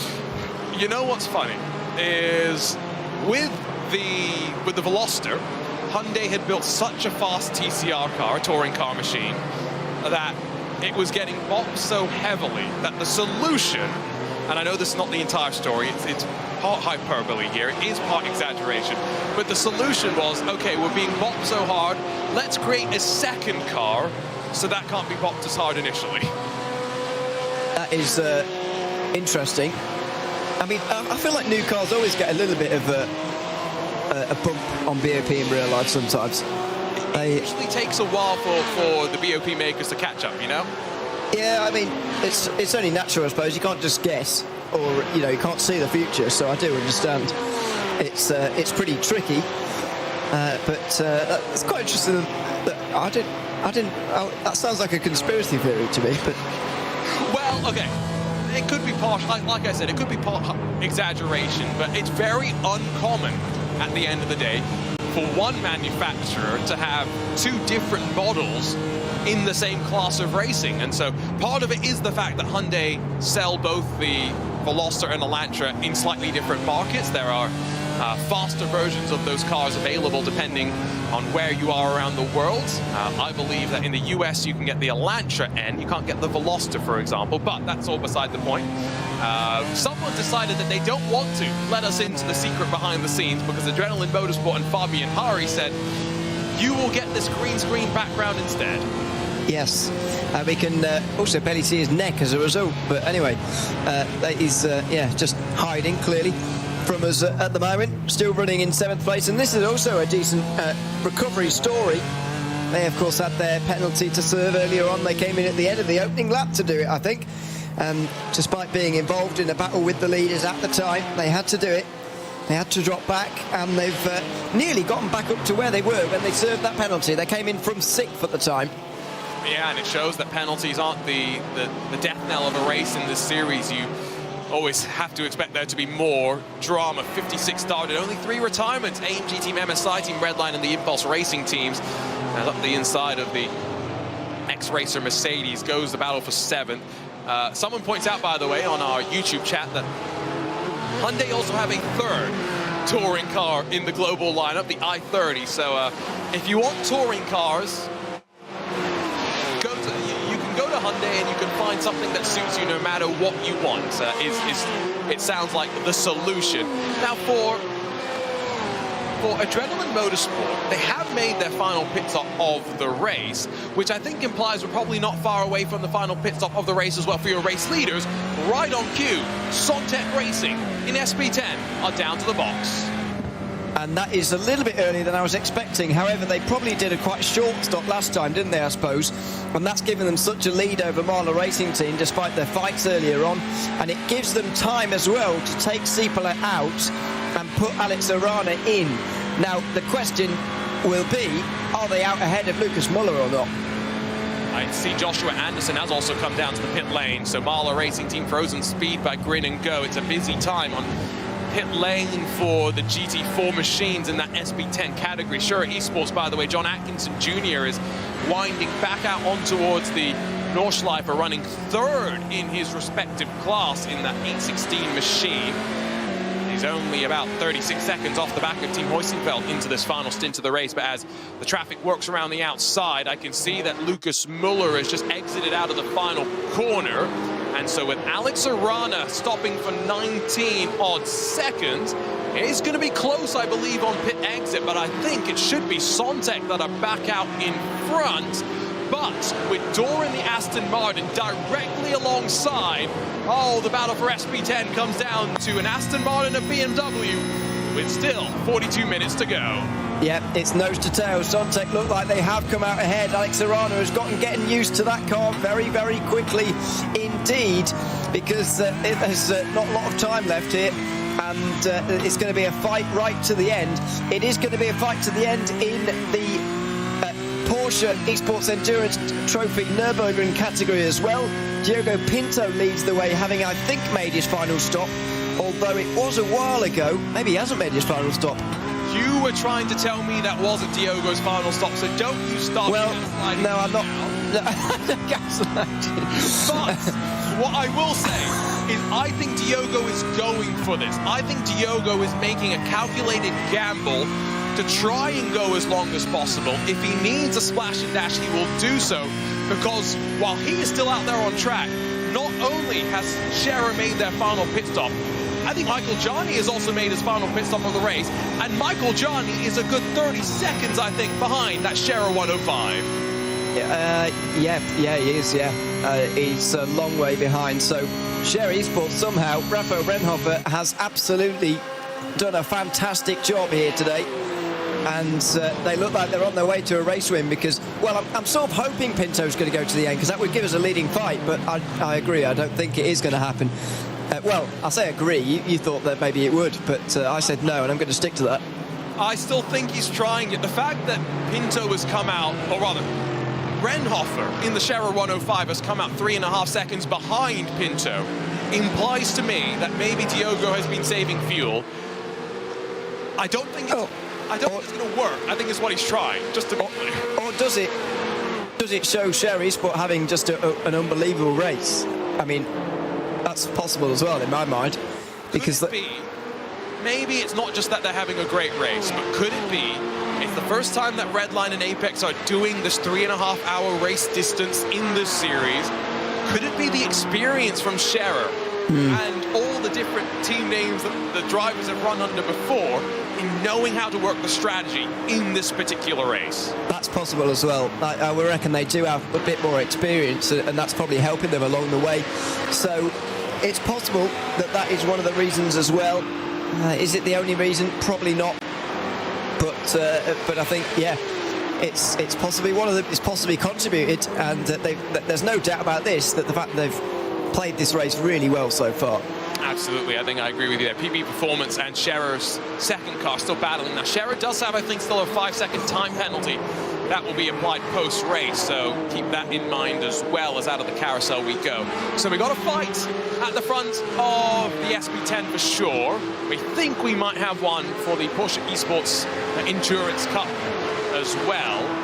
Hopefully, we have SP10 battles, rather SP9 battles, because I have seen that Lucas Herman's taken over from Norby Kish, Fabio Rauer taken over from Vasilius Belitsiotis. And as they get close with traffic, that's your leading SP3T car as well. Oh, it was almost contact there. Gap for the lead overall is starting to be closed in as well. Yeah, it is. It's all going on out here at the Nürburgring. Very, very interesting race indeed. And just under 40 minutes to go for us all to sort out who on earth is going to win these 5 races.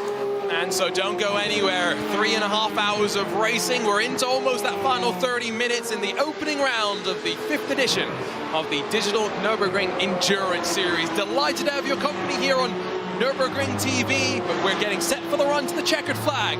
And it's coming up next here from the Green Hell.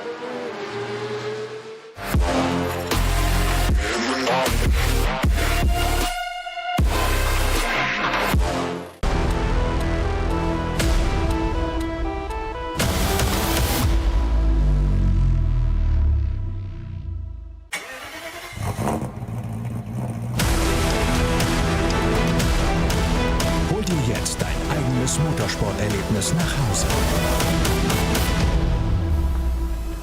Dein Online-Shop für Simracing-Hardware und Zubehör. www.simraceshop.de. Liebe Fans, besucht unsere Social-Media-Kanäle auf Facebook, Instagram, YouTube, Twitter und TikTok. Willkommen bei der DNLS.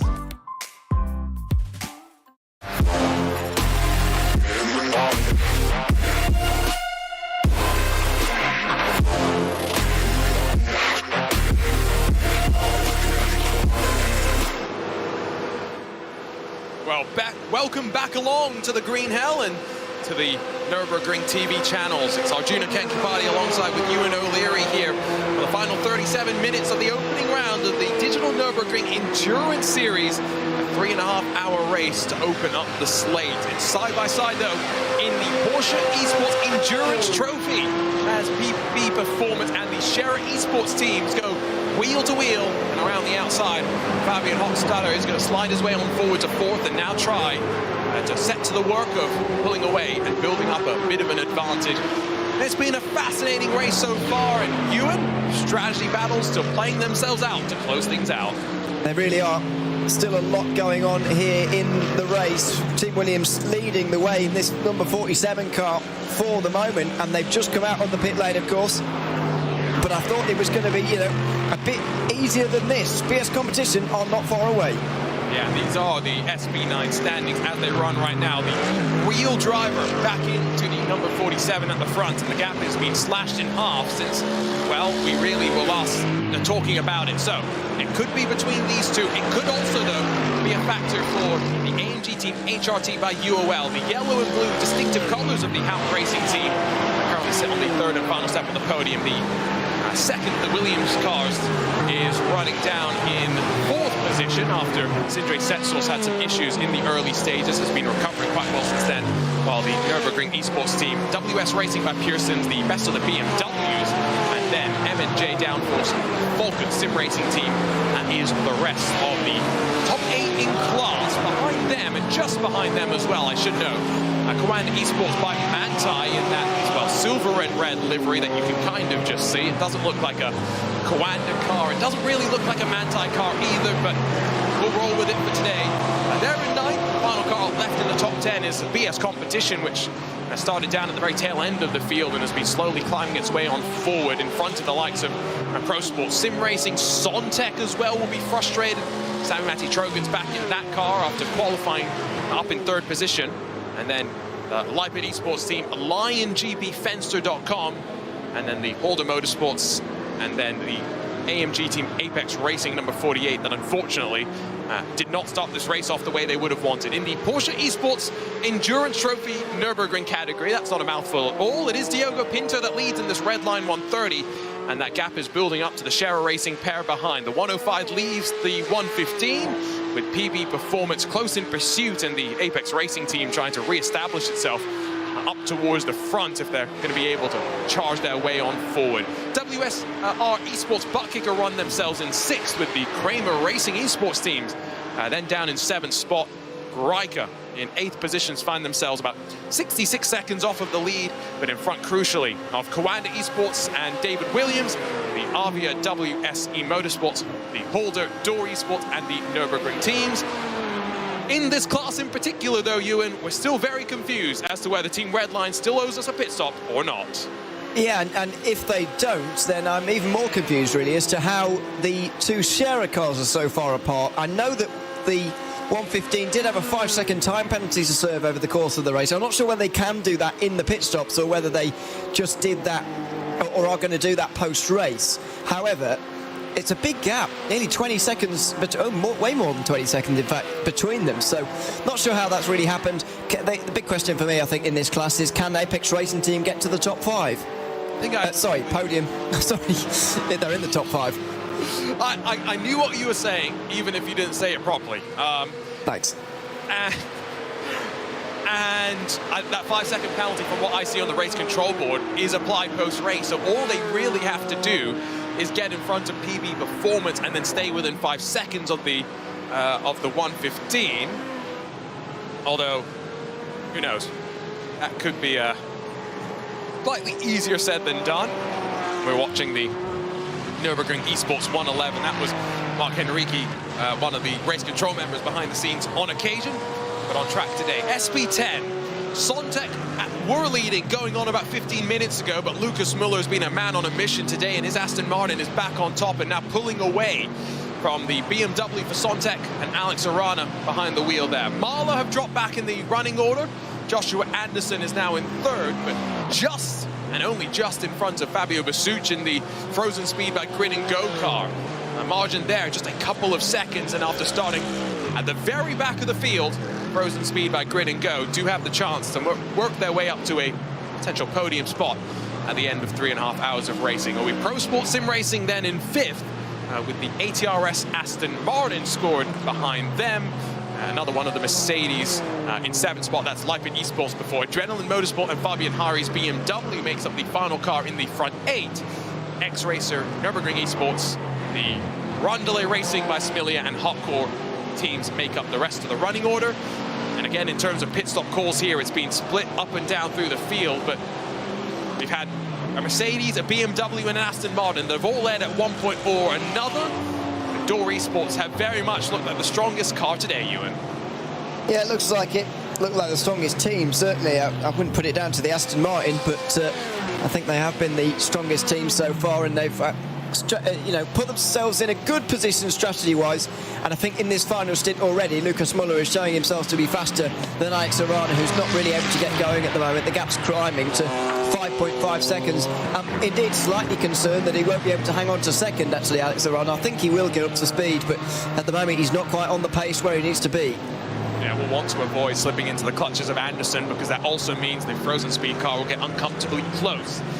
The rest of the teams on your screen, you can see the running order between the cars there. I mentioned it at the start as well, as we look at the 177 Rondelay Racing BMW. But Hopcore Racing, in their BMW M4, they have a certain team manager behind the wheel that some will be very, very curious to see how he gets on. It's René Lanta, the team manager at Mouse Esports, but he's of course racing with Hopcore, and great to see him make the grid for the Digital Nürburgring Endurance Series.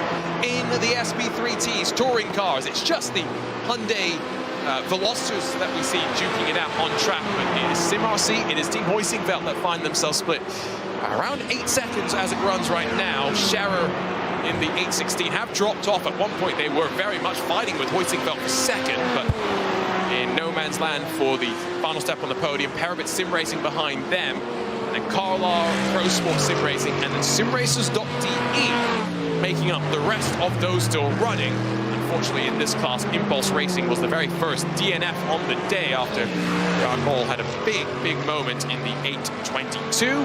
See if everyone finishes on the lead lap here, because at simracers.de, the distraction of the people in the sim room, that car's in danger of going a lap down. Yeah, it would be distracting me anyway.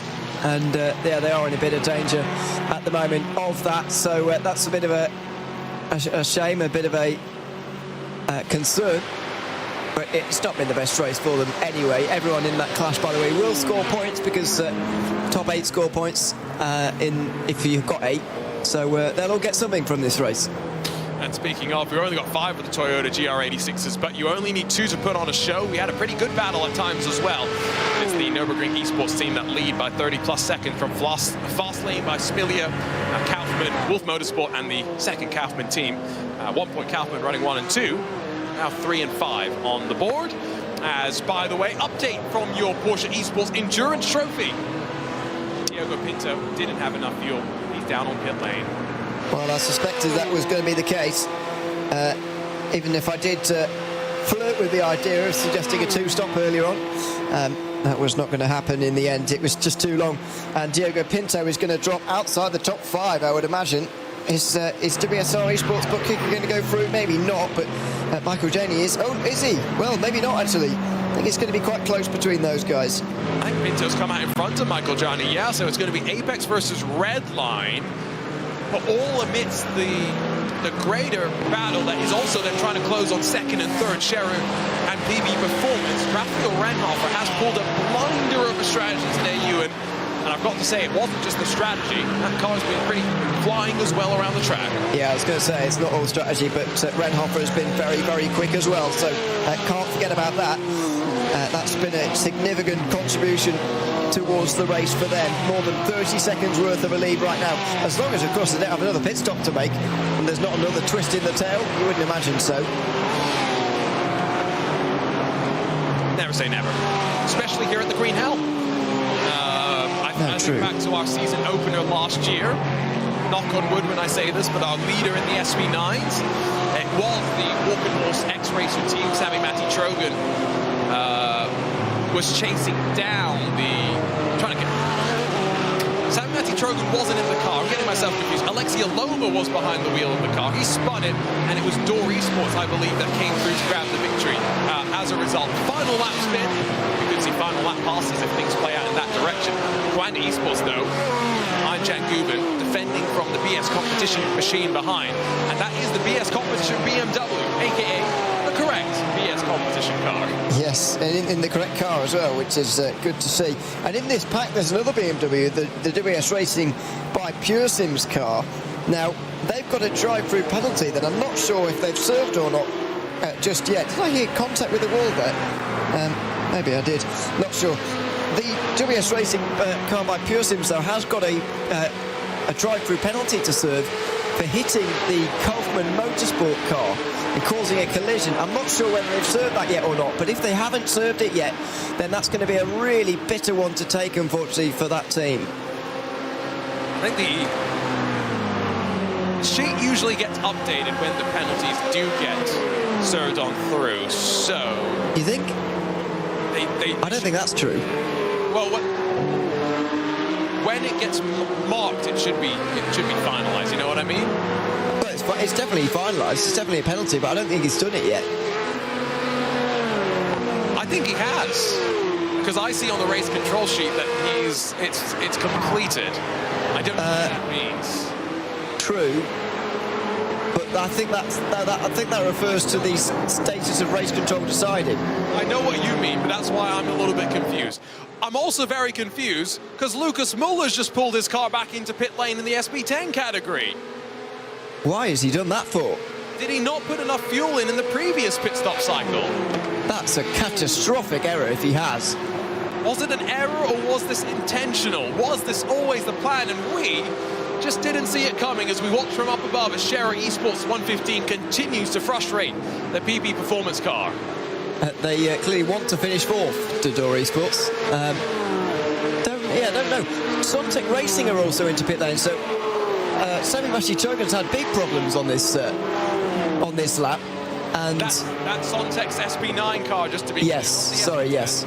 Yeah, yes. And that was a while ago now. That was a couple of laps ago, actually. So I don't know why. Maybe they've just given up, to be fair, because they knew they weren't going to get points anymore. It would have been a big ask for them to get points, but I'd be surprised if they've just given up. I would imagine there was some sort of thing that forced them to retire. Yeah, I think they are now joining the DNF pile for the day, unfortunately. We'll see if we can get word on what happened there. Steve Ledger, by the way, much appreciation to him in the Frozen Speed by Grid and Go Camp, because he's trying to give me a little bit of intelligence on what's happening in the SB10 category. So, first into the race, Sontec, Marla, and a couple of other cars did a 7-lap stint. Second stint of the race, Frozen Speed, did a 7-lap stint. The problem is that Dory Sport did a 5-lap stint in the first stop. I think they are doing an extra pit stop compared to the rest. Well, that still doesn't make sense, really, because even if your first stint was 2 laps shorter than the others, you should still be able to make it. I think you need to do 2 7-lap stints is what you need to do, because it's a 25-lap race. It's 6 laps at full... No, if it's 6 laps flat out, you need to do 1 7-lap stint. So, these drivers, hypothetically, Sontec, Marla, Frozen Speed, should be good to the end. Well, I don't really understand why Dory Sports couldn't have made it, to be honest. Unless I'm not... and by the way, we should shout out Steve Ledger as well. I know you were talking about early mornings, and it is still early in the morning, I think, for you. Is it? Yeah, it is. I should probably just assume. Steve Ledger is going very late on at night from what we... I think it's 3:10 in the morning for him now. He said that the race starts at midnight. Yeah, he replied to my tweet with my alarms for 2:30 in the morning saying, I thought I had it bad. I don't know. I think Steen might actually have it worse. I don't know. I'd rather stay up on Saturday night than wake up on Saturday morning, or Friday night, as some would still call it. 2:30 in the morning. But, at least for me, I'm going to go straight back to sleep after this. And I'll get 2 hours of sleep and I'll be back up and I'll be like, hopefully back to normal. Steen's had to stay up the entire night, and he's not going to bed after this race is complete. There's too much adrenaline going through his veins. Well, it depends how tired you are. You can go to bed pretty quickly after a race if you're tired enough. You can just sleep in the morning, and then, or just sleep a little bit less than you would normally, and then you'll be tired by next evening, and by Monday morning you're fine. You say that, but Ewan, how old are you again? It's 21 now. Yeah, as you get older, trust me. I'm only 29 going on 30. 50 internally, at least maturity-wise, it feels like sometimes. What? I would like to challenge that statement. You deal with people in sim racing for long enough and then come back to me. At least that... Oh, well... To deal with them. You know what I mean? Oh, yeah, but... yeah, well... In that sense, maybe, but not in a... No, I'm definitely not mature. Oh, no, I'm literally 29 going on 5 in that regard. But the point is, early mornings hurt a lot more, and the late nights also hurt a lot more when you wake up, if you catch my drift here. The hangovers extend a little bit longer. Can Diogo Redline pull himself, though, not just up to a podium spot, but up to net second, given that the 115 has got, don't forget, a 5-second penalty we believe to be added at the end of this race. He's passed 1. PB Performance still in the draft, though, still holding strong and not giving up just yet. And Scherer have clearly got very good straight line speed, because there's no way they're going to be moved here. Redline will now go to the outside. It will be too wide on the way through, and Pinto will break late and get to the front of the group. He goes sailing into the corner, pulls it up in time. It's like he's in a different class of car there. Goes straight through, and he's into second place. A really good drive on his own here today. It's been impressive to focus as well at a track like this to, I don't want to say not put a foot wrong. I'm sure he's made a few little, small mistakes here and there and missed an apex, but He's steered clear of the major dramas, and that's all you can really hope for when you are trying to work your way on forward. Steam Ledger, by the way, I regret to inform you, you probably already know this, your teammates had a little bit of an issue. They're still in third spot, although having said that, I don't know for how much longer they may be so, because I don't know how often it is cars roll and continue to run in podium spots, but there's a first for everything. I know, you know? Yeah, there is, and today may well be the day for that, we'll see. But this is going to be a good battle in the Porsche class for the final places. It looks to me like Pinto's got more than enough speed to hold on to second now. He's very, very quick for some reason, and looks like the other three are going to be left fighting for third. So was Pinto just saving fuel at the start? Yeah, he was saving fuel, a lot of fuel at the start. And here comes, by the way, charge from Michael Gianni to pull on through on Tom Osterman. I say pull on through because Tom literally said, "Here you go, sir, have the position, and we won't fight just yet." But yeah, that's a big shame. Steam Ledger, by the way, he's just dropped me a note that I think that car, the Frozen Speedback Grid and Go car, is going to be forced to return to the pit lane. And so after starting at the very back of the field, starting in 12th position, dead last, working their way up into third, what a heartbreaking way for the race to come to an end. And that is a bizarre one. Why are they having to go to pit lane again? Ah, no. Okay. I did mention that car had flipped, and when I say flipped, yeah, I meant flipped. Okay, right. Well, yeah, I suppose I don't really know why. The way you said it seemed like they just innocuously fell over and carried on, but maybe not. I haven't seen it, you see, so I don't know what happened exactly. But yeah, that is a bitterly disappointing way to lose a great day's work, really. Yeah, I'm hoping that we'll grab the replay because it's one that you have to see to really understand, as that is the Apex Racing team past Fabian Hochstadter as well, and now Red Line 2, Apex 3. We'll see if there's going to be a bit of a close between them. Yeah. The best way that I can put this is, you know how most rear wings have the bit that connects them to the car and then the rear wing themselves? Yeah. Yeah, the rear wing is gone. The bit that connects the rear wing to the body is still there, though. Yeah, that does sometimes happen. It quite often happens, actually.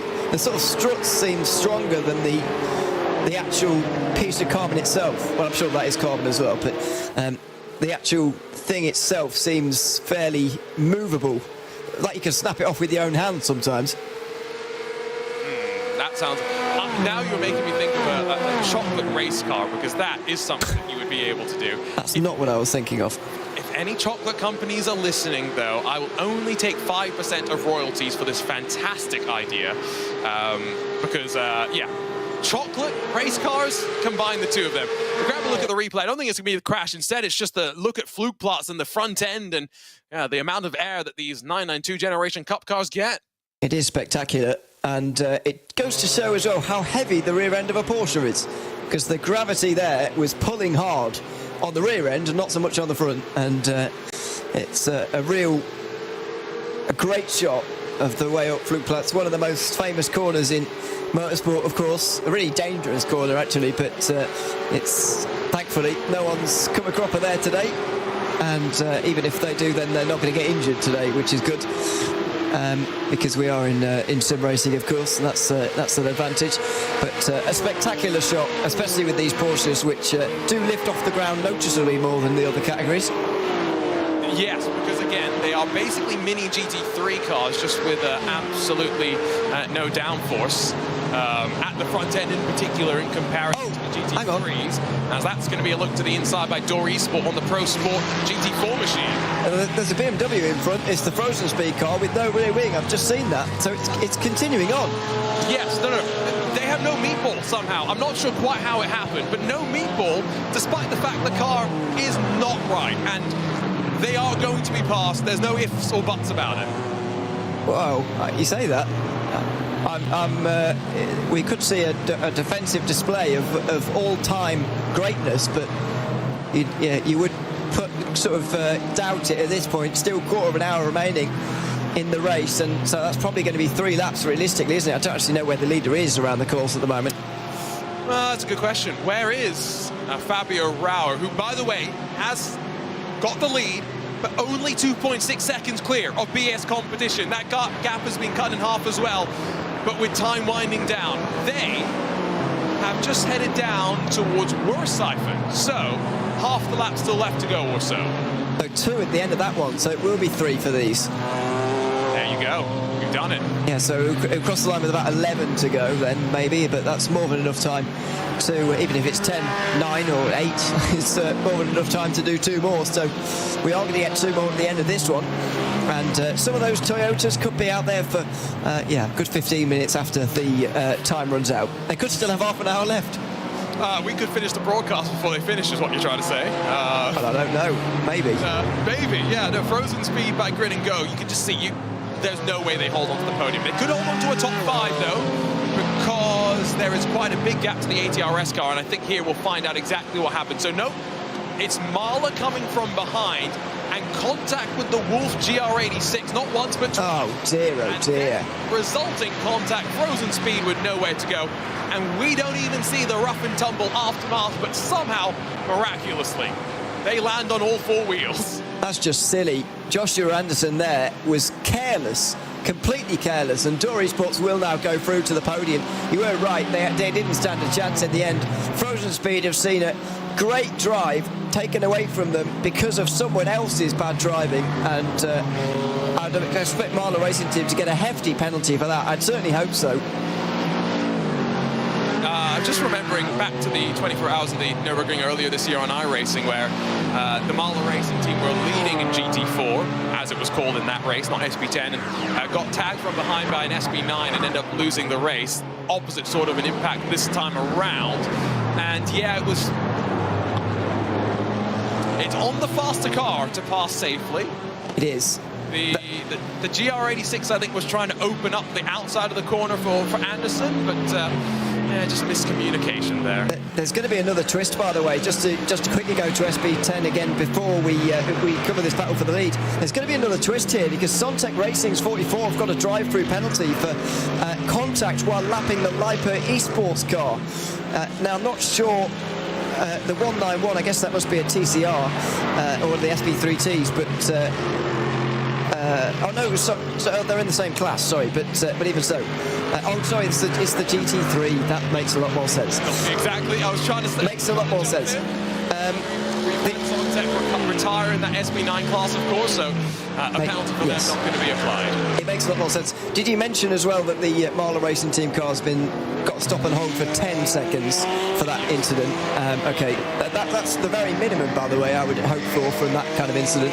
That has just popped down onto the board, actually, which means it has to be served before the end of the race. Oh, yeah.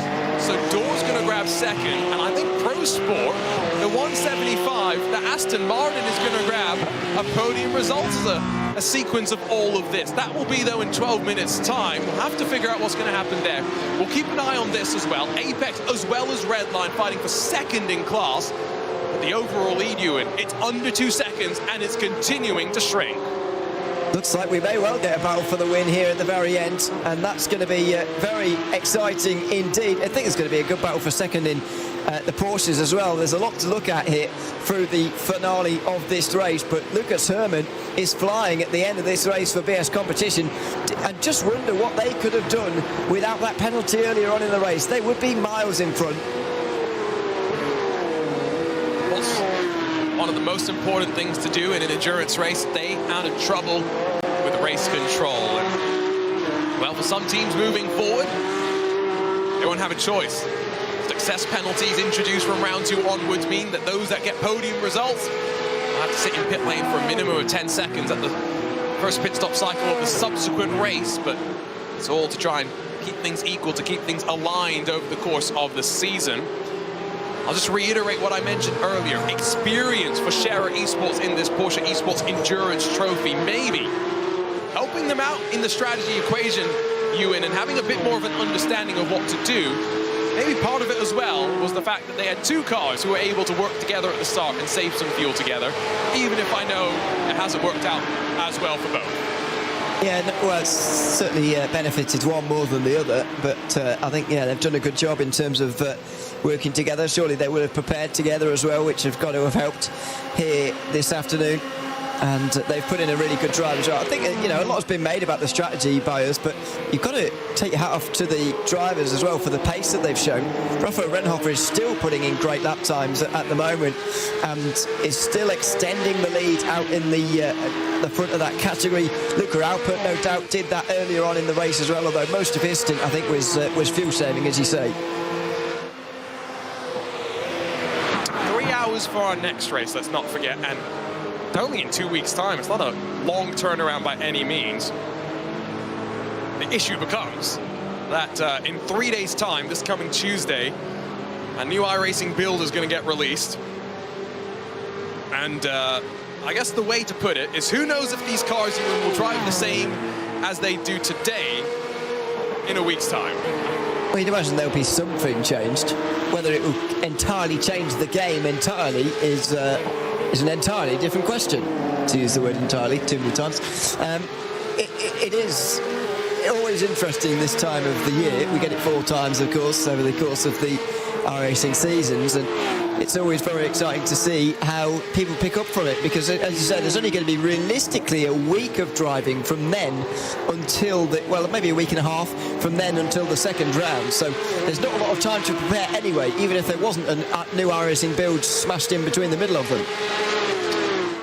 It's around this time that we usually get GT3 updates, which do require setup reworks. I'm trying to wonder if are we due for any of the other cars to get major updates? And honestly, I don't know. Maybe we'll get a Porsche Cup update with a new World Championship, season on the horizon in 2024. Maybe there's a few things that have been worked on there.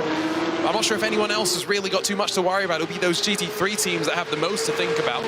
Now, these drivers, 8 minutes to go. They still have 2 laps to go, though, because your race leader is just headed down into Ardenal Forest right now. And as soon as the clock strikes 0, the leader finishes the lap that they're on. So 2 laps for Michael Jarni to get past Diogo Pinto. Yeah, 2 laps at the line, I would argue. So that's a lot of driving left for these two. And Jarni gets close again underway towards the Mutkirber, but can't get through. These two teams, I think, have shown themselves to be a lot stronger than the rest. If you obviously discount the Sherry Sport 105, then it's these two teams who are quite considerably quicker than the rest, and they're fighting again. They both skipped past one of the VT2s, and that was pretty easy in the end. That hasn't really changed anything in this fight. Been interesting as well, the addition of the new class with the Toyotas, hoping that they can have their fight a little bit more long-lasting in the future rounds of the championship, but that remains to be seen. Back up towards Hoa Acme. Nice point on the track comes this battle for second in the Porsche Endurance Trophy.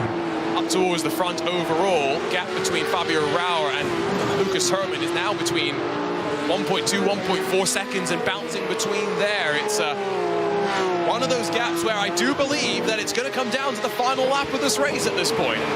Well, admittedly, the final lap could be the last 8 minutes, I suppose, which is not that close to the last lap normally, but it will be round here. So it's going to be a very interesting finish indeed. 4 points on the line. So 15 for a win, only 11 for a draw. That's weird. A second place.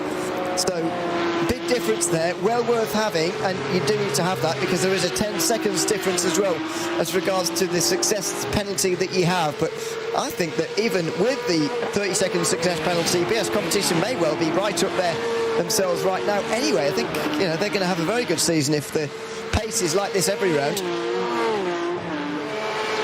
I'm trying to decide how much stock I'm putting into performances here from these teams and these drivers, especially knowing that there might be driver lineup changes to come.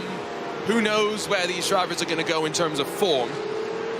It is a little bit easier in some senses, Ewan. When you and I, we've commentated on so many different endurance series, but series where we jump across different tracks, where things change from round to round.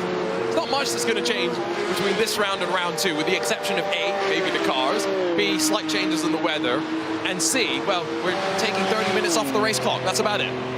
Yeah, so not many things, and I think that the fact that you take 30 minutes off sort of removes elements that you've had from this race rather than adding stuff. So it's going to be very similar, I think, but you know, it's kind of an illustration of the fact that if you did races, you know, exactly the same thing, you know, 10 times, you would get 10 different results in motor racing. That's just the way that these things go. So it could still be very, very different, even if it doesn't look like that right now. We could see a very different race. I mean, what would a Sontec done today, for example? That's just one example of something that could be different. Would have been interesting to see how that Ferrari would have gone. It is going to be a Mercedes 1 through 6, as it seems like it will finish right now. BMW then behind with 2 Porsches, Coanda and Falcon, completing the outskirts of the top 10. But yeah, not being the closest battle in terms of that BOP discussion. So into turn 1, Into holds on. Johnny doesn't have the look. Johnny has done the majority of this race as well. Gave the car over to Quintin Violate for just the stint and then took it back over to really push it to the end. You can see through the arena, it's just been a little bit kinder on the tires potentially. Just a little bit more coordinated, a little bit more hooked up with the grip right now. He does seem to be a bit stronger at in this situation. However, as we saw on that back straight there, Pinto got a good run through Garbinkopf. He got a nice bit of speed on the back straight, and he was weaving around a lot, so not a lot you can really do in that situation. On board with the race-leading battle, we finally can check in with Lucas Herrmann and Fabio Arau. We've missed all the hard work being done in terms of the gap actually being closed. Now we actually just get to see how they deal with the pressure itself, trying to break the draft. Here's the Mercedes-AMG Williams Esports machine. And as BS competition just closes and closes, I think this is Lucas Herrmann just trying to shape himself up to not close too quickly. He wants to try and maybe relieve himself of the overspeed in towards the final corner, but he'll pull alongside. Wow, risk it with still 3 minutes left on the clock. With 1 more lap still left to go. It's a bold, bodacious move by Lucas Herrmann, and it's BMW. The switch from the BMW into the Mercedes that has seen BS competition rise to the top. But 1 more lap to go. It's between 2 of the biggest teams in the series. It's a final lap dash here between these 2, and it's going to be Williams who very nearly head down the inside. They tried to fool BS competition there, but no. Lucas Herrmann was wise to it, and he has the lead with a really high-risk, high-reward pass on the way towards Tiergarten. They're still going for it in the Mercedes arena. And now the GP section has had its couple of real passing opportunities. The shortcut's not really a place to throw a lunge. Backing out of it is Fabio Arau. Lucas Herrmann slightly covers the door as they cut through the right, rise back up through the undulating shortcut and in towards the final section of the GP. We're on to the final lap of the race, though, without a shadow of a doubt. It comes down to this. 2 cars that have been through trials and tribulations. And all that Lucas Herrmann has to do, in my opinion here, Ewan, is make sure he stops watching his rear view mirrors. If he just gets his head down, yeah, and he focuses forward, then he should be okay. I think he is quicker. I think he has shown that he's quicker. He gained a good 1.8 seconds on that last lap. But the question always is Rowan now going to be sort of towed along by Herrmann? Not in terms of the draft, because obviously these GT3s are quite fast. They're not going to be draft pulled around here. But is he, you know, now that he's in the wheel tracks, is he just going to follow the BS competition car? And is he going to get quicker as a result of that? Because it's possible he could stay with him. And then, you know, if we get onto the back straight on the last lap here, with these 2 like this, then all bets are off, really. There's plenty for BS competition to be cheering about this weekend, by the way. Not just, of course, this Digitale Nürburgring Endurance Series, tomorrow's IMSA Esports Global Championship, and, of course, some of the Zebra squad is out in Barcelona for the Gran Turismo World Finals as well. There's plenty going on. That gap, though, as we come up through Flugplatz, building up towards Schroud and Krautz, it's up to 0.6 of a second between these 2 drivers, and for the time being, Gal Valero as well behind, has not been able to close that margin down. It seems to be somewhat settled here. Going back to SB10, by the way, Mala have served that penalty, and indeed it has dropped them down from a podium spot doors Aston Martin through to second, and the Pro Sport Aston Martin through to third. Yeah, so a change on the podium, and I don't think Marlon Racing Team are going to be close enough to really rectify that. 8.6 seconds away. It's a very, very big gap that they've got to close there, and they're not going to do it. They'll be fourth, but I do feel sorry for the BMW that was taken out in that crash for Frozen Speed, and for the GR86 as well, in the VT2 class, that were taken out by that incident, because it was really disappointing to see that. Still other fights going on.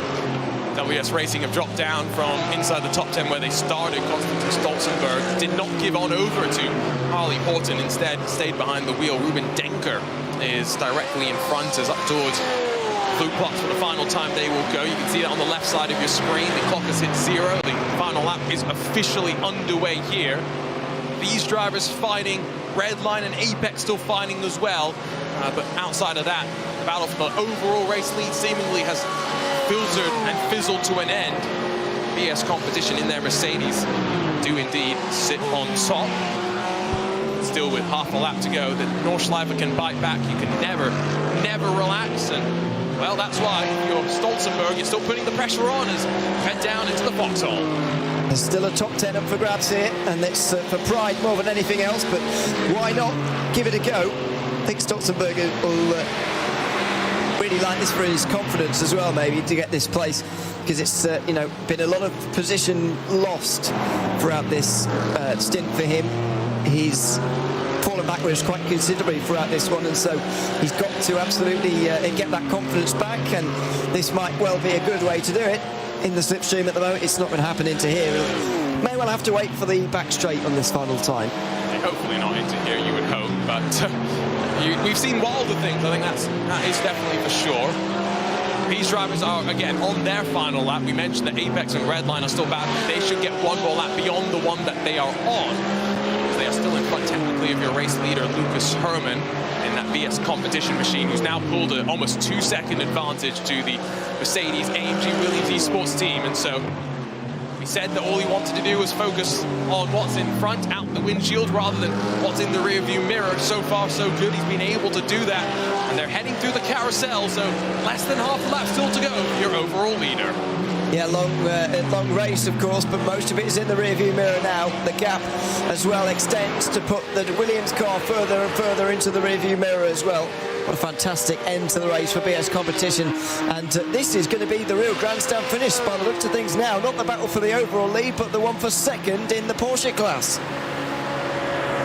They will, again, like we mentioned, have the one more lap after this, and you probably want to be the car behind, coming on to the Dottinger for the final time of asking, such has been the slingshot effect that we've seen in this Porsche Esports Endurance Trophy. But Michael Johnny's going now. He's not waiting. Pinto will cover the inside and try and tuck back into the draft. Not going to be allowed the opportunity just yet. They've still got some overlap, so no draft. It's all just about the grunt from the screaming flat six engine. Apex versus Redline. Johnny holds on for now. One more lap to go. It's not done by any means. I wonder if that was a tactical ploy by Pinto to get Johnny ahead for the final lap so that he can do exactly that in 1 lap's time. I wonder whether he is thinking that far ahead, or whether they are just fighting for this without any thought of who's leading on to the last lap or what's going on. Pinto decides to get close but doesn't go through. I reckon he facilitated that. I reckon he wanted Johnny to go through so that he can do exactly that in 8 minutes' time. I agree. I 100% agree with you now. Given that this class had more than 7 starters, there are 3 points difference between second and third in class. There's also 10 seconds in success penalty to be handed out at the start of the second race, but that's probably not the focus. It's the 3 points that they're thinking about right now. As well, they're into the fun part of the lap here in this battle for Pro Sport and WS Racing, as they slither right then left and right then left and back and forth and back and forth. It's coming down the Dottinger Hohe in what's been a dramatic day to open up the 5th edition of the Digitale Nürburgring Endurance Series. A wild opening couple of laps, contact for a few, including for the number 9 BS Plus competition machine. Norby Kish showed plenty of speed at the start, and even a stop-and-hold penalty wasn't going to stop him, wasn't going to stop Lucas Herrmann from running around the green hell for 3.5 hours and coming out on top. It's going to be BS competition in a Mercedes, not in a BMW, that roar their way to the line. The winners of the first round of the Digital Nürburgring Endurance Series for 2023 and 2024. But take a bow for the number 47 AMG Williams Esports team, climbing up a remarkable 7 positions through the course of a difficult day. Remember, a long, long wait before we see some of the other winners come their way to the line. Ewan, 56 started, 53 will see the checkered. Yeah, it's a good ratio to get to the end of the race, and a good race for many as well. This car led early on, let's not forget, or through the middle of the race, I should say. Carl Janssen taking over the Williams number 5 car in 4th place, and Nürburgring Esports are going to round out the top 5 with Andy Goulden, and that's a good performance from them. Good result for them in the Mercedes, in what's going to be a Mercedes 1 through 6 here. The first non-Mercedes is going to be Niels Kok in 7th place. It has been dominant for the Mercedes for sure, wondering if the BOP is going to see some adjustment. They were slinking back and forth for quite a while in this Pro Sport WS Racing battle. Stolzenberg behind, Denker in front. It's coming down to the last corner between the two, and as much as Stolzenberg wants to throw the lunge, he recognizes he's got to wait. He waited until the final part of the corner, bullies his way on through, and WS Racing by Pearsons will hold on to a spot inside of the top 10, but by the narrowest of margins. A bit of a draft and a drag to the line, not going to matter. The result holds. WS Racing, the final car, scored inside of the top 10 positions. Still waiting, by the way, for some of the other class winners to come across the line. Such is the size, the scale of racing here at the Nürburgring Nordschleife. There's one of the Ferraris on towards the back straight, but slightly up the road from them and taking the first shot across the bow in the battle that is the SP3T category. It's Karin Tengunes for Sim RC. Maybe the favorites for not just the race, but the championship as well. But you've got to hold on, you've got to do the hard work.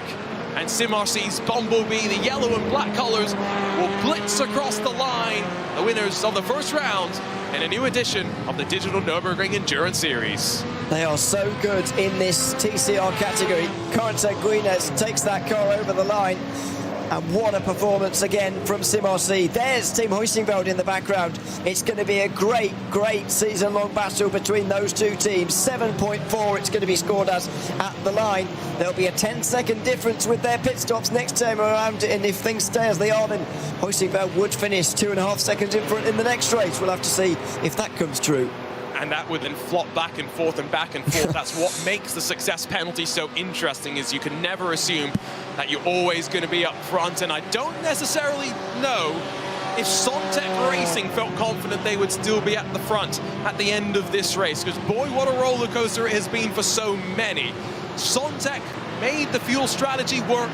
They made it work the best of anyone else as well. And for Alex Arana alongside Tatu Sipala, it's another step forward for Sontec Racing. A couple of weeks removed from the victory in the iRacing Fuji 8 Hours, it's victory in the SP10 class for the first round of the Digital Nürburgring Endurance Series, and a victory as well in the brand new VT2 class for the Nürburgring Esports team as Maximilian Strupp comes towards the line in a class, well, that the drivers had to survive first to see the victory. Scherer Esports third in the SP3T category, and we're also waiting now to see the winners in the Porsche Esports Endurance Trophy.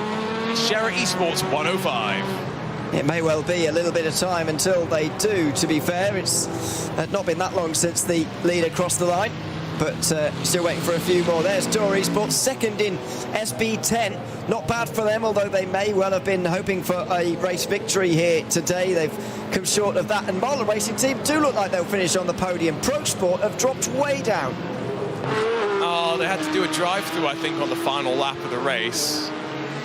I don't know if that was an automatic drive-through, as in enforced by the lack of by hitting an incident limit, sorry, excuse me. But yeah, I can't quite see anything on the race control sheet. We'll see if we can get some stories from some of these drivers in the post-race coverage, but as they come towards the line, it's going to be ATRS that grabbed 4th position in class, and you can see behind, oh good, they're going to be banging all the way to the line. It will be Adrenaline Motorsports, but just in front of the Pro Sport 175.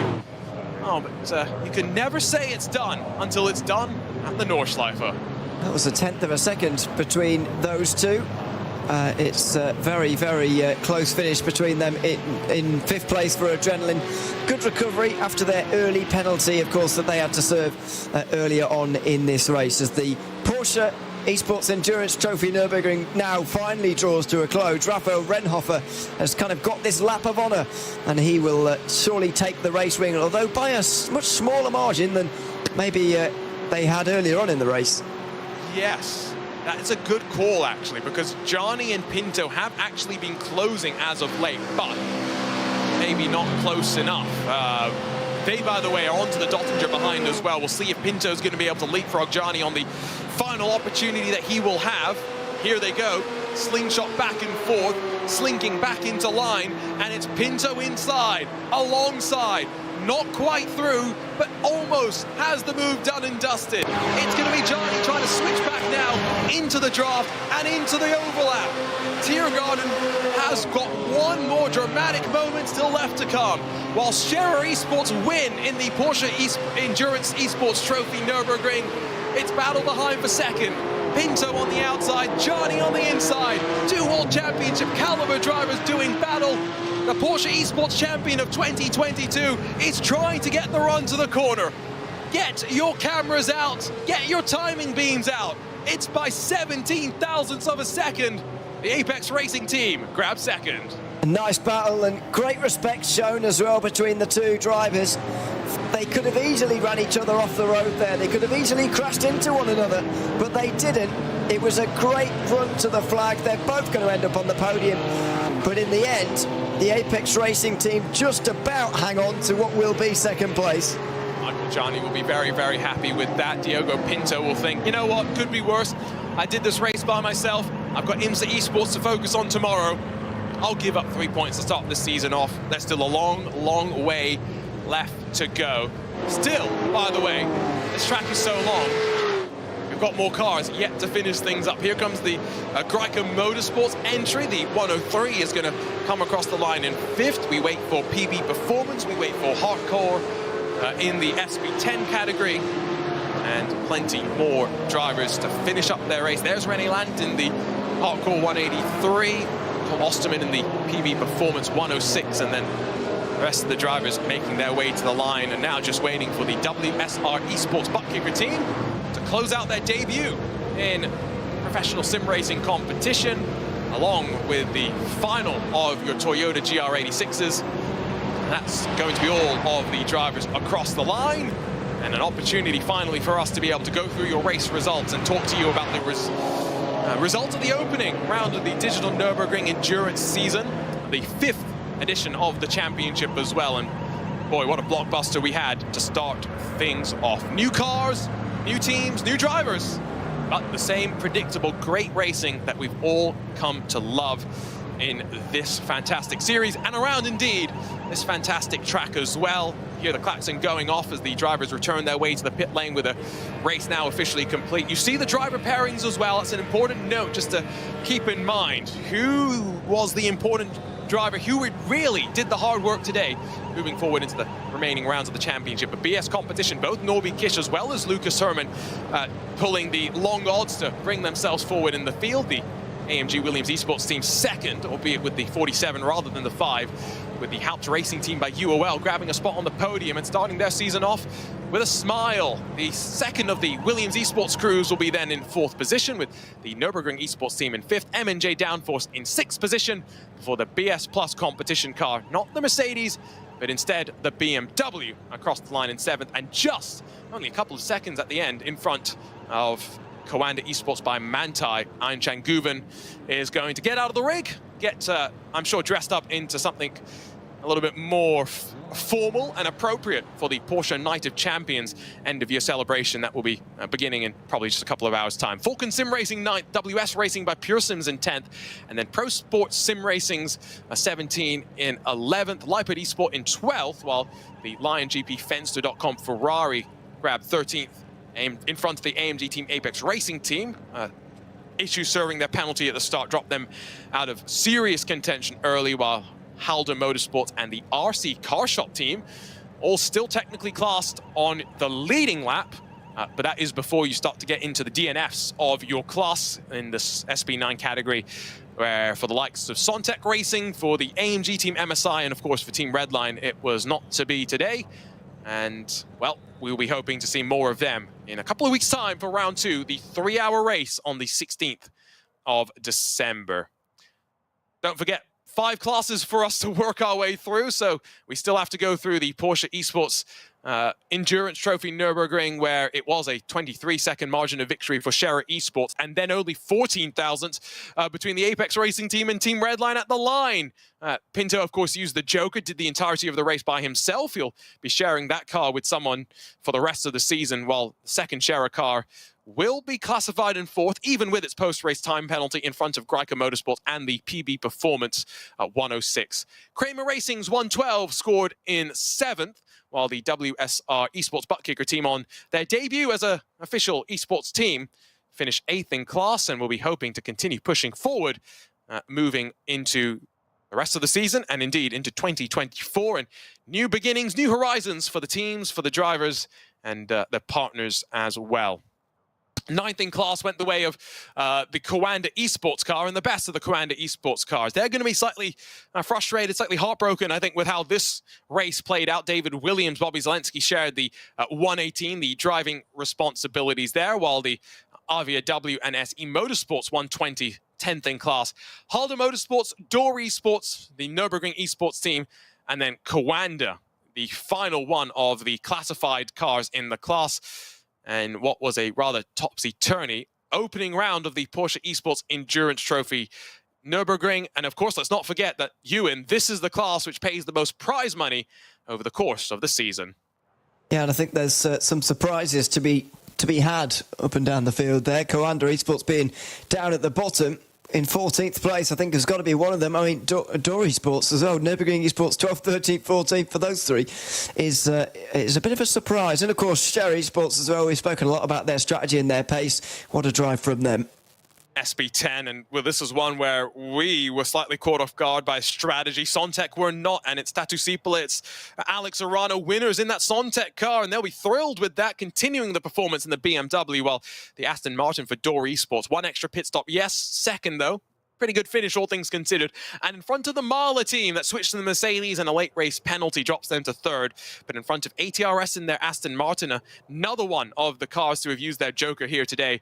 Adrenaline Motorsport, Fabian Hari finished that car up in 5th position, with the Pro Sport Sim Racing car in 6th. The X-Racer Mercedes classified down in 7th spot, and then the Frozen Speed by Grid and Go machine down in 8th after, well, unfortunate dramas for them. And yeah, we saw them flip end over end. The damage not bad enough to require forced repairs, bad enough to drop them down in terms of speed, while Leipzig Esports, the Nürburgring Esports team, Hardcore and Randley Racing by Smilia round up the 12 in class. And I didn't notice this, but Randley Racing actually dropped behind Hardcore in the closing stages. And so René Lantu did this race entirely by himself.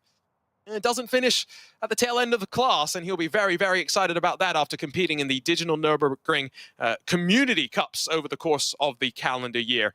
SP3T, the penultimate class, sees SimRC on top, but only 7.5 seconds clear of Team Hoisingveld. Scherer Esport did show some potential, and we'll be hoping that the remaining races can see them stay closer to the main rivals at the front of class, while Parabit, Pro Sport, Carlar, and then SimRacers.de all finish, unlike Impulse, the first retiree in the entire field, and unfortunately, a rather big bash there in the brand new for 2023-2024 Hyundai Veloster that replaces the Elantra that we had for our previous season. And last but not least, a quick look at the newest class, the VT2s, the Toyota GR86s, where the Nürburgring Esports team in front of Fastlane, Kaufman, and the Wolf Motorsports to round out the top 5 in class. And that was a look top to bottom at the race results. Ewan, what a great way to open up the season. A fantastic way to open up the season. Very, very excited to see what the rest of it has in store for us now because, yeah, it's been a great opening once again. Looking forward to it, though. There's plenty more hours remaining in this season. Absolutely. Don't forget that if you want to listen to some of the post-race coverage, head on over to the German feed for this first round. But for us here on the English coverage, it's bye for now. We'll see you in 2 weeks' time for round 2, a 3-hour race in the 2023-2024 Digitale Nürburgring Endurance Series. What a way to open things up. 3.5 hours of great racing at the Green Hell.